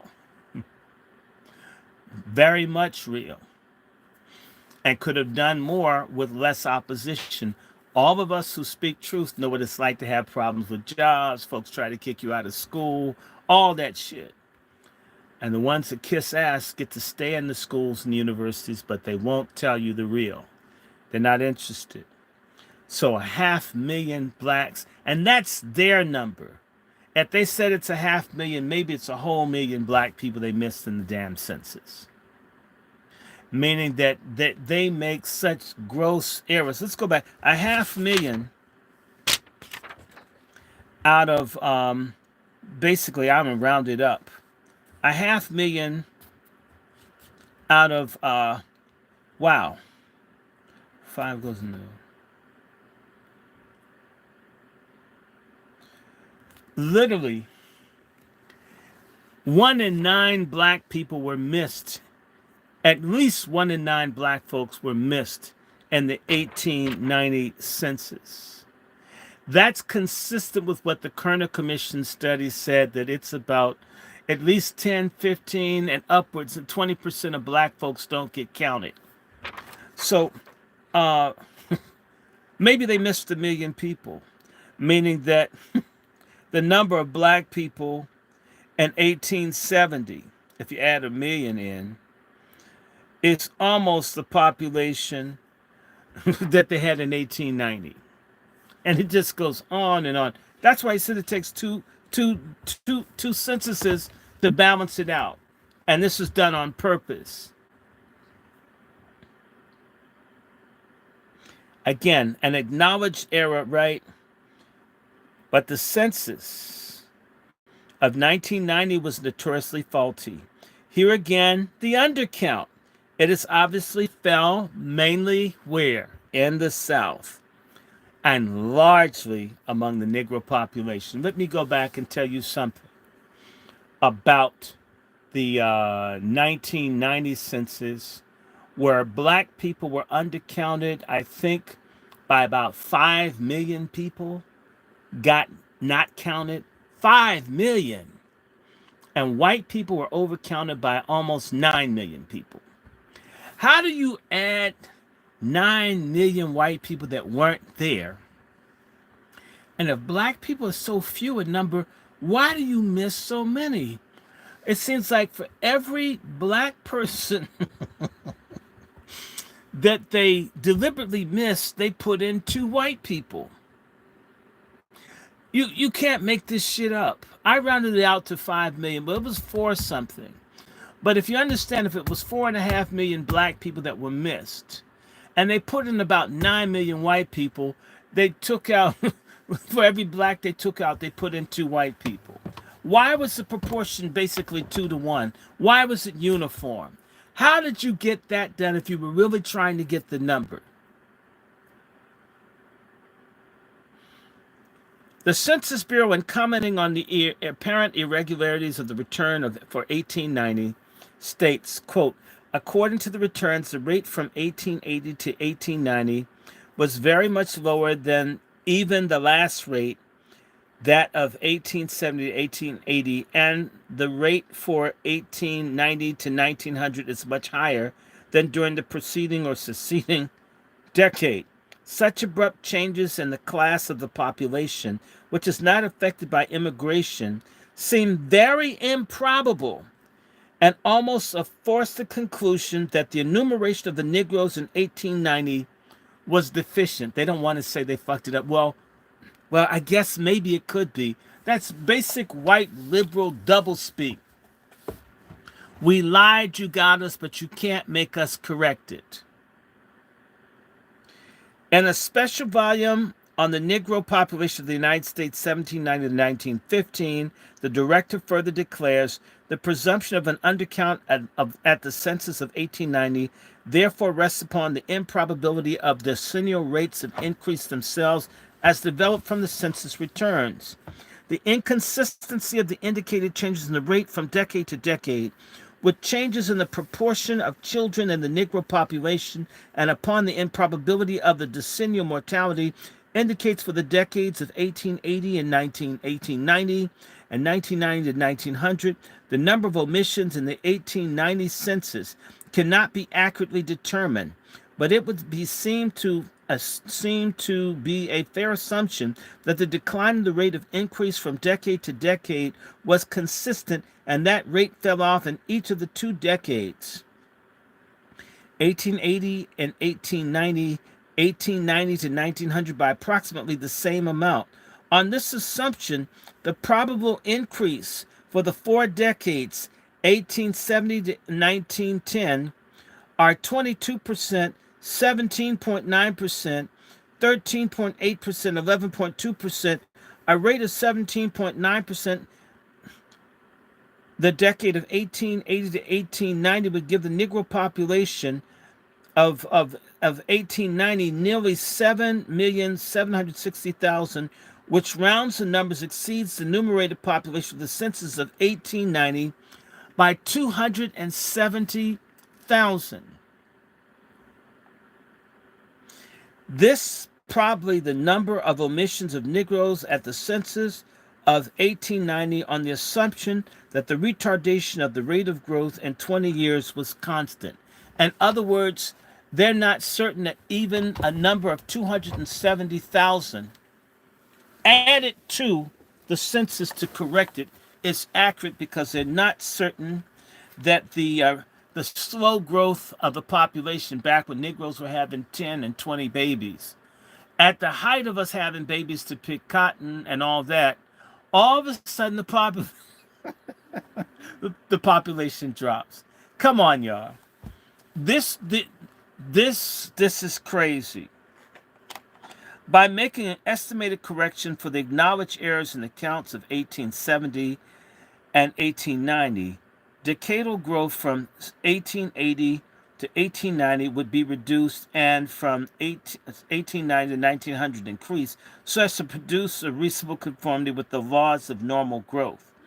A gradual line in the rate of growth from 22.3% to 11.2% in 60 years will prove that the Negro element conforms to the regular law of human population.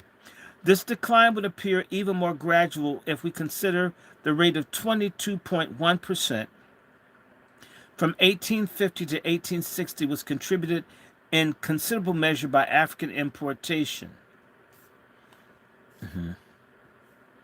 According to the recent bulletin issued by the Bureau of the Census, the Negro population showed a surprising and unexpected decline during the last decade.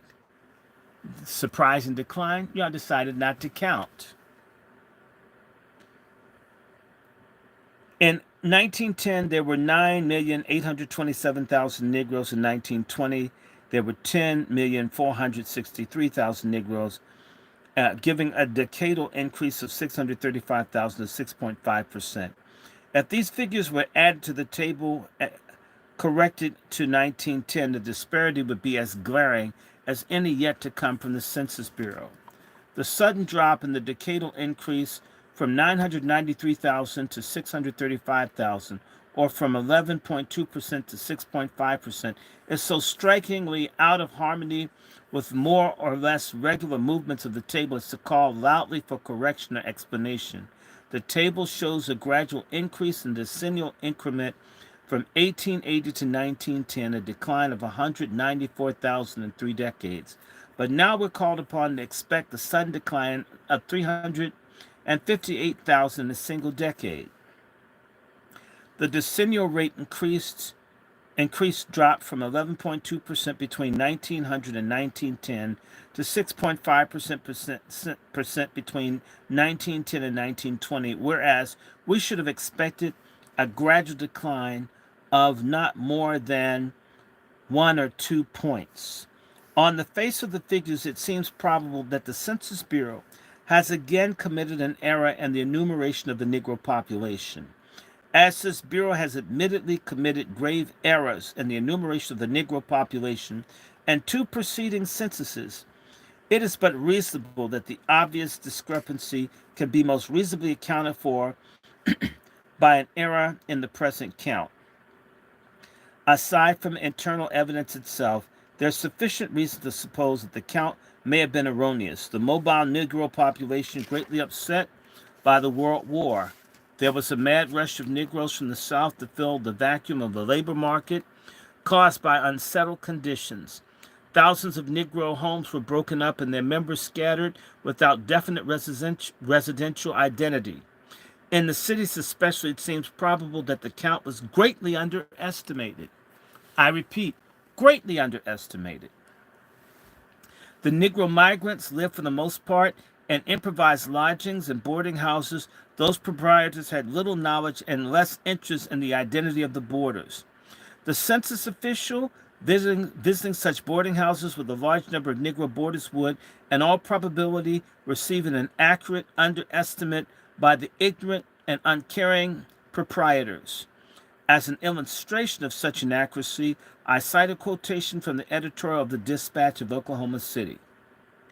If the census enumerators all over the United States were as careless and the count as they were shown to be by this publication during the poll of the population last year, the general charge is as right that the black man has made a much larger numerical advance than the official, yet faulty records show. It would be remembered that the dispatch made the charge during the enumeration that there was a laxness and really seeming desire to overlook the black man in the city. The charge was printed in our daily papers. To cap it off, the irate enumerator in the section of the city where the dispatch is located appeared on the evening that the charge was published, demanding of the editor of the basis of the charge. We took him into the 300 block of East 2nd Street and found 33 black men he had not counted, folk who told him so, whose names he did not have on his list. If the presumption of an undercount is justified by the statistical indication for 1870 and 1890, surely a like presumption would obtain for the census of 1920.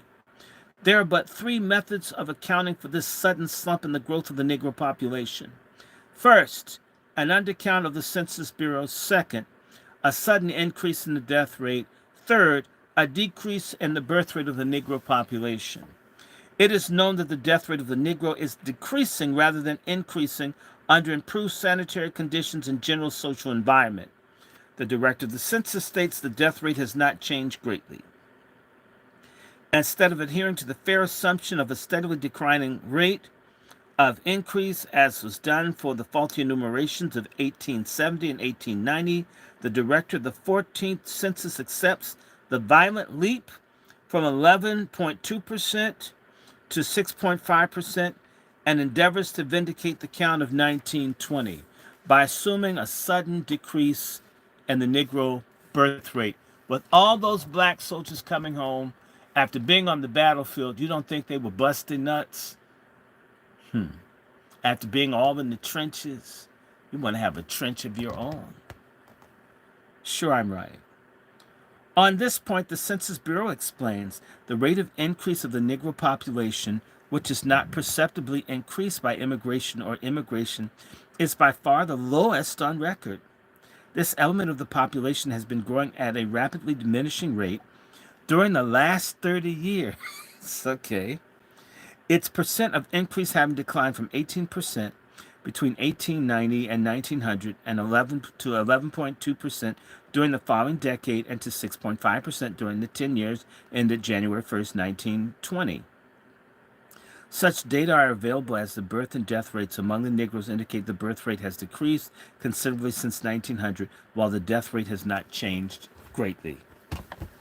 The statement, this element of the population has been growing at a rapidly diminishing rate during the past 30 years, that is, since 1890, presupposes the accuracy of the censuses of 1870, which presumption the Census Office itself discredits in a previous statement. It entirely overlooks the fact that the rate rose suddenly from 13.8% for 1880 to 1890 to 18% for 1890 to 1900. With the indicated corrections, the rate of increase has declined within the expected limits of the fluctuation from 22% for the decade of 1850 to 1860 to 11.2% for the decade of 1900 to 1910, making a drop of 11 points in 6 decades. The sudden downward drop by 4.6 points and a single decade certainly calls for a more satisfactory explanation than a sudden and unaccounted for decrease in birth rate. The only statement which the Census Bureau vouches for to account for this rather startling conclusion is a very hesitant and uncertain one. Such data are available with regard to the birth and death rate among Negroes, indicate the birth rate has decreased considerably since 1910, but the death rate has not changed greatly. In other words, they're lying. On examining the data, which this conclusion is based, we find that they are wholly insufficient to justify the sweeping conclusions imposed upon it. The mortality statistics are based upon the return from the registration area. Only 5 states are now included in the area, namely Maryland, Virginia, North Carolina, South Carolina, Kentucky, from which birth and death rates are collected annually, and even those states were not admitted to the birth registration area in 1900.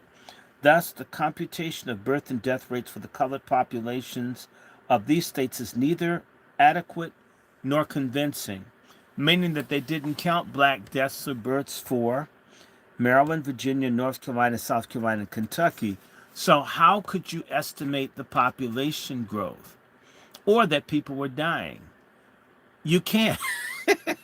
But they're white. They'll get through it. I mean, God, it's wild. This this is how we're managed. You wonder why we're not making progress. The people in charge, the qualified, intelligent, competent white guys. I mean, they're Eric Scissorhands. They don't know what the hell they're doing. The,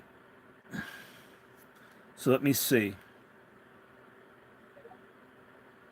And that means those are only a couple of states in the South.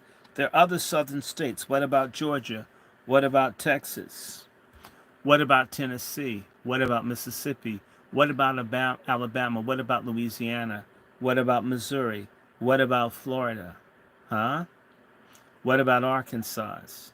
So there was no number for them, and yet we got to believe the number that they give. We need to stop believing in these people. These states were not at all included within the registration area for 1900. Mortality statistics for non-registration area are notoriously inaccurate and unreliable. Remember, if you have Jim Crow, separate but equal, so they say, but completely unequal, why would they even allocate people to count or keep these numbers? Why would they care? If you hate people, why would you document? Why would you allocate? Who cares? In fact, the same way they send the shitty teachers to the black schools, you'd send the shitty census workers to the black areas. And you didn't really care. I mean, who wants to count niggas anyway? If you say they're 10, I mean, go home early. Did you count niggas? Sure, they're just 5 over there, and get paid as if he worked a full day. Come on. Government workers, they've had 2 and 3 jobs. That's why they're getting fired. They lie now. What do you think they were doing back then? And you're a big person, skid. If you just want to get paid, not do anything. Come on. The return of Negro births would naturally be most inaccurate. Negro births, usually small rural and small urban communities, are not always attended by regular physicians or certified health officials. That's right, midwives. The midwife still plies her trade. There's a relatively large number of illegitimate births among Negroes. The official returns in such cases would not be apt to be rendered fully for prudential reasons. It is therefore evident that the rapidly declining birth rate revealed by the census is based upon no comparable and adequate data. Even with the apparent rapid increase in the white death rate, awaits fuller explanation before the figures can be relied upon with assurance. It is curious to note that the birth rate among whites in South Carolina fell from 32.3% in 1900 to 27.1% in 1919, the death rate rising slightly from 10.4 to 10.6 during the same interval. Yet the white population of that state increased from 557,000 to 808,000 in 1920. There was a vigesimal increment of 250,731 with little or no reinforcement for immigration.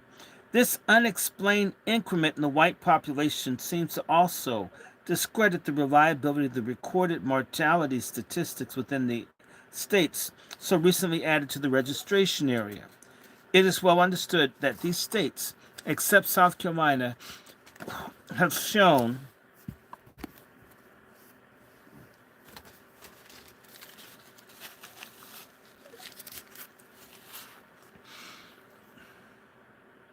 have shown a comparatively slow rate of increase in the Negro population for 30 years preceding the census in question.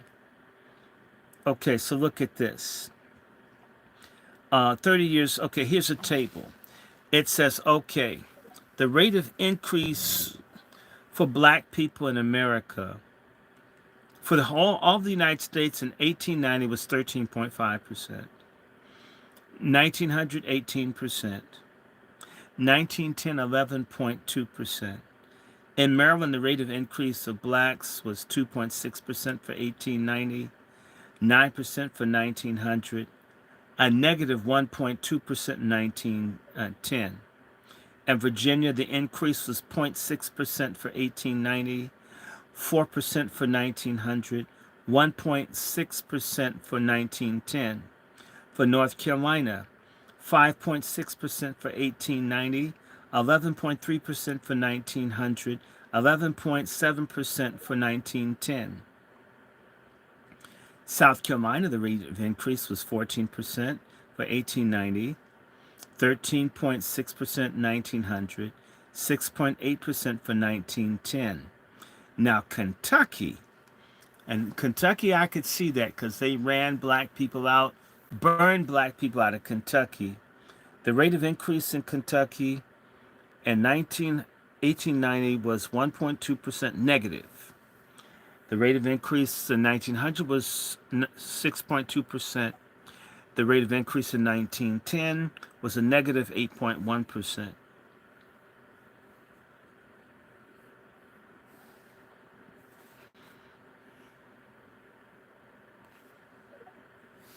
Now let me just say this. The low birth rate revealed by the censuses in these states is due to the migration of the Negro population of reproductive age in those states within the registration area. This, of course, does not affect necessarily the birth rate of the Negro population as a whole. A better view of the birth rate population may be secured by considering the growth of the population in the more typical southern states, not so much affected by migration during the period. Okay. Look at this. For Georgia, in 1890, the rate of increase was 18.4%. 1900, 20.5%. 1910, 13.7%. Alabama, 13.1%, 21.9%, 9.8%. Mississippi, 14.2%, 22.2%, 11.2%. Louisiana, 15.6%, 16.4%, 9.7%. It was seen that the four heavy Negro states, with an aggregate population of nearly 4 million, show a rate of increase far greater than those in the registration area. The increase in these states was due wholly to the excess births over deaths, but this does not tell the whole story. While the stream of migration was not so pronounced from these states as far from the northern tier of the southern states, there has still been a considerable northern movement for the past 3 or 4 decades. From a comprehensive view of the whole situation, it seems perfectly clear that the sudden decline of the Negro population as revealed by the census of 1920 is due to a miscount rather than a declining birth rate. If we should estimate the error in count of 300,000, scarcely greater than that conceded by the Census Bureau itself for its count in 1890, the Negro population during the last 60 years would have followed a more or less consistently the ordinary laws of growth.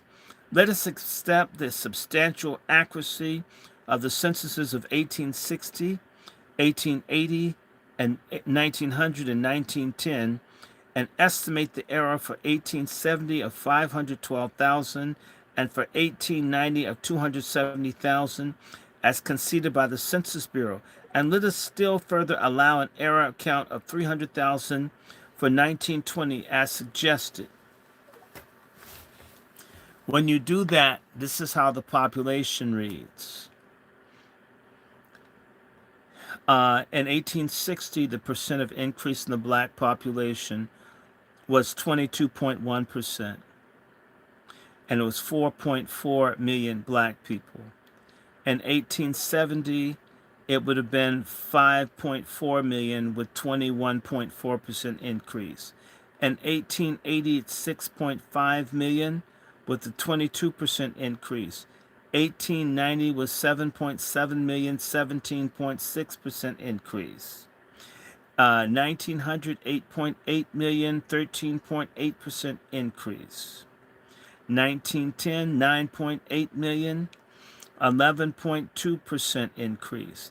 1920, 10,700,000, 9.6% increase. Not that I believe those, but that makes more sense if you looked at the numbers and what they gave. The table makes the Negro population behave more or less normally, and is certainly more reasonable than the startling deviation revealed in the face of returns, and the explanation is more acceptable to the reason than that urged by the Census Bureau of a sudden and unexplainable decline in the Negro birth rate. It is a source of surprise to note that the American mind seems to expect that any fact which affects the Negro will deviate from the normal course of human values. It is prone to accept with satisfaction wild assertions and unsupported theories without subjecting them to the test of logic or reason. It is seen in the census, it is so. I'm sorry. If it is seen in the census, or let's say, if white folks at the Census Bureau say it, it's so no matter how crazy it is. Any statement issued upon the authority of the government which seems to be belittling to the Negro will be seized upon by the would-be social philosophers and exploited throughout the nation to be a disadvantage of the race. Debeau, relying upon the low birth rate of increase in the Negro population by the census of 1870, proved to the entire satisfaction of those who were satisfied with this type of proof that the Negro could not withstand the competition of freedom and would forthwith fall out of the equation as an effective factor. The census of 1880, showing an unheard increase of 34%, set all of Debeau's philosophy at naught. In other words, they thought, oh, they're going to die off. Yeah, we love these small numbers. Damn it, there's so many niggas. Well, what did we get wrong, right? But thence arose another school of philosophers which declared that the unheard increase in the Negro population threatened the numerical ascendancy of the white race. Therefore, the black man should be returned to Africa, whence his ancestors came. The census of 1890 refuted this conclusion by showing an increase of only 13.8%. But, no whit abashed, another type of anti-Negro propagandism arose, declaring that the rapid decline in the race indicated inherent degenerative physical tendencies threatening the health and stamina of the American people. The census of 1900, showing a rise in decadal growth of 8%, produced a calm in the domain of the social speculation. It seems to be the nature of the prophet to ignore the failure of the fulfillment of his prophecies. But the preceding prophecies of evil are still of record. It is particularly unfortunate that such loose and unscientific propaganda can be bolstered up by data from the government documents which the uninquiring mind is disposed to accept with the authority of Holy Writ. The calamity philosophers have already dipped their pens in the ink to damn the Negro race to degeneration and death by reason of the latest census figures. The thought and perhaps the conduct of the nation may be misled on the basis of erroneous data backed up by governmental authority. The broad question arises in the scientific mind. If the data on the Negro population furnished by the census cannot be relied upon, as is clearly shown by the past enumerations, what assurance is there that collateral information such as death rate, birth rate, occupation, illiteracy, etc. is to be given full credit and confidence? The Negro problem is the most complicated issue with which we have to deal. Straight thinking and sound opinion based upon accurate data is absolutely necessary to enable us to reach any conclusion of value. The Census Office has now become a permanent bureau which is hoped will take rank with other scientific departments of the government. Statesmen and publicists should have serious concern about the accuracy of Negro statistics in view of the importance of the political and sociological conclusions based upon and derived from them. The problem of eugenics is receiving much attention from students of sociology at the present time. The future welfare of society depends very largely upon the perpetuating and carrying forward of the best characteristics derivable from physical heredity and social environment. The application of eugenics to the colored race of the United States suggests several new and interesting lines of inquiry. A study of the number of children contributed to by the 55 colored teachers at Howard University, Washington, D.C., shows an interesting sidelight on the question of eugenics as it affects the Negro race. Howard University is an institution for the higher education of the Negro comprising a student body of over 1,500. The Negro members of this faculty maintain on the whole perhaps a status as high as any other group of colored people to be found in the United States. The present study is limited to the teachers of the academic faculties, as they constitute a coherent social entity whose life focuses about the institution. As an outgrowth of sudden change of the condition due to the Civil War, the Negro has developed a small upper class with a wide fissure between it and the great mass life of the race. There are about 50,000 Negroes belonging to the professional class who earn a livelihood by some form of intellectual endeavor, while the great bulk of the race lives mainly by manual exertion. All social stratification rests ultimately upon occupation. The Negro has no considerable middle class, such as found in well-regulated societies, which shades the imperceptibility in both directions. According to the occupational test, the demarcation between the professional and laboring classes of a Negro is as sharp as a knife-cut line. It becomes a matter of sociological interest to know how far this upper class is sustaining through its own reproductivity. In other words, I hope bushy, elitist Negroes are getting down to reproduce themselves. I have therefore undertaken to make a study of race eugenics insofar as this particular group is concerned. In the 55 families from which these teachers were derived, there were 363 children, or an average of 6.5 for each family. On the other hand, these 55 teachers who have passed from the lower to the upper section of Negro life have so far contributed only 37 children,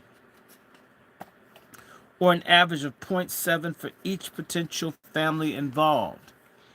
All these bougie feminists, that was then, just the one had no kids. The educated Negroes don't make kids. It's only the 0.7 for each potential family member involved. Of this number, there are 41 males, 14 females, 22 are married, 33 are single, and the number for each family so far formed is 1.6.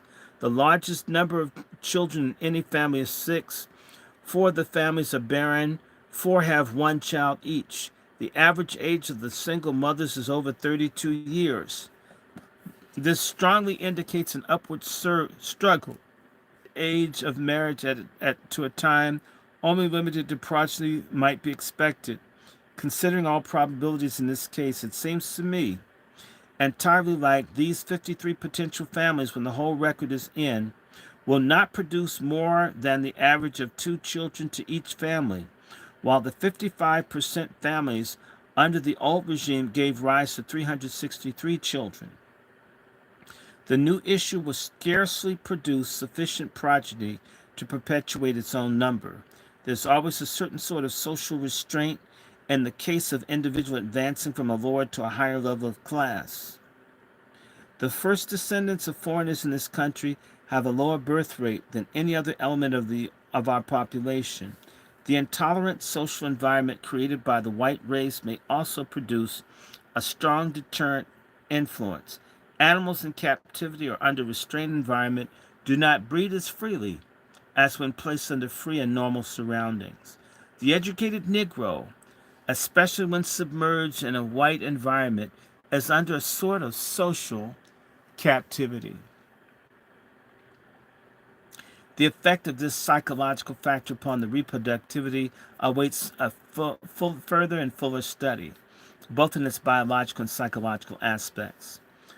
From a wide acquaintance with the upper life of the Negro race under a wide variety of conditions and circumstances, I'm fully persuaded that this Howard University group is typical of like element throughout the race so far as fecundity is concerned. The upper class is headed towards extinction unless reinforced from the faithful mass below. In other words, bushy, boule Negroes need broke-ass black folks to make kids for there to be black folks because they ain't making none.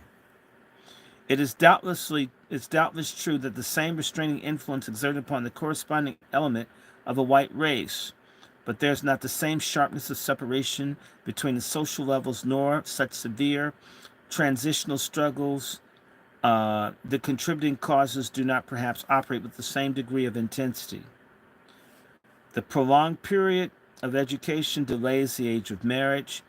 The Negro during the first generation of freedom acquired his education at a later period than white children, and by reason of hard struggle, he has had to undergo his scholastic training that was completed at a somewhat advanced age. The high standard of living which the professional Negro feels he must maintain still further delays the age of marriage. A single illustration will serve to clarify this point. I have jocularly, yeah, I said that right, jocularly, asked one of our bachelor instructors, who has passed beyond his 40th birthday, why he didn't take unto himself a companion and helpmate. His reply was that his salary was not sufficient to allow him to support a family in the style and manner which he deemed appropriate. My reply was, if your parents had been constrained by like consideration, you probably would not be in existence. His father was a laboring man with a family of 8 children. It was the opinion of Grant Allen, an eminent English literary and scientific authority, that the human race would become extinct if all of its females deferred marriage beyond the age of 26. The conscious purpose of race suicide doubtless contributes somewhat to the low birth rate.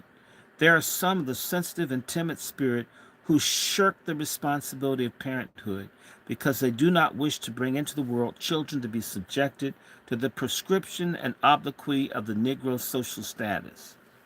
We don't want to have kids because they'll be treated like niggas. This is what Margaret Sanger was saying too. Will this tendency, which threatens the extinction of the higher element of the Negro race, continue to operate in the future with the same degree of intensity as the present time? Probably not. The first generation after slavery was subjected to severe strain and stress of rapid adjustment. The sudden leap from the lower to upper classes of life was a feat of social acrobatics that can hardly be repeated under a more orderly scheme of development. The life of subsequent generations will be better ordered, and therefore we may expect that the resulting effect will be seen in family life. The birth rate of the mass of the race is not affected by like considerations. They feel little or nothing of the stress and strain of the upper class and multiply and make merry in blissful oblivion of these things. The rate of increase of the upper class is scarcely a third of the bulk of the race, as is clearly indicated by the relative prolificness of Howard University faculty as compared to that with their parents. The higher professional class of the Negro race will not be recruited from within their own ranks, but must be reinforced from the mass below. This will produce a healthy current throughout the race, which will serve somewhat to bridge the chasm produced by the absence of a mediatory class. The whole question of the importance of a more careful and extended study and the field of inquiry which is fruitful as any other in its far-reaching effects upon the general social welfare. Let me see. We've done almost 4 hours. I think I should stop here. But what do you guys think of Kelly Miller? This black population thing is a beast. Unless y'all want me to do some more, because oh my God, I do have something. Y'all want me to keep going, or do y'all want to stop? Because I can stop, or but I love these. Oh, this is so good. Should I do some more? Y'all want me to read? Let me see. Y'all want me to try a little bit more? I really love this, man. Oh God. I'm wondering. Let me see if I can find. Cause Kelly Miller. I love Kelly Miller. God. I do. I do. Let me see. There is an.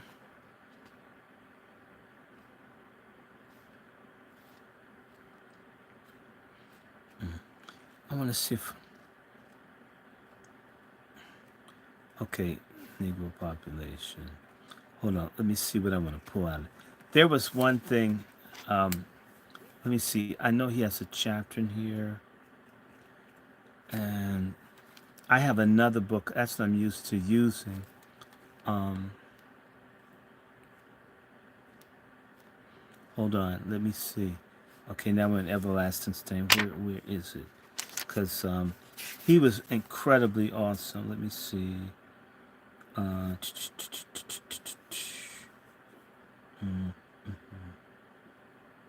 Hold on. I'm trying to see where that chapter is. Hold on. Oh, wait a minute. I think I got it. Give me a second. I'm just thinking.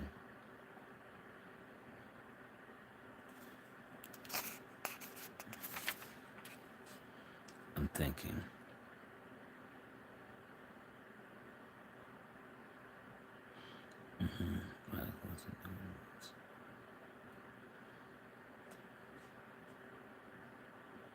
I'm almost done. Give me a second. Let me see what he got in this other one. Because otherwise, I have this James Weldon Johnson, which is fun, and it's nothing like forgive me. I just want to kick some church people in the ass. Um, where is it?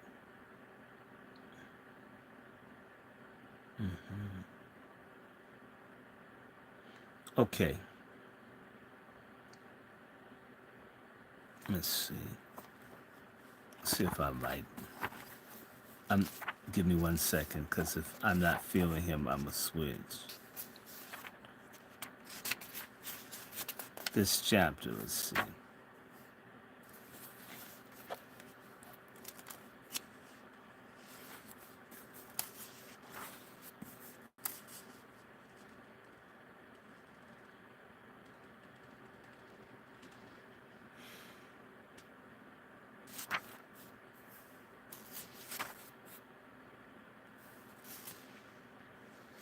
Okay, I love it. Oh yes, yes, yes, yes, yes, yes, yes, yes.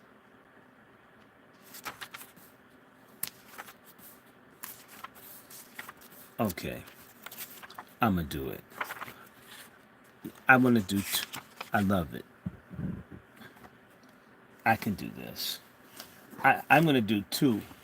I want to introduce another work, and I'll come back and do one more piece because Kelly Miller and them. Uh, yeah, no, I have this real issue, and I've got I have to celebrate T.D. Jakes' ass. It stepped down again from his church, and yeah, everybody knows that I don't like crooked preachers. If you don't know, I absolutely don't like crooked black ministers. They're some of the worst people in our race. I would do almost anything to see us delivered from these people. I wish they would get out of the business.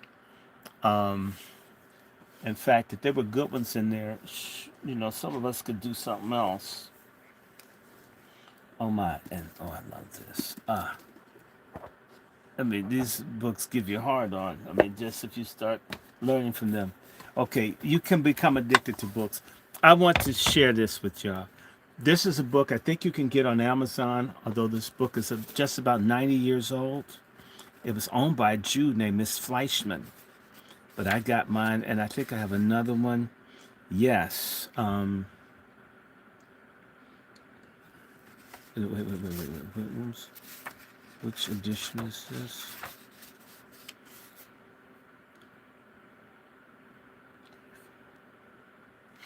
This book is 91 years old. This is a 91-year-old book, and it's called Negro Americans What Now? by James Weldon Johnson. Negro Americans, what now? I hate when people ask me questions in the chat and I hold the damn book up and say it. I mean, rewind this shit if you don't hear it. That's why it's recorded. You don't have to know. This is a phenomenal book. This was written during the Great Depression, and they're trying to figure out what to do about where we go. And it's a short book, and I'm going to go through some of this because it's really nice. It's nice, and so I'm going to take a break because reading Kelly Miller, all them big ass words. I mean, I can do it, but sometimes it's like God, your tongue gets tired of it. Uh, this is James Weldon Johnson 90 years ago saying to black folk, "What the hell are we going to do? We're still here, people." I'm going to start off in his chapter, Choices. And in fact, I'm going to go back. I'm going to skip choices and start off in one area I really like, and that is because this is a big problem with black people. Leadership.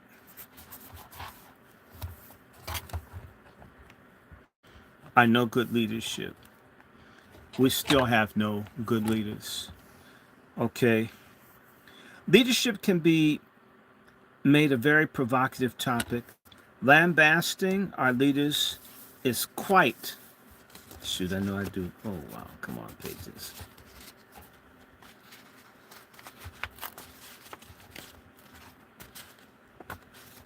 Hold on.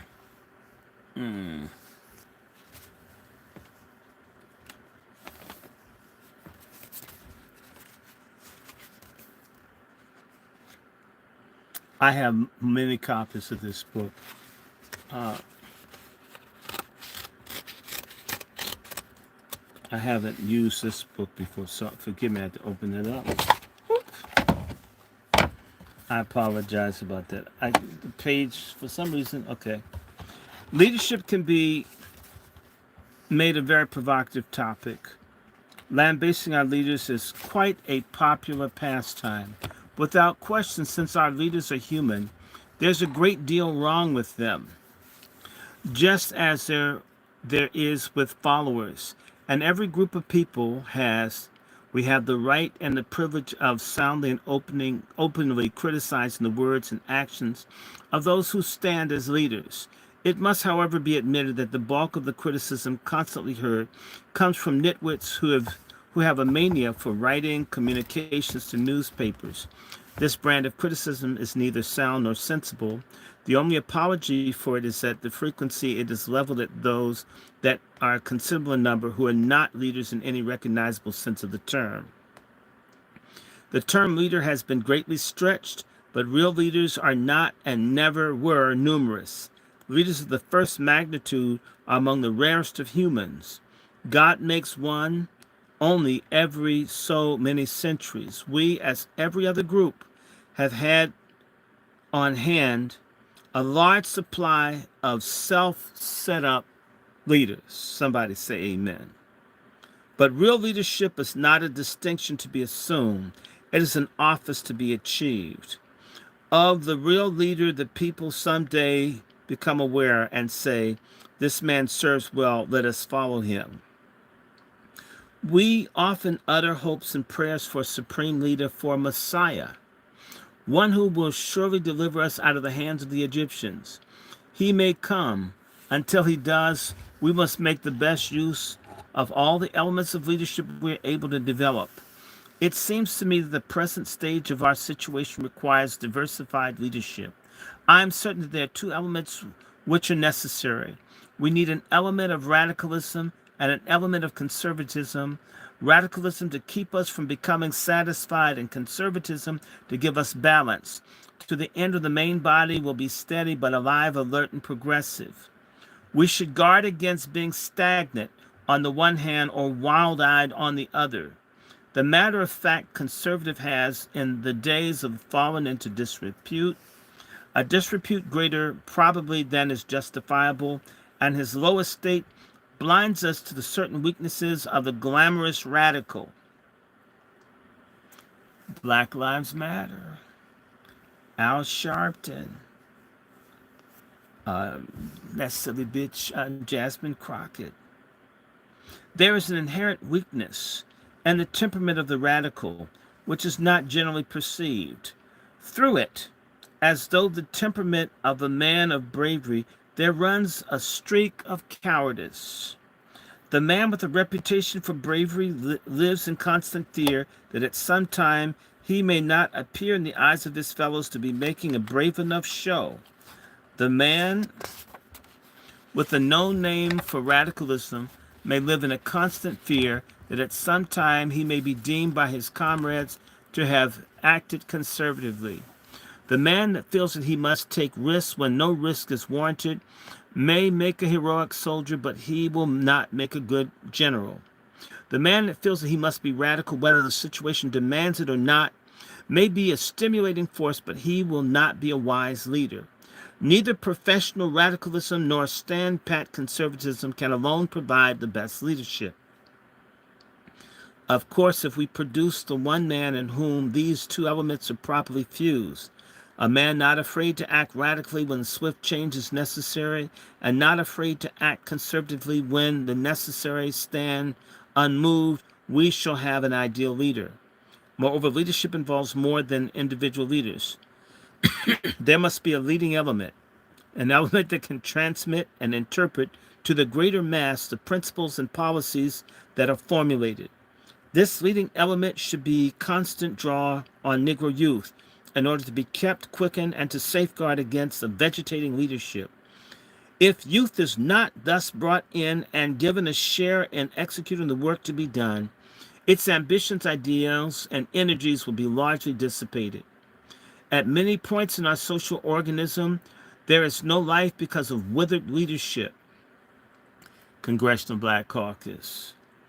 The thing to do is to cut out the dry rot and give the younger generation a chance.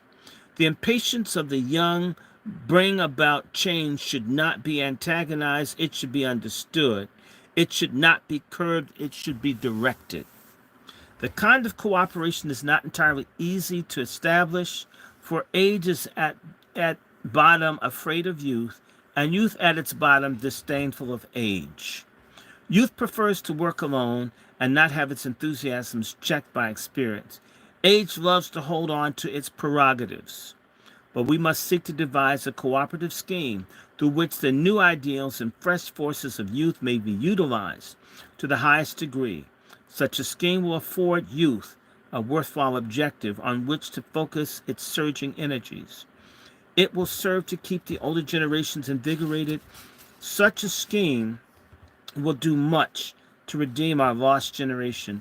For Negro youth, like the post-war youth of the whole Western world, has its lost generation, a generation for which traditional sanctions no longer exist, a generation that is adrift, dissatisfied, disillusioned, and cynical, or is pleasure mad. Such a scheme will put the youth in touch with life's realities and will provide an unsurpassed training ground for future leaders. The question of leaders naturally brings up the question of followers. There can be no leaders unless there are followers. Followers have obligations and responsibilities as well as leaders. As followers, we need to have intelligence, a sense of loyalty, and a sense of honor. We need to have enough intelligence to weigh and estimate men so that we can recognize real leadership when we see it, whether it is high or in lowly positions, and to detect the spurious from the genuine. Enough intelligence to stimulate and to help real leadership, both by approval when it is merited and by criticism when it is deserved. Enough intelligence not to be swept away by the winds of doctrine issuing from every loud-mouthed demagogue or smooth-tongued charlatan who comes along.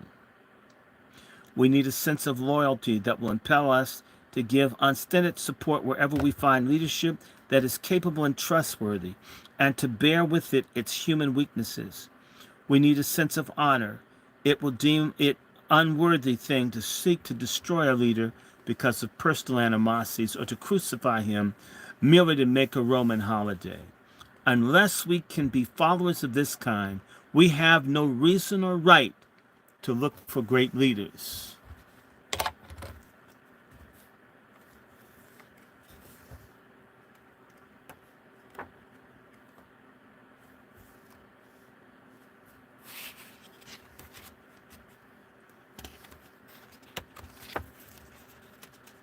Oh my, this is another one of these. Okay, hold on. This book is about 90 years old, and I'm the first person to really read it. I got...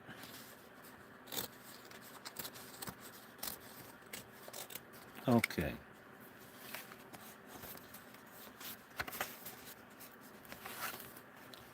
Do I want to read the conclusion? Okay, got it. This one too. Wow.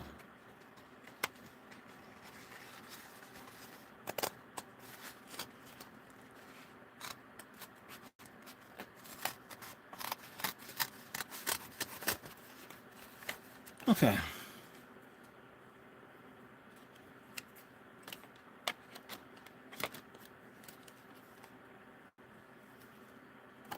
I'm going to go from the beginning. I'm going to skip this conclusion. Let me get into this. How do y'all like this? Y'all liking this?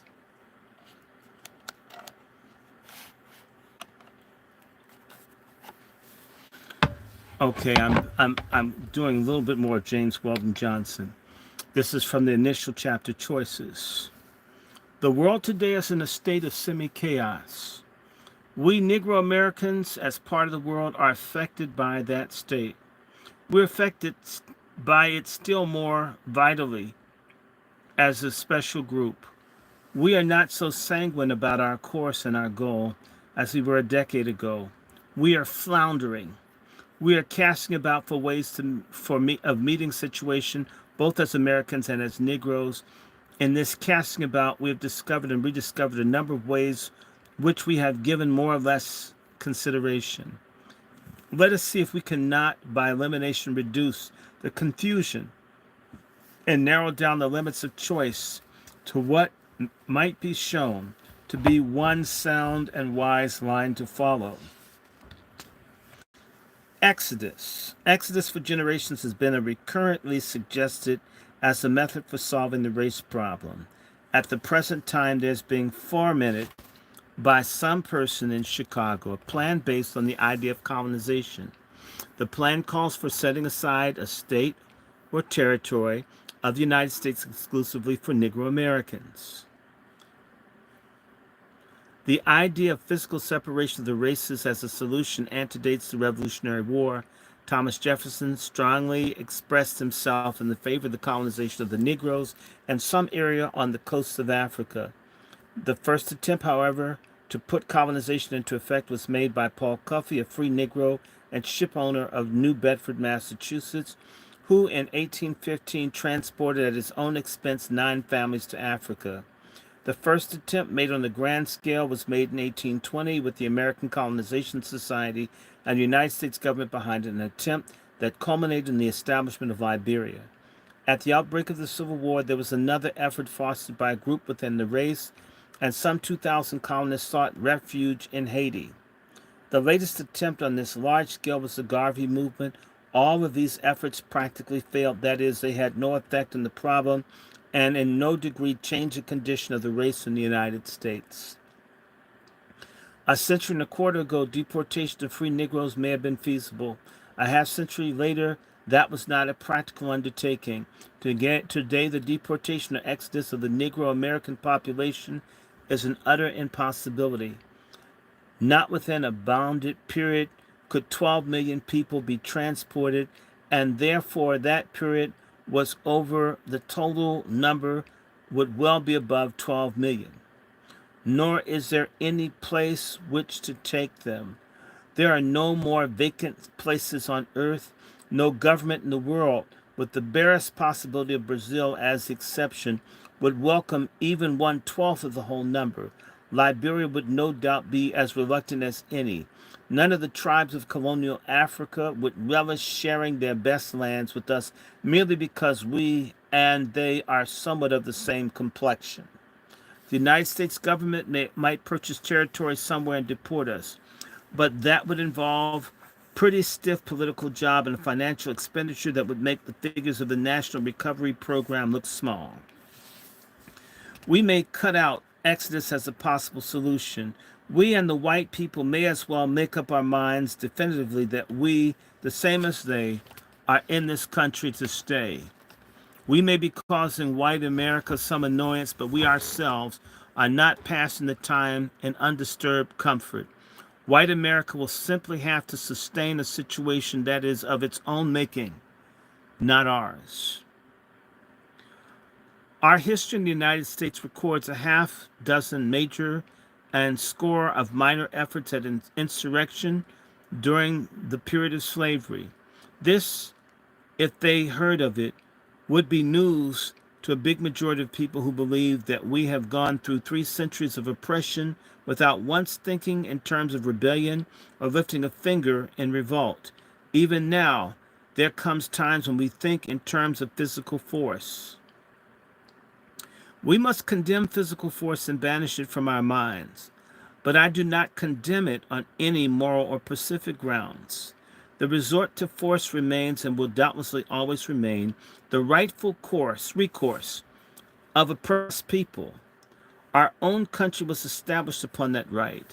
I condemn physical force because I know in our case it would be futile. The revolution.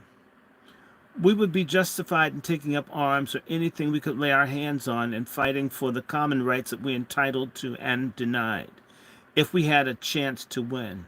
But I know, and we all know, that there is not a chance. It is, I believe, among the certainties of the someday, but perhaps not very far off, native blacks of Africa will, by physical force if necessary, compel whites to yield their extra privileges and immunities.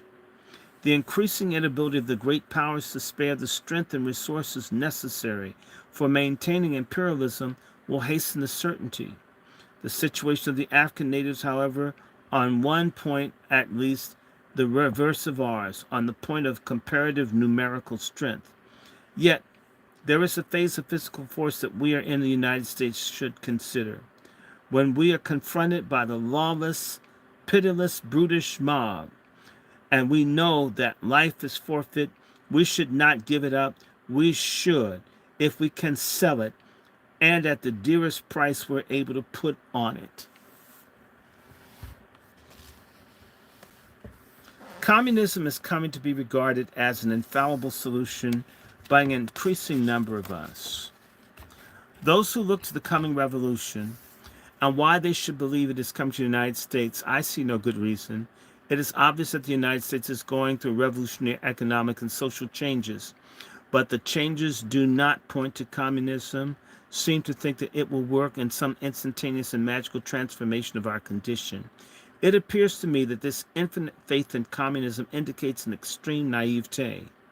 Those who would hold this faith point to the Soviet Russia as a land where there's absolutely no prejudice against Negroes. This is an unquestioned fact, but I see no grounds on which to attribute it to communism. There is no prejudice against Negroes in Tsarist Russia. Tsarist Russia was a country that could honor a black Hannibal, the country that could make a mulatto Pushkin its national poet, a country which university students in Petersburg could unhitch horses from a carriage of Ira Aldridge, the black American tragedian, after his performance of Othello, and themselves draw him back to his hotel. The simple truth is the Russian people have no prejudice against Negroes. In considering communism with respect to the Negro, the question before us, of course, is not how it works in Russia, but how it would probably work in the United States. If the United States goes communistic, where will the communists come from? They will certainly not be imported from Russia. They will be made from Americans here on hand. We might well pause and consider the variations of communism the United States might undergo. I hold no brief against communism as a theory of government. I hope that the Soviet experiment will be completely successful. I know it's having a strong influence on the principal nations of the world, including our own. I think it is a high sign of progress that the Negro Americans have reached a point of holding independent opinions on political and social questions. What I'm trying to do is to sound a warning against the childlike trust and the miraculous efficacy on our racial situation of any economic or social theory of government, communism or socialism or fascism or Nazism or New Deals. The solving of our situation depends principally upon an evolutionary process along two parallel lines: our own development and the bringing about of change in the national attitude towards us. That outcome will require our persevering effort under whatever form the government might take on. It might be argued, although there is not and has not been any anti-Negro feeling in Russia. It is the country in which anti-Semitism was stronger than any other, and that oppression and repression of Jews has been greatly abated or entirely wiped out by communism. Such arguments go further to prove the probability that communism in the United States would wipe out oppression and repression of Negro Americans and give them the status of equality. I grant the possibility. What though it may not be realized miraculously and suddenly? I grant that if America should turn truly communistic, by which I mean if it should adopt and practice communism without reservations and not adopt it as is adopted democracy and Christianity, so as to allow every degree of inequality and cruelty to be practiced under them, that if the capitalistic system should be abolished, and the dictatorship of the proletariat established, with the Negro aligned, as he naturally ought to be with the proletariat, race discriminations would be officially banned and the reason and feelings to back them would finally disappear.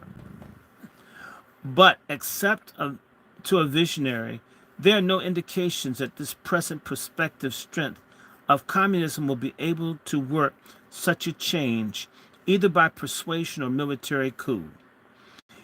In the situation as it now exists, it would be positively foolhardy for us as a group to take up the cause of communistic revolution and thereby bring upon ourselves all the antagonisms that are directed against it, in addition to those we already have to bear.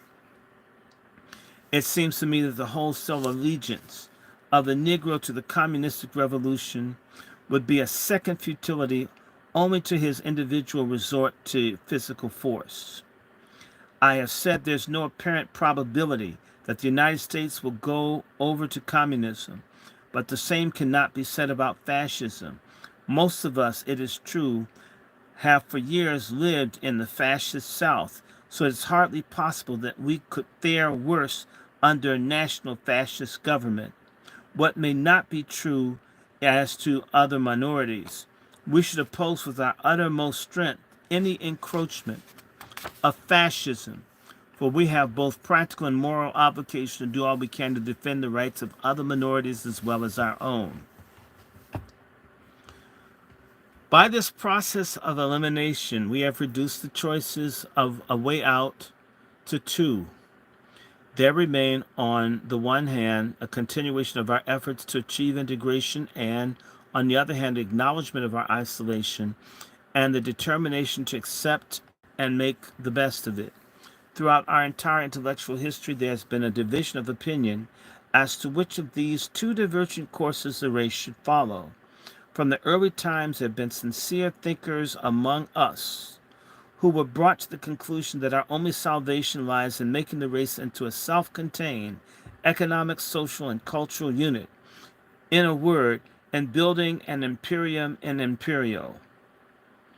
All along, however, the majority opinion has held that the only salvation worth achieving lies in making the race into a component part of the nation with all the common rights and privileges as well as duties of citizenship.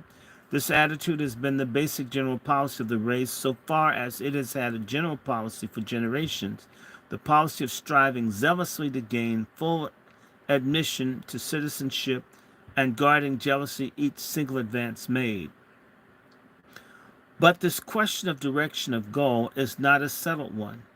There is in all of us a stronger tendency towards isolation than we may be aware of.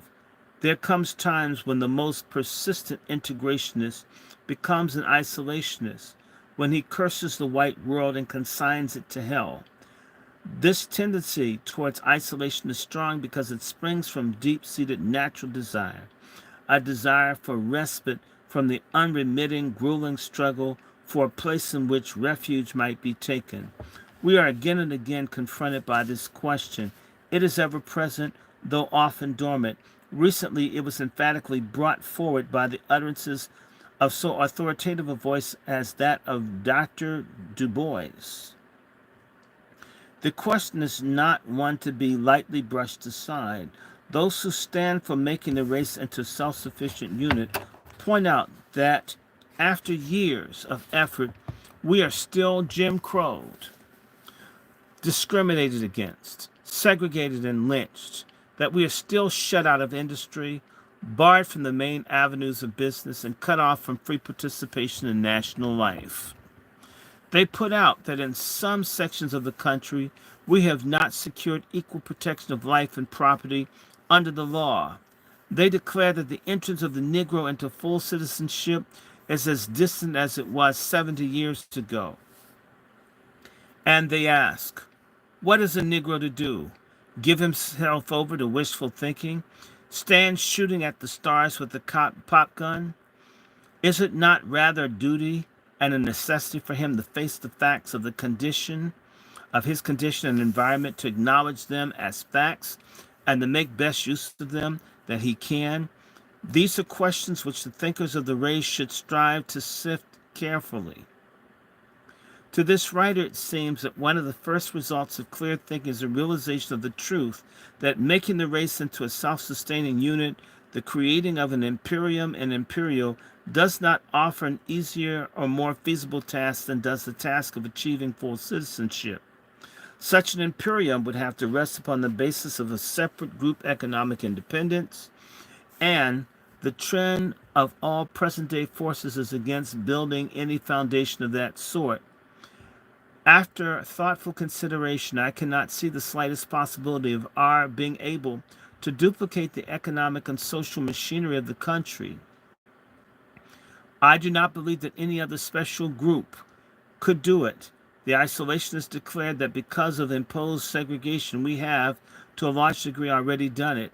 But the situation they point to is more apparent than real. Our separate schools and some of our other race institutions, many of our race enterprises, the greater part of our employment, and most of our fundamental activities are contingent upon our interrelationship with the country as a whole. Clear thinking reveals the outcome of voluntary isolation would be a permanent secondary status so acknowledged by the race. Such a status would, it is true, solve some phases of the race question. It would smooth away a good part of the friction and bring about a certain protection and security. The status of slavery carried some advantages of that sort, but I do not believe we shall ever be willing to pay such a price for security and peace. If the Negro American could do whatever appears to be impossible, as a separate unit, achieve self-sufficiency built upon group economic independence, does anyone suppose that would abolish prejudice against them and allay opposition, or that struggle to maintain their self-sufficiency would be in any degree less bitter than the present struggle to become an integral part of the nation? Taking into account the human nature as it is, would not the achievement be more likely to arouse envy and bring even more harsh hatreds, violent hatreds and persecutions? Certainly the isolationists are stating a truth that when they contend that we should not, ostrich-like, hide our heads in the sand, making believe that prejudice is non-existent, but in so doing, they are apostles of the obvious, calling upon the race to realize that prejudice is in actuality is a needless effort. It is placing emphasis on what has never been questioned. The danger for us does not lie in a possible failure to acknowledge prejudice as a reality, but acknowledging it too fully. We cannot ignore the fact that we are segregated no matter how much weight we wish to do so. no matter how much we might want to do so, and the smallest amount of common sense force to extract as so much good from the situation as there is in it. Any degree of sagacity forces us at the same time to use all of our powers to abolish, impose segregation, for it is an evil per se, and the negation of equality, either of opportunity or of awards. We should lay by all means to make our schools and institutions as excellent as we possibly make them, and by that very fact we reduce the certainty that they will forever remain schools and institutions for Negroes only. We should make our business enterprises and other strictly group undertakings as successful as we possibly can make them. We should gather all the strength and experience that we can from imposed segregation. But any good we're able to derive from the system, we should consider as a means and not an end. The strength and experience we gain from it should be applied to the objective of entering into and not staying out of the body politic. Clear thinking shows, too, that as bad as the conditions are, they're not as bad as they're declared. To be discouraged.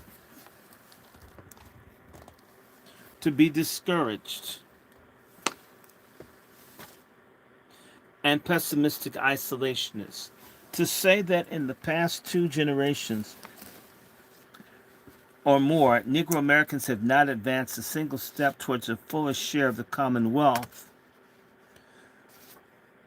becomes unlikely, easy ascertainable facts and absurdity. Only the shortest view of the situation gives color of truth to such a statement. Any reasonable long view proves to be utterly false. With our choice narrowed down to these 2 courses of wisdom and farsighted and possibility of achievement demand that we follow a line which leads to equal rights for us based on common terms and conditions under which they are accorded and guaranteed to other groups that go into the making of our national family. It is not necessary for our advancement that such an outcome would suddenly eradicate all prejudice. It would not, of course, have the effect of suddenly doing away with voluntary grouping in religious and secular organizations or abolishing group enterprises, for example, Negro newspapers, in accordance of full civil and political rights, has not in the case of the greater number of groups in the nation that have that effect. Nevertheless, it would be an immeasurable step forward and would place us where we have a fair start with other American groups, more than we do not need to ask. Forces and resources. In the following line that leads to equal rights, we're advancing to fight, not beating or retreat. So we should take a careful account of our forces and resources. Our numerical strength is at once a force and a resource. Not all the apathy, prejudice, and opposition in the United States would be able to block the forward march of 12 million people if we were formed into an intelligent, courageous, and persistent phalanx. 12 million of us can be made a reservoir from which may be drawn almost all elements needed in our struggle. Before our numerical strength was as great as it is, we had already drawn from the reservoir certain elements and made them into active forces. We must now make those forces more effective, organize and perfect still other forces, and bring about a coordination of all of them for the achievement of our objective. Up to now, we've shown no greater weakness in our inability or unwillingness to coordinate the forces that we have long had at hand. Aside from the handicapping effects of ignorance and inexperience, we have allowed pettiness and jealousies, rivalries, and downright meanness to interfere with and defeat worthy attempts at cooperation. By this time, we ought to have learned a lesson. The Negro Church is the most powerful and potentially the most effective medium we possess. The whole Christian church stands at this period in need of another reformation. sloughing off the outworn creeds and dogmas, and an application of its power to the working out of the present day problems of civilization and the social and spiritual life, the Negro Church stands in need of special reforms. First of all, the church, together with the race as a whole, must do a certain amount of clearing away in the religious field. We must stamp out as far as we can the bootleggers of religion, Jakes, Jamal Bryant, those parasites who, whenever they can get together a sufficient number of poor, hard-working women, will open up a storefront or a basement church and peddle a spurious brand of Christianity at a relatively exorbitant price. Some of these men may be sincere, but the majority of them are ignorant, lazy louts who would be of greater value to themselves and to the race if they were put to manual labor. A more important task is the driving out of those lecherous criminal scoundrels who, as spectacular figures, are a rather recent product. These self-anointed bishops, messiahs, and whatnots, whose central idea of a church is a holy harem, a sanctified system of concubinage, arouse only feelings of disgust and rage. They all belong in jail. Each of us who helps them land one there, does a good service.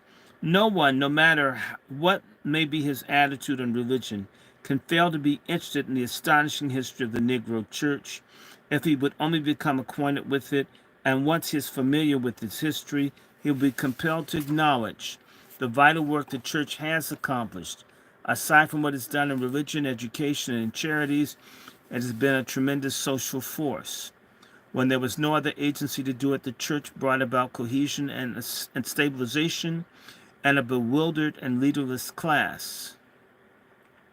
But the Church can't sit back on the essential work it has accomplished in slavery days and in the post-Civil War period. It cannot excuse existing shortcomings by pointing to its worthy record. It must thoroughly make the internal reforms that will better fit to meet the responsibility for racial advancement that it should shoulder now.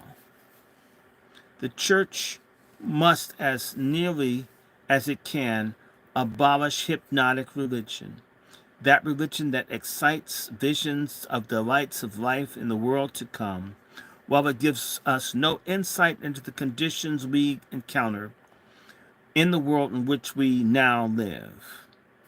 There's still to be found in the Negro Church too much obsolete doctrine, and too many pulpits are still to be heard terrific fulminations against dancing, theater-going, card playing from preachers who ignore or know nothing about the fundamental current questions of life. This stricture, of course, may also be applied to many white churches.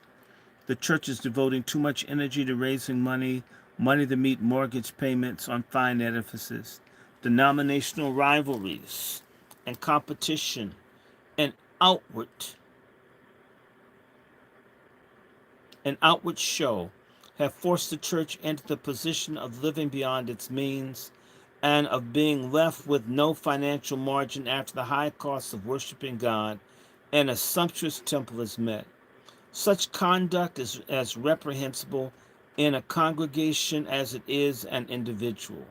As for the mere church buildings, the most affluent Negro congregation in the country requires no more and is warranted in having no more than a modest, adequate meeting house, beautiful because of its simplicity.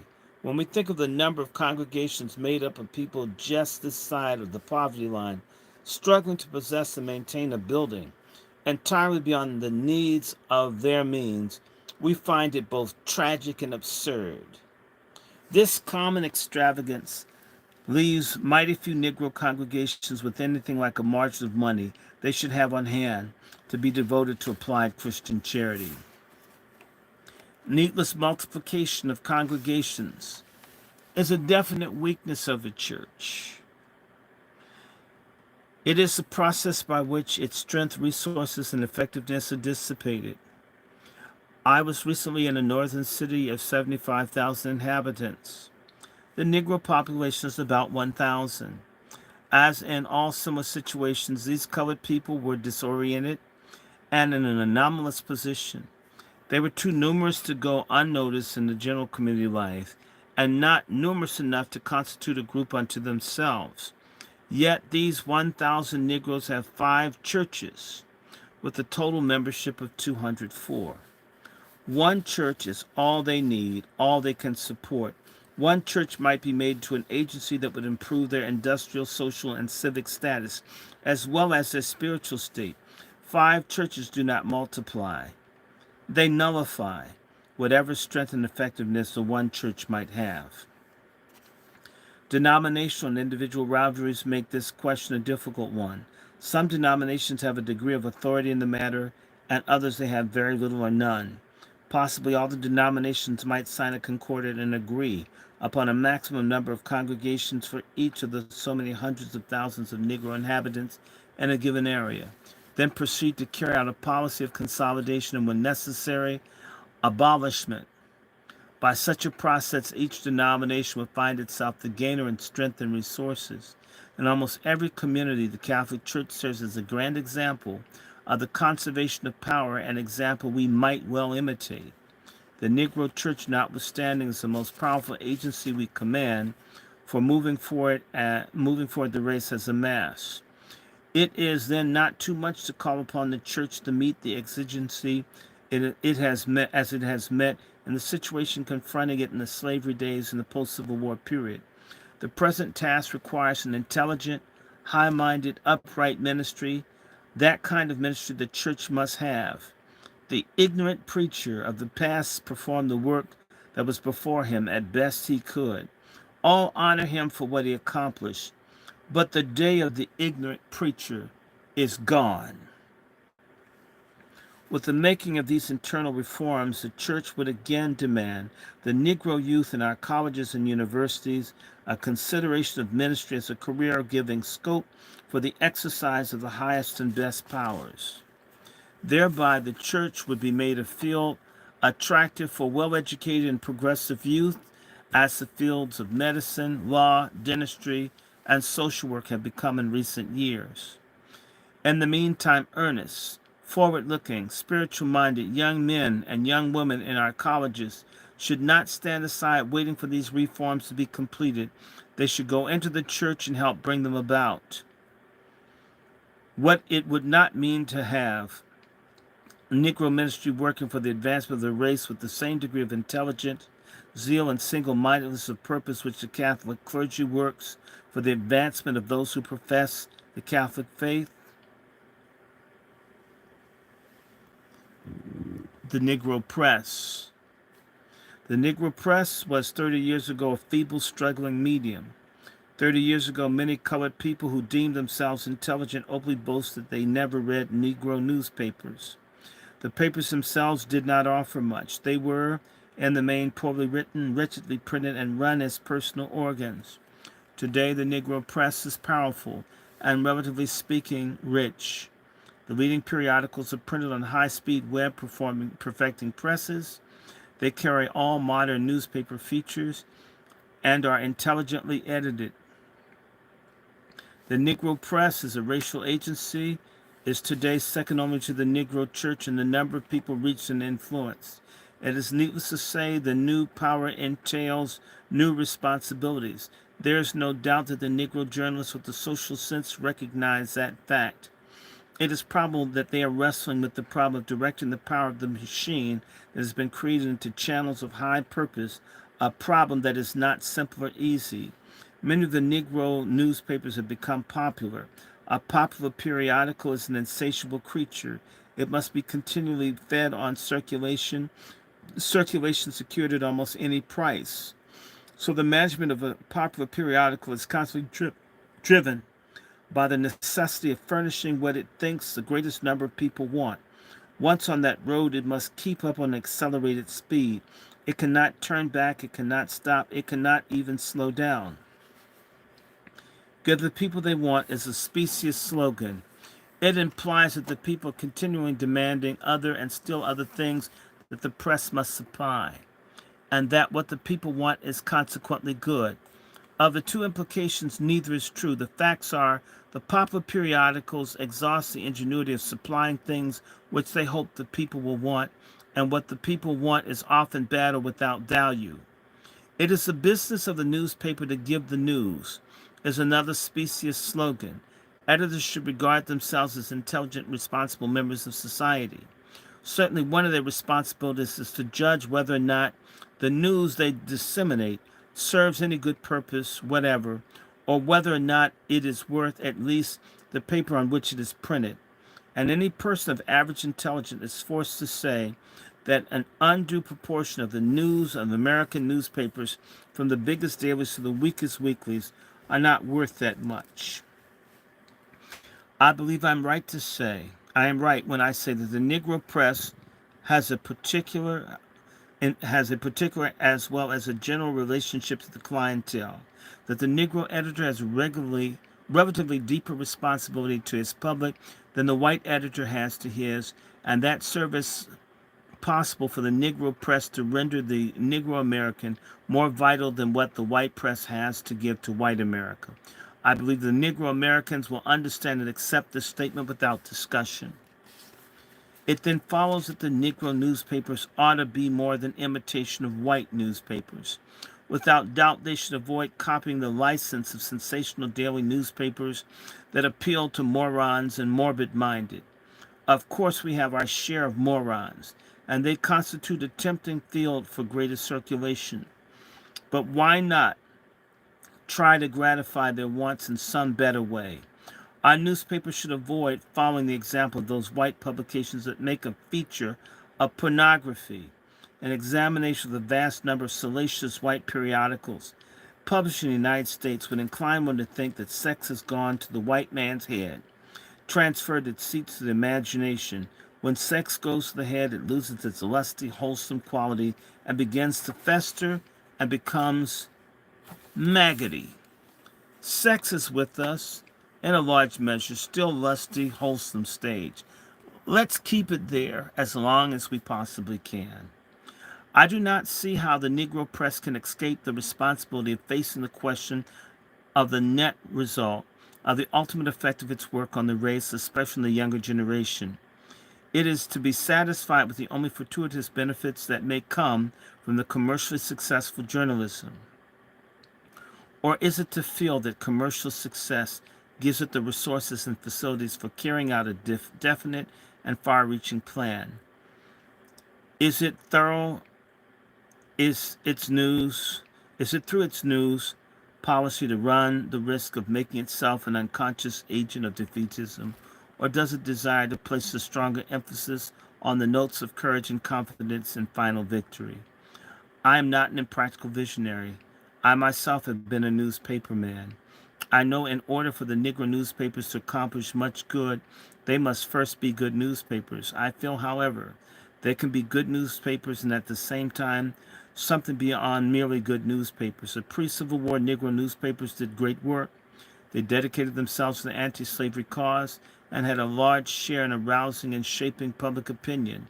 They quickened and inspired readers and gave them a voice and made itself heard. They played a significant part in creating the forces that led to the destruction of slavery. With this main object accomplished, they passed off the scene.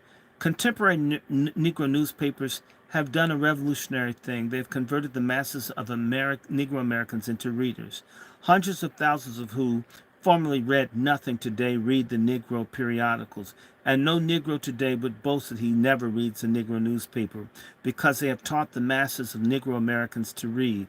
They have been able, in an extraordinary degree, to keep the race aware and awake. They have likewise had marked effects upon the consciousness of white America.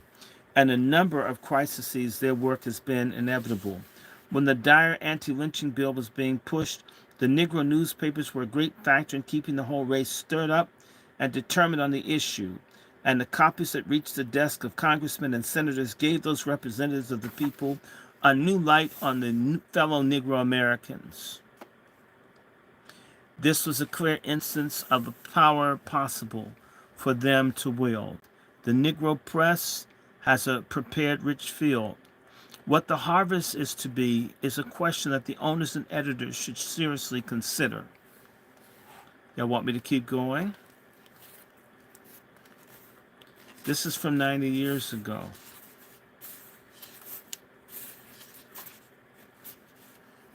I'm gonna read 8 more pages of this. Organizations among us are without number. There's a popular idea that we do not organize. It is erroneous. The fact is, we tend to over-organize. If all the Negro organizations in the United States marched in procession, they would be a month or more passing any given point. Most of them, however, are small, separate bodies, and their main purpose are decidedly minor. What we lack is the will and ability to organize our major purposes. Our principal fraternal organizations are national in scope. They develop rapidly and reach a degree of power and prosperity which now appears to be on the wane. Our big fraternities have filled and are still filling a useful purpose, but the difference between them and the smaller organizations is mainly a difference of size and resources. Their functions and objectives are fundamentally the same. All of these organizations function as units for the social intercourse and the enjoyment.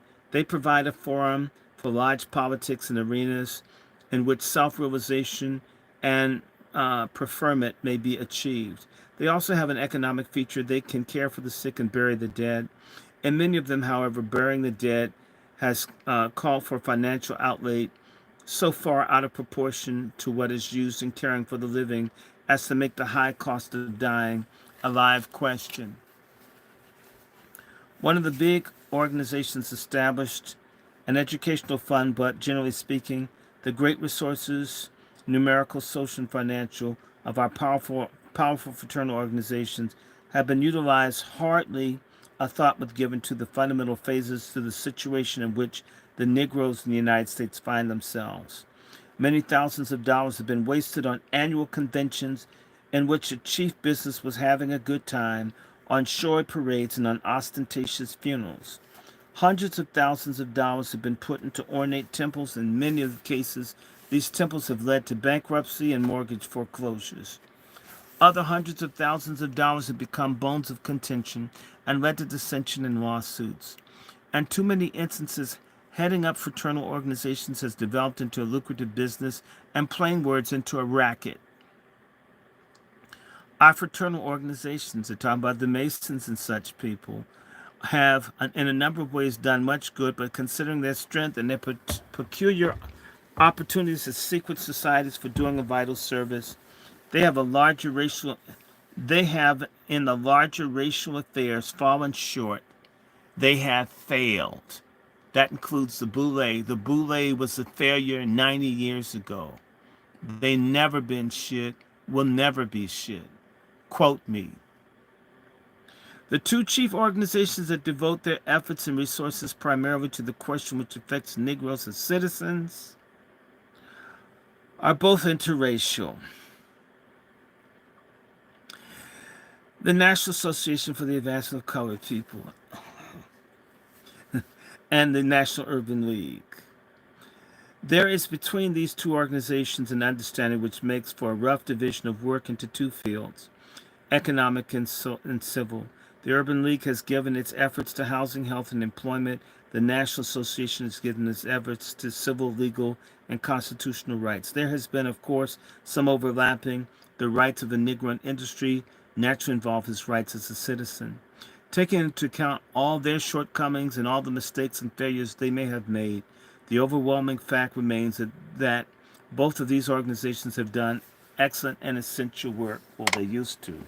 And neither has been given the support it deserves. Well, they're not really ours. Sorry, dude. There's also the Southern Commission on Interracial Cooperation, which has accomplished a certain delicate and important things that could not have been accomplished thoroughly through any other medium, and the Interracial Commission of the Federal Council of Churches of Christ in America, which has had a strong factor among religious bodies. Now, these principal forces and resources that we have enumerated are far from negligible. Even at their weakest, they are assets. Their actual strength is great. Their potential powers have not been estimated. Their potential powers of these elements I shall discuss at this point.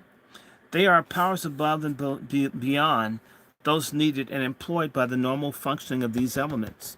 They are the powers before which the obstacles between us and our major goals would be compelled to yield. How may we call these potential powers these powers which will prove effective into being? The simplicity of the process will probably throw doubt on the magnitude of the feat. It may be done through the complete correlation of existing forces. The result will not be merely increased efficiency in all the various units and greater total strength. It will be the creation of an entirely new power, superpower, power that will be a fusion of all of our energies. If we create this power and center its force upon the walls that stand between us and the common rights, guarantees, and privileges of citizenship, we can be confident in battering them down. The practical method that I suggest is the creation and utilization of this power is to channel our forces so that they will function through a central machine. I believe that we have the machine at hand, the National Association for the Advancement of Colored People. I believe that we could get the desired results by making that organization the nucleus, the synthesis, the clearinghouse of our forces. It already has the experience, the skill, and in good part the machinery. It has proved itself honest, sincere, intelligent, and capable for the purpose of achieving, maintaining, and safeguarding our citizenship rights. No other organization can be compared with it. Its policies and techniques have proven to be the most advantageous and effective that we have thus far been able to devise. I know that this is not a wholly unanimous opinion. The statement that I have made has been frequently put in the form of a question. I believe, however, the study of the history of the work of the association for the past 25 years and the concurrent history of the Negro Americans will furnish sufficient evidence as to prove that the race has made positive gains through the effort of the NAACP. Its successful efforts to hold segregation within the limits of custom and to prevent it from being put over the realm of law, its leadership in its fight against lynching, and keeping that crime and other racial injustices before the consciences of the American people, and its half-dozen signal legal victories involving our constitutional rights are examples in point. But there's another way of evaluating the work of the organization. When the NAACP was founded, the great danger facing us was that we would lose vestiges of our rights by default. The organization checked that danger. It acted as a watchman on the wall, sounding alarms that called us to defense. Its work would be of value if only for the reason that without it our status would be worse than it is. In cities where our numbers are large, we still live grouped together in one or more Negro sections, although here in Nashville, where I'm writing, white and colored people live together rather indiscriminately in many sections. But there's hardly a doubt that in such cities, Negro Americans by this time would have all been sentenced by law to live in black ghettos. If the NAACP had not won its Louisville segregation case, in which the Supreme Court declared residential segregation on the grounds of race to be unconstitutional. I am taking for granted that no one should be so shallow as to ask if there's any difference between segregation by social convention and segregation by legal enactment. I believe also that the NAACP laid the foundation for the restoration of the ballot to Negro Americans in the South through its victory in the Texas primary cases. The Negro lost his right to vote conferred on him by the 14th and 15th Amendments because the Supreme Court, through hair-splitting sophistry and astute evasion, emasculated both amendments to the point of nullification. The signs are now that the right to vote will be reestablished through decisions of that same court. There is a school that holds these legal victories are empty. They are not. At the very least, they provide a ground upon which we make a stand for our rights. In the North, we have a fair degree of civil rights. In the South, we have a right to battle for those rights because the 14th and 15th Amendment are in the Constitution. Let us suppose them not there. Let us reach a quick realization of the material importance of the legal enactments, or note the effect of the adverse laws. If we correlate our numerical strength The strength of our religious and fraternal organizations, such political and economic power we have, and the power of our press in a way to make the National Association for the Advancement of Colored People the spearhead of our forces in a way that will enable it to shift the emphasis more and more from protest to action and more fully to translate declarations into deeds, and to widen its field to include all the fundamental phases of life that affect us as citizens. There are Negro Americans now born who will live to see the race accorded the common rights of citizenship on the same terms upon which they are accorded to other groups in the nation. I suggest that I make the NAACP as a central machine has, and I hope, not necessarily for me to state this in no relationship to the fact that for a number of years I was a member of the executive staff of the association, and I am still officially connected with the organization. I make it on what appears to me to be the undeniable facts of the situation. If plans for a more adequate and a more effective central machine are suggested, I would readily subscribe to them. Sorry about the NAACP boosterism there. But that's James Weldon Johnson talking about what black folks could do 90 years ago. And many of the issues are the same today. These things are largely unchanged. Largely unchanged. Let me see. I I got recently a collection of books I always wanted. I finally got a hardback, and I'm going to share some of it, and then that will be the last thing. Maybe I'll do a little bit of these too. I haven't done a long one, a long reading, a real long reading, in a long time. But there was a thing. This is a really uh, fascinating book. This book was initially written 85 years ago by E. Franklin Frazier, one of my favorite people. It's called The Negro Youth at the Crossway. Negro Youth at the Crossway. It's there was a chapter I was going through, and I'm going to do another one of these readings. I'll do it later today. I was supposed to do a bunch of readings, but I didn't. I didn't do it. Let me see.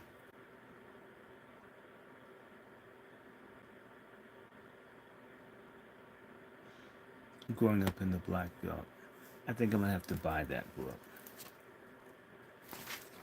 I wonder what's going on in.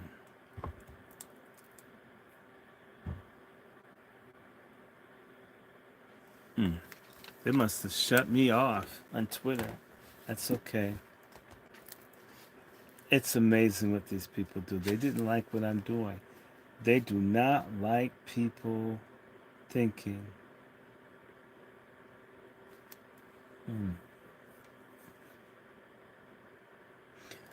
George is 12. I like that. I'm very interested in young people.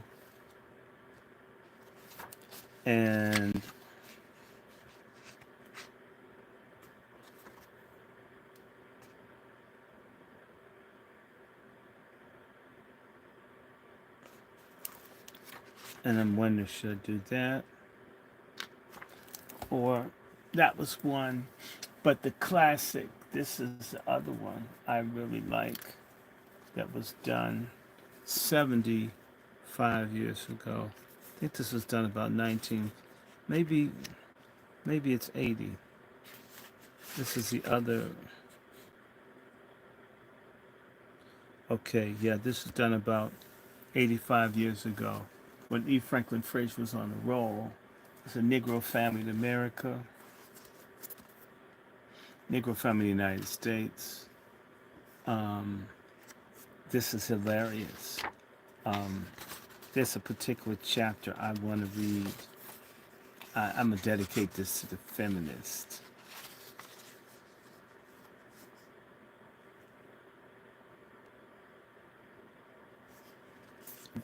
I'm going to read a portion of The Negro Family in the United States by Frazier. I think I want to read something to piss off feminists. Yes. Hmm. There are two portions. I love this. Okay, y'all. I just have to give some feminists a black eye. So let me tell you what I'm going to do. I'm going to read more of this, but I'm going to do this later because this is just awesome. Um, Frazier just talked about all the issues of of all the issues of the black family and stuff that was done.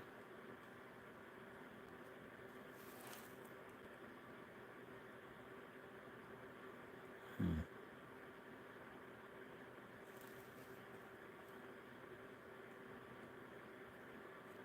We talk about how jacked up the family is. Which one should I do? Hmm. I love that. Which one? 56. Um, Let me see. I'm just trying to think. Let me see. 127.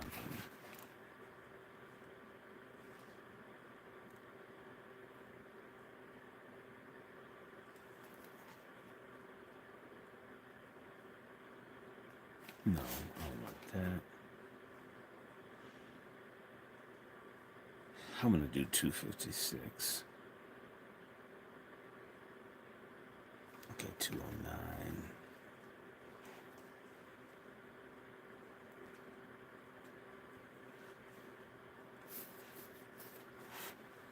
Hold on one more second. Give me one more. I'm just trying to figure out what's the best. I should go to 256.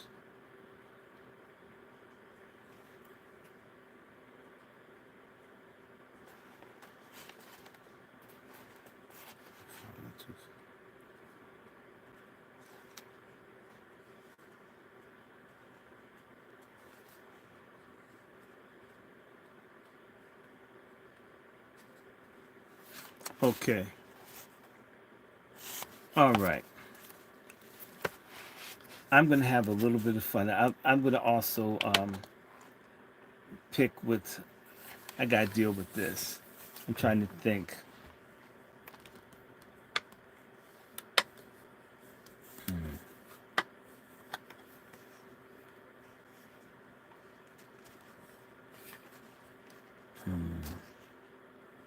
Mm-mm.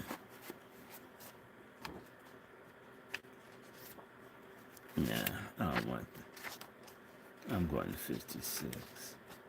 Okay. This is chapter 16 in E. Franklin Frazier's The Negro Family in the United States. This was initially published 1939. This is the 1951 edition. Um, this chapter 16 is called Outlawed Motherhood for all of the feminists out there. Not many years after the Civil War, a woman presented as typical of the demoralized family and sex relations of the newly emancipated Negroes in southern cities the following picture. The shanty is the black within and without through age and weather, but more than but more through dirt and grime, and the decaying floor is filthier than the ground outside, though that is a sink. There's no chair or stool, nothing to sit upon, but a wreck of a bedstead, which holds a nest of one straw feathered pillow, which trots of itself, rags of wool and cotton, which are equally smutty and frisky, a bit of furniture besides a small table. Three children are rubbing off the slime with potato skins left yesterday, for they get a meal some days, and these pairings furnish their only today. Under the table is a battered wash dish in which they stir their hoe cake when they can get any, and a broken skillet which to bake it, but wood is scarce to them, and only now can they steal a bit. A black woman sits on a log with a half dozen small specimens of humanity about her, and all the shades of black, brown, and yellow. She has 8 children and was married once, but only 2 of the children belong to her husband. Where is your husband? Is he living? You ask. Don't know, missus. Don't care. He may go to the devil for all I cares. 2 of the children are partially blind through measles. The third is a cripple. The oldest daughter is married, and her husband and her children live at home. And the second daughter is very black and bright girl of 15, has a yellow baby which knows no father. And all the numerous family live in one small room and all sleep together. 3 mothers are all members of the Methodist Church. The foregoing picture of Negro illegitimacy in a southern city, we all have the factors involved in the general problem: poverty, ignorance, and the absence of family traditions and community controls. And finally, the sexual exploitation of the subordinate race by the dominant race. Moreover, this description could be matched today by cases in southern cities where the sexual behavior of Negroes has been influenced by similar social forces. But of course, such cases of illegitimacy involving a degree of poverty, social disorganization, and personal demoralization represented in the description are not typical. Then, too, it is very probable that illegitimacy is not so widespread among Negroes today as during the years following the Civil War. It is impossible to draw any conclusions from available statistics concerning either the volume or the trend of illegitimacy among Negroes. And the registration area, the proportion of illegitimate births among Negroes, increased from 120 per thousand total births in 1917 to 165 per thousand in 1943. The statistics on Negro illegitimacy in the District of Columbia have been used more frequently than any other source as a basis of generalization on the problem. In 1878, 9.8% of Negro births were illegitimate, but during the next year, the percentage of illegitimate births suddenly rose to 17 per 100 live births. By 1880, a fifth of the births were illegitimate, and the percentage fluctuated between a fifth and a fourth until 1910. Although after 1910 was on a whole a downward trend, after 1929 the rate mounted steadily until it reached a former level of 20%. Then following World War II, the rate suddenly rose to 25%. The same is true of a few northern and southern cities for which their statistics on Negro illegitimacy extending as far back as 1900. In Baltimore, the Negro illegitimacy declined slightly from 26% at the opening of the century to 21% in 1929. During the same period in Mobile, Alabama, the rate has fluctuated considerably. At the beginning of the present century, close to 27%, but declined to 11% in 1912. However, it suddenly mounted in the next year to 27% and reached 27% during the First World War, and then it declined to 23%. However, in Hartford, Connecticut, where there have been comparatively few Negro births, the illegitimacy rate has declined on the whole during the present century despite an influx of Negroes during and since the war. In Somerville, Massachusetts, where the Negro population remains small, there have been only 6 illegitimate births scattered over a period of 30 years. Since 1900, the proportion of Negro illegitimate births in Evansville, Indiana, according to health records, has fluctuated considerably. At the opening of the century, the proportion of illegitimate births was about 14%, but after declining until it reached 9% in 1906, and it decreased again, fluctuating about 20%, reached 30.8% in 1929. Records of Negro illegitimacy for shorter periods in several northern and southern cities may also be cited. In Richmond and Norfolk, Virginia, the rate remained close to 20% since 1920. However, in Birmingham, Alabama, the rate has mounted from 12 to 16% since 1918. The rate in Philadelphia since 1920 has closely paralleled that in Birmingham, Alabama, whereas in Trenton, New Jersey, since 1916, it has increased from 10 to 18%. In Chicago, it was found that from 10 to 15% of the Negro maternity cases in Cook County Hospital for the 6 years, 1923 to 28, um, were unmarried mothers. In New York in 1930, there are 379 Negro illegitimate births, according to the records of the Health Department, and 434 according to the data of the social service agencies. On the basis of these figures, the Negro rate was between 5 and 6%. Generally, the attempts have been made in the past to fathom the causes of the persistence of a high rate of illegitimacy among Negroes, especially in cities where race has made perceptible progress economically and educationally. Students have gloomily attributed to some inherent moral degeneracy of the Negro. Hoffman, writing at the close of last century, concluded that statistics of crime and illegitimacy furnish proof that neither religion nor education has influenced, to any appreciable degree, the moral progress of the race, and that the race as a whole had gone backward rather than forward.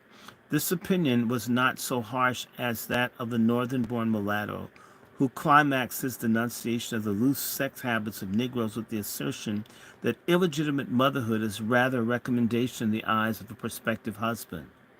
Even as late as 1930, a writer who has often proposed colonization as the only means of saving America from the moral menace of the Negro, regarded the high Negro illegitimacy rate in the District of Columbia as one of the manifest measures of indifferent success achieved upon the part of the white during his long contact and mediating the ideals, morals of Christianity to the Negro. Although illegitimacy is from 5 to 10 times as high among Negroes as among whites, these opinions concerning the moral degeneracy of the Negro obviously reflect the various attitudes of the writers rather than provide explanations of the Negro's behavior. Shannon's antipathy towards the mulatto was probably responsible for his absurd argument that the Negro's attitude towards illegitimacy is a result of false ideas of equality which encouraged in the District of Columbia. It is scarcely necessary to point out that in most of the northern cities, where the Negro enjoys more equality than in the District of Columbia, the illegitimacy rates are much lower. But as a matter of fact, there are relatively few white fathers of colored illegitimate children. In Chicago, for a 2.5 year period, beginning in January 1926, there were only 6 white and 1 Mexican father among 235 cases in the records of the Cook County Hospital. Dr. Reed, in her study of the situation in New York City, found that among the 962 cases in which the health department had data for the race or color of the father as well as the mother, there are only 18 instances of race crossing reported. 15 of these instances of Negro women who had white fathers of their children, while 3 were white women that had Negro fathers of their babies. Although statistical data of a conclusive nature are lacking, from what we know of racial mixture in the South, the social and economic subordination of the Negro has been more fruitful of illegitimacy than any enjoyment of equality. The reaction of Thomas, the cultured Negro from New England, simply expressed his revulsion of feeling towards a disorganized Negro of the South, with whom he identified by custom and public opinion. Similarly, many white investigators have been shocked and disgusted when they discovered in some cities that 3/4 of a century after slavery, a quarter of the Negro births were illegitimate. But what these investigators failed to realize is the constant flow of simple peasant folk from rural districts to the poverty and disorganization of city slums constantly recreates the problem of unmarried motherhood. Most unmarried Negro mothers are newcomers to the city, as revealed in various studies. In New York City in 1930, about 1/5 of the Negro women who had become unmarried mothers were non-residents. This is about 3% less than among white women who seemingly seek the anonymity of the city for more frequently to escape the censor of their home communities. However, a more significant fact relative to the migration to the city appears to be to regard the birthplace of the unmarried mothers and the length of their residence in the city.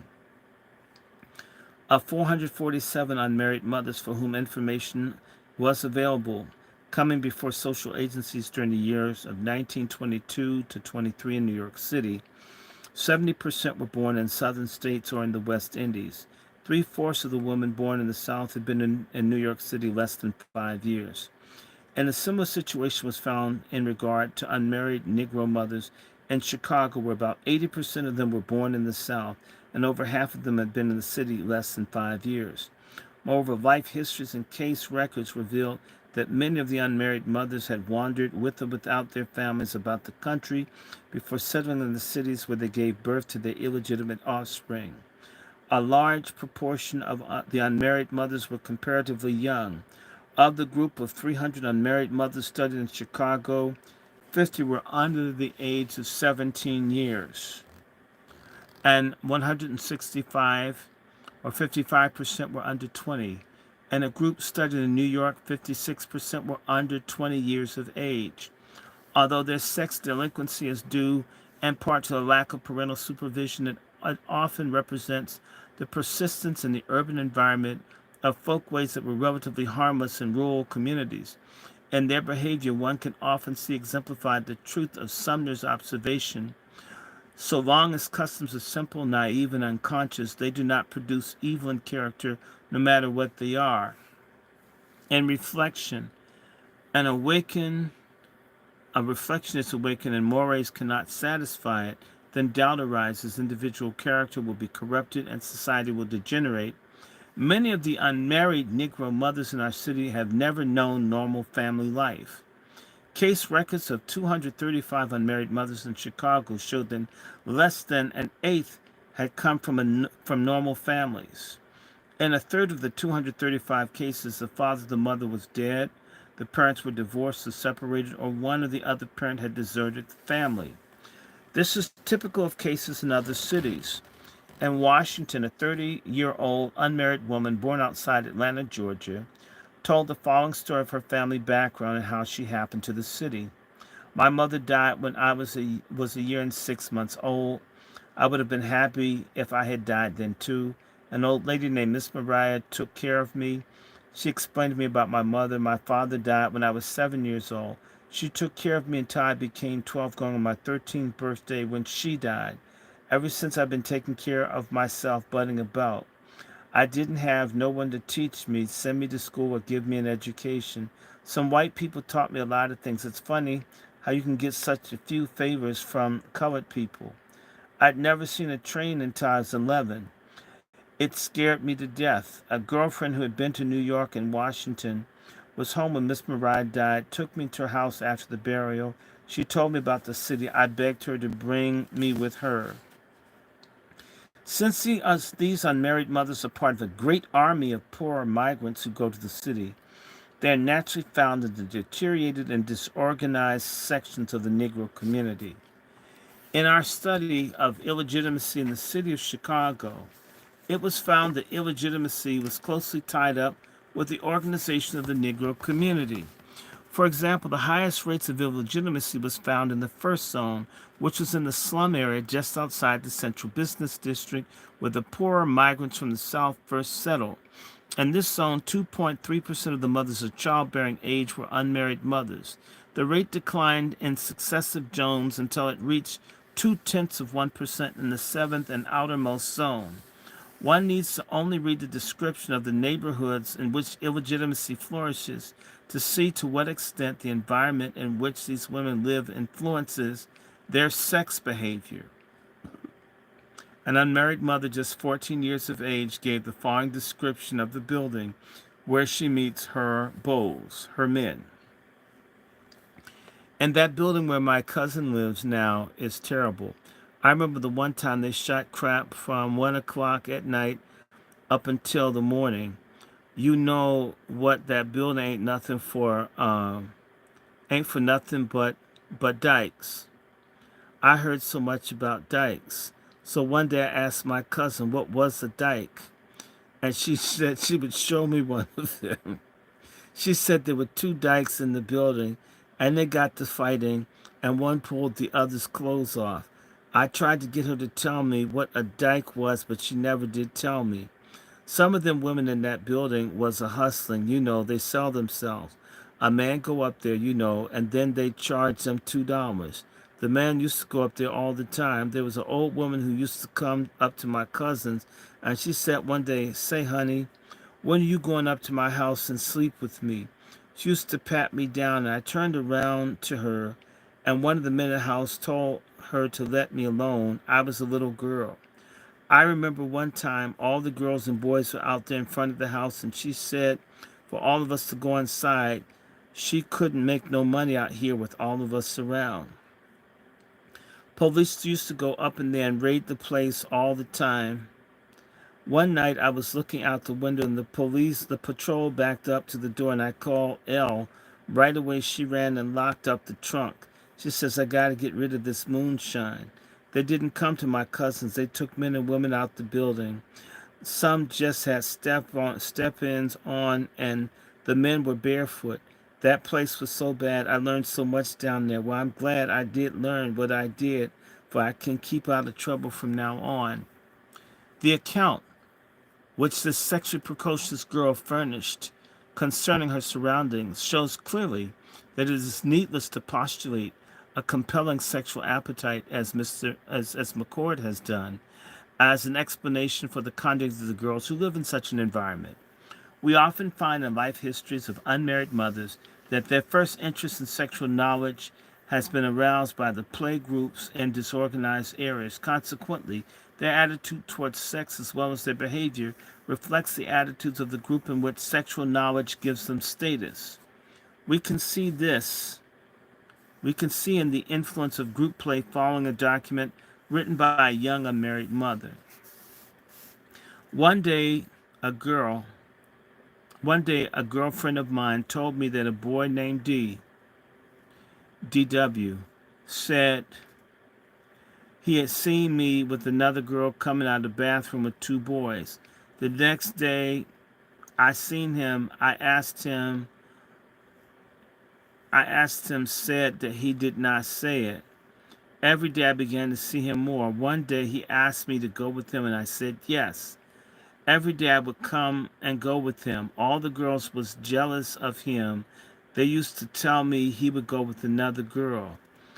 He said he did not. I believe him. One hot summer night, I was in Ellis Park on 37th, and I met D. I asked him where he lived. He said 36 Cottage Grove, last floor. After a while, a girl came named LB and her boyfriend. We all sat out in the park for a while. He asked me if I would let him have it. I said no.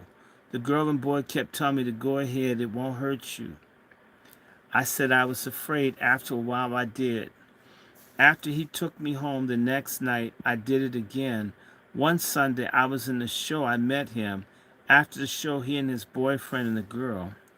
I didn't know who she was. But the boy's name is JG. We went over to his house. Jay started the radio. We danced a while, and the boys turned out light.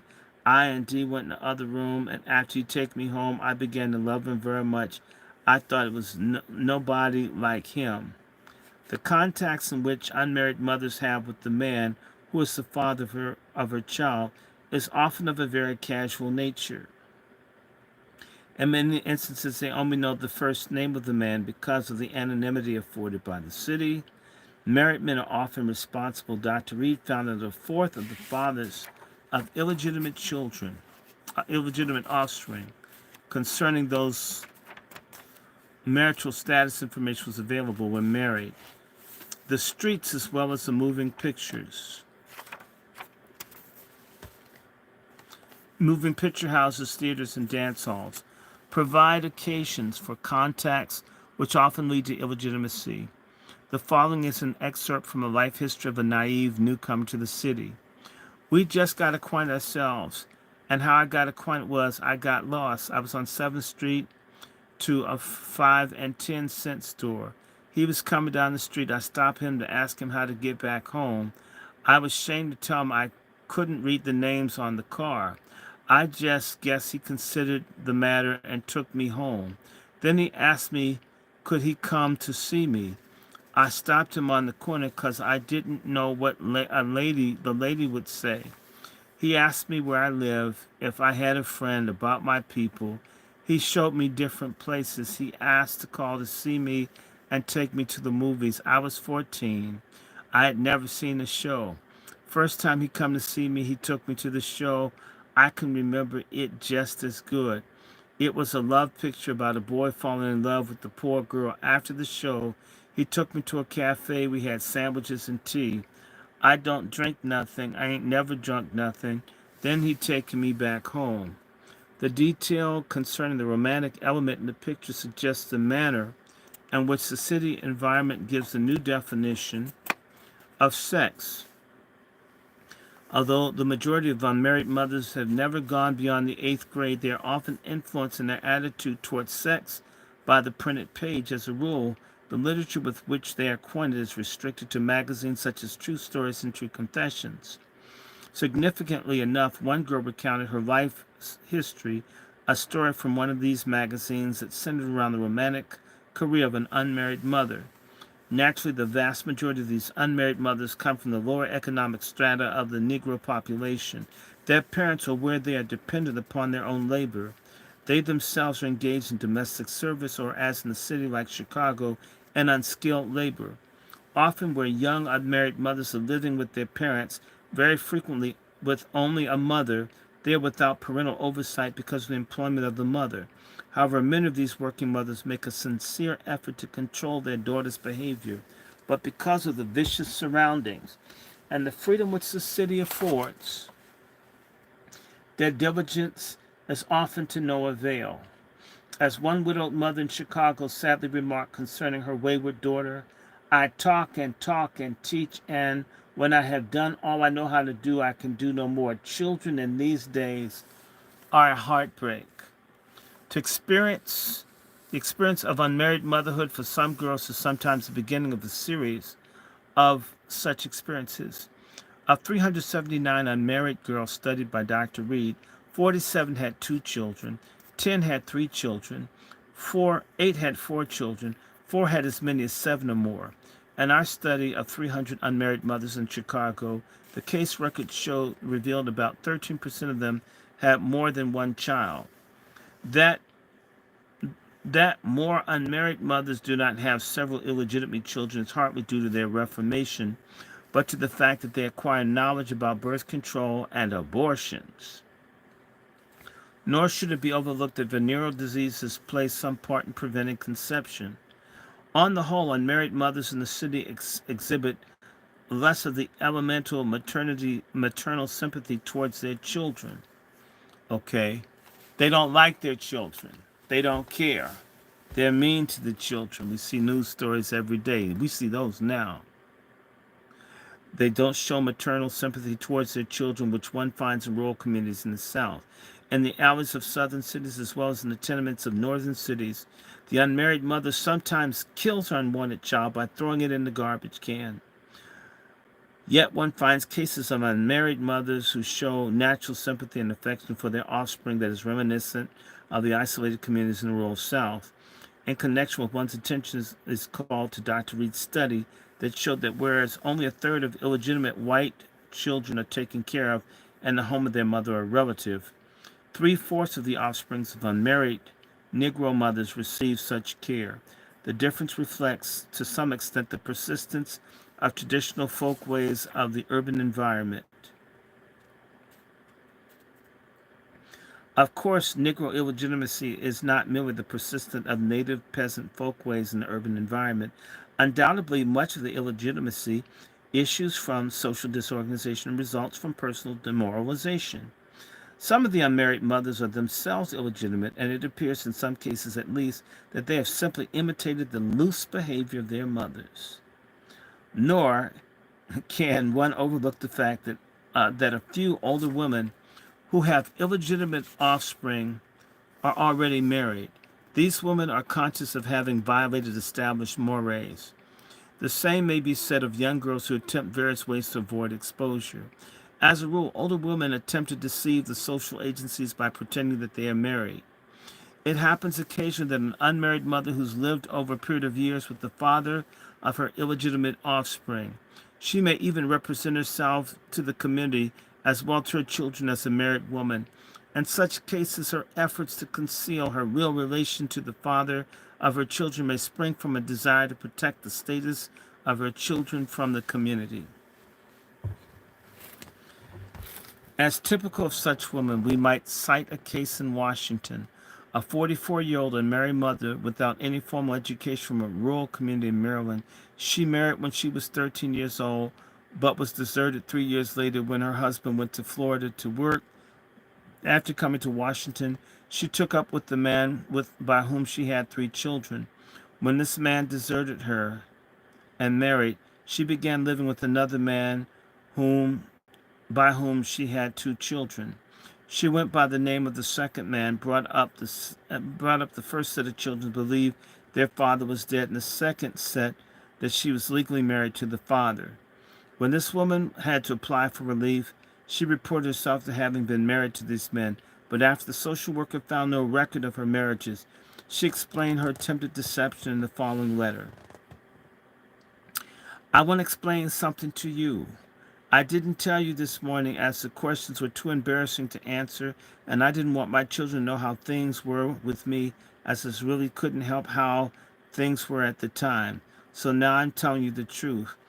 I was not married to Johnson or North, but having these children, I couldn't be helped for the sake of my health. Jones was my only real husband, and that can be found out in X.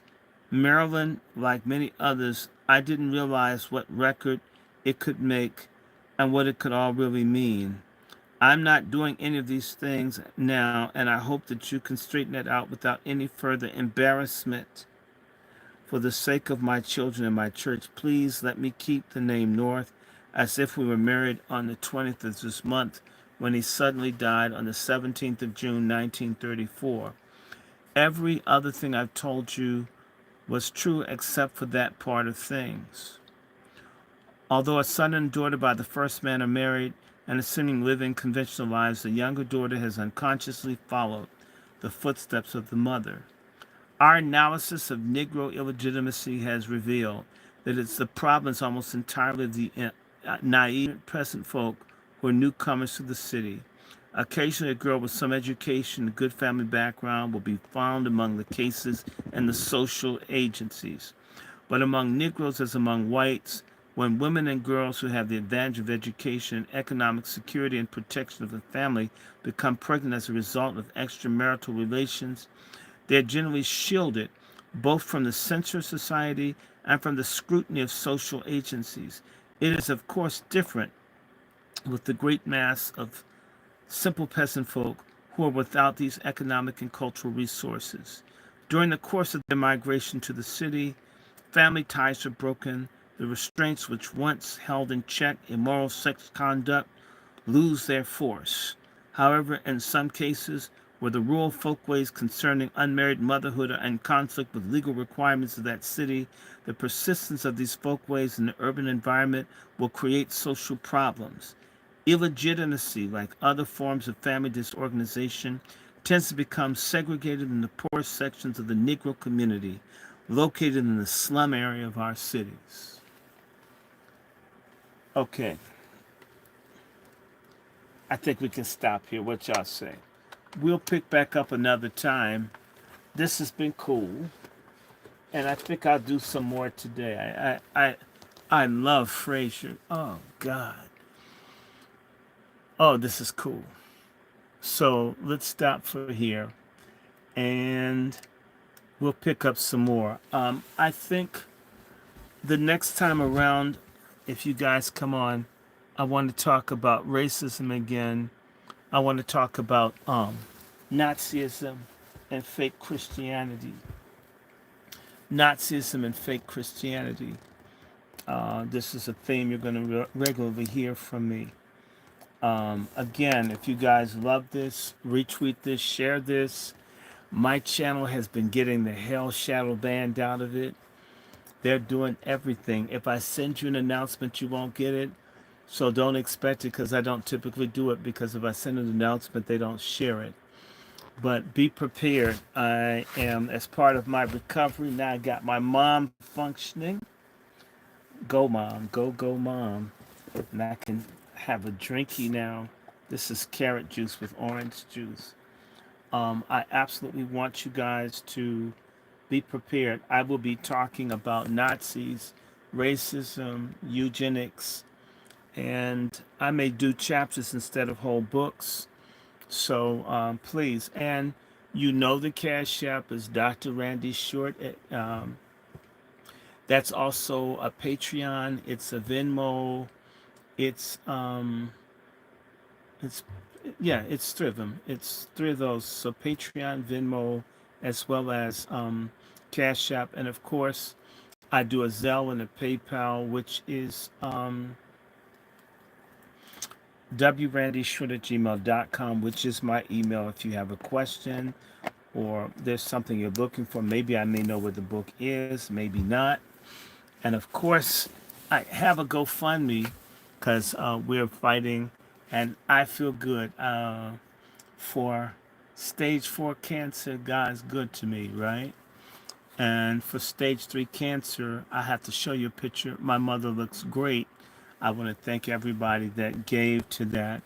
Moderators, the next time, share that. I'll put up all of my fun things. Uh, I do two things. I've been buying herbs and medicine as well, and some of it I put on our books. Um, I thank you. You guys have a great night. Yeah, I know how to share this, put this out, and and also I plan to go back to reading about sex and race and other things. So if the health holds up and there are no tragedies that I can't avoid, got to take care of family when they're sick. Got to take care of yourself when you're sick.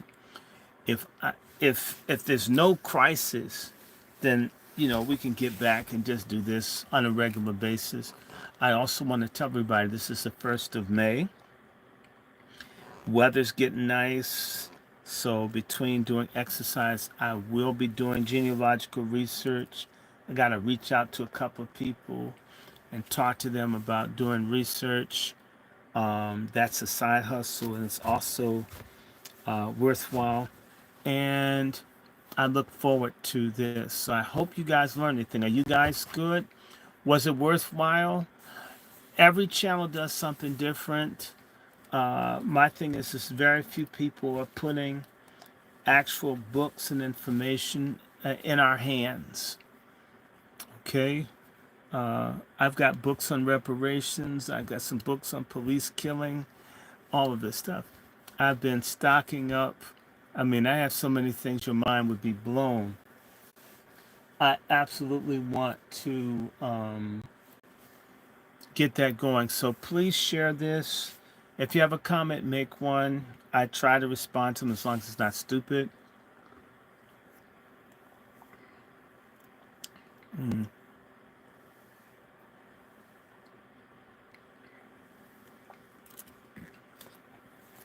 Mm. I'm gonna add some sour sop to this. So you guys hold your heads up, be positive, keep reading, keep learning. Um, Knowledge is power. And that book I had, oh yeah, I think I'm gonna read a little bit of this later today. This book here, y'all should try to get one. It's called Dangerous Learning: The South's Long War on Black Literacy.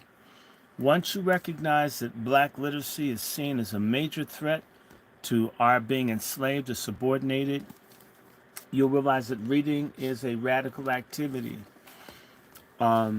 Anybody that has questions about literature books I run through, you can always email me at DrRandyShort, which is also my Zelle and PayPal donation thing. You know how to in fact, I want to get some more. There are a couple of things I want to get. And whereas when I get these, I love to share. I wish I could just send ebooks to people or PDFs of it. Maybe one day I'll get to that point. But dangerous learning, this is this is definitely one that I want us to know something about. We absolutely need to learn that literacy is something that they do not want us to know. Don't like us reading. Understand that that's a major, major, major. So this is, they don't like folk reading in prison. They don't like it. Read, read. Even if you read a little bit, read something. I may read a piece of a book and put it down, pick up another one. Grow your mind. Okay, I'm going to stop here. I'm going to shut down these channels. It's time to stop. And I'll see you guys later.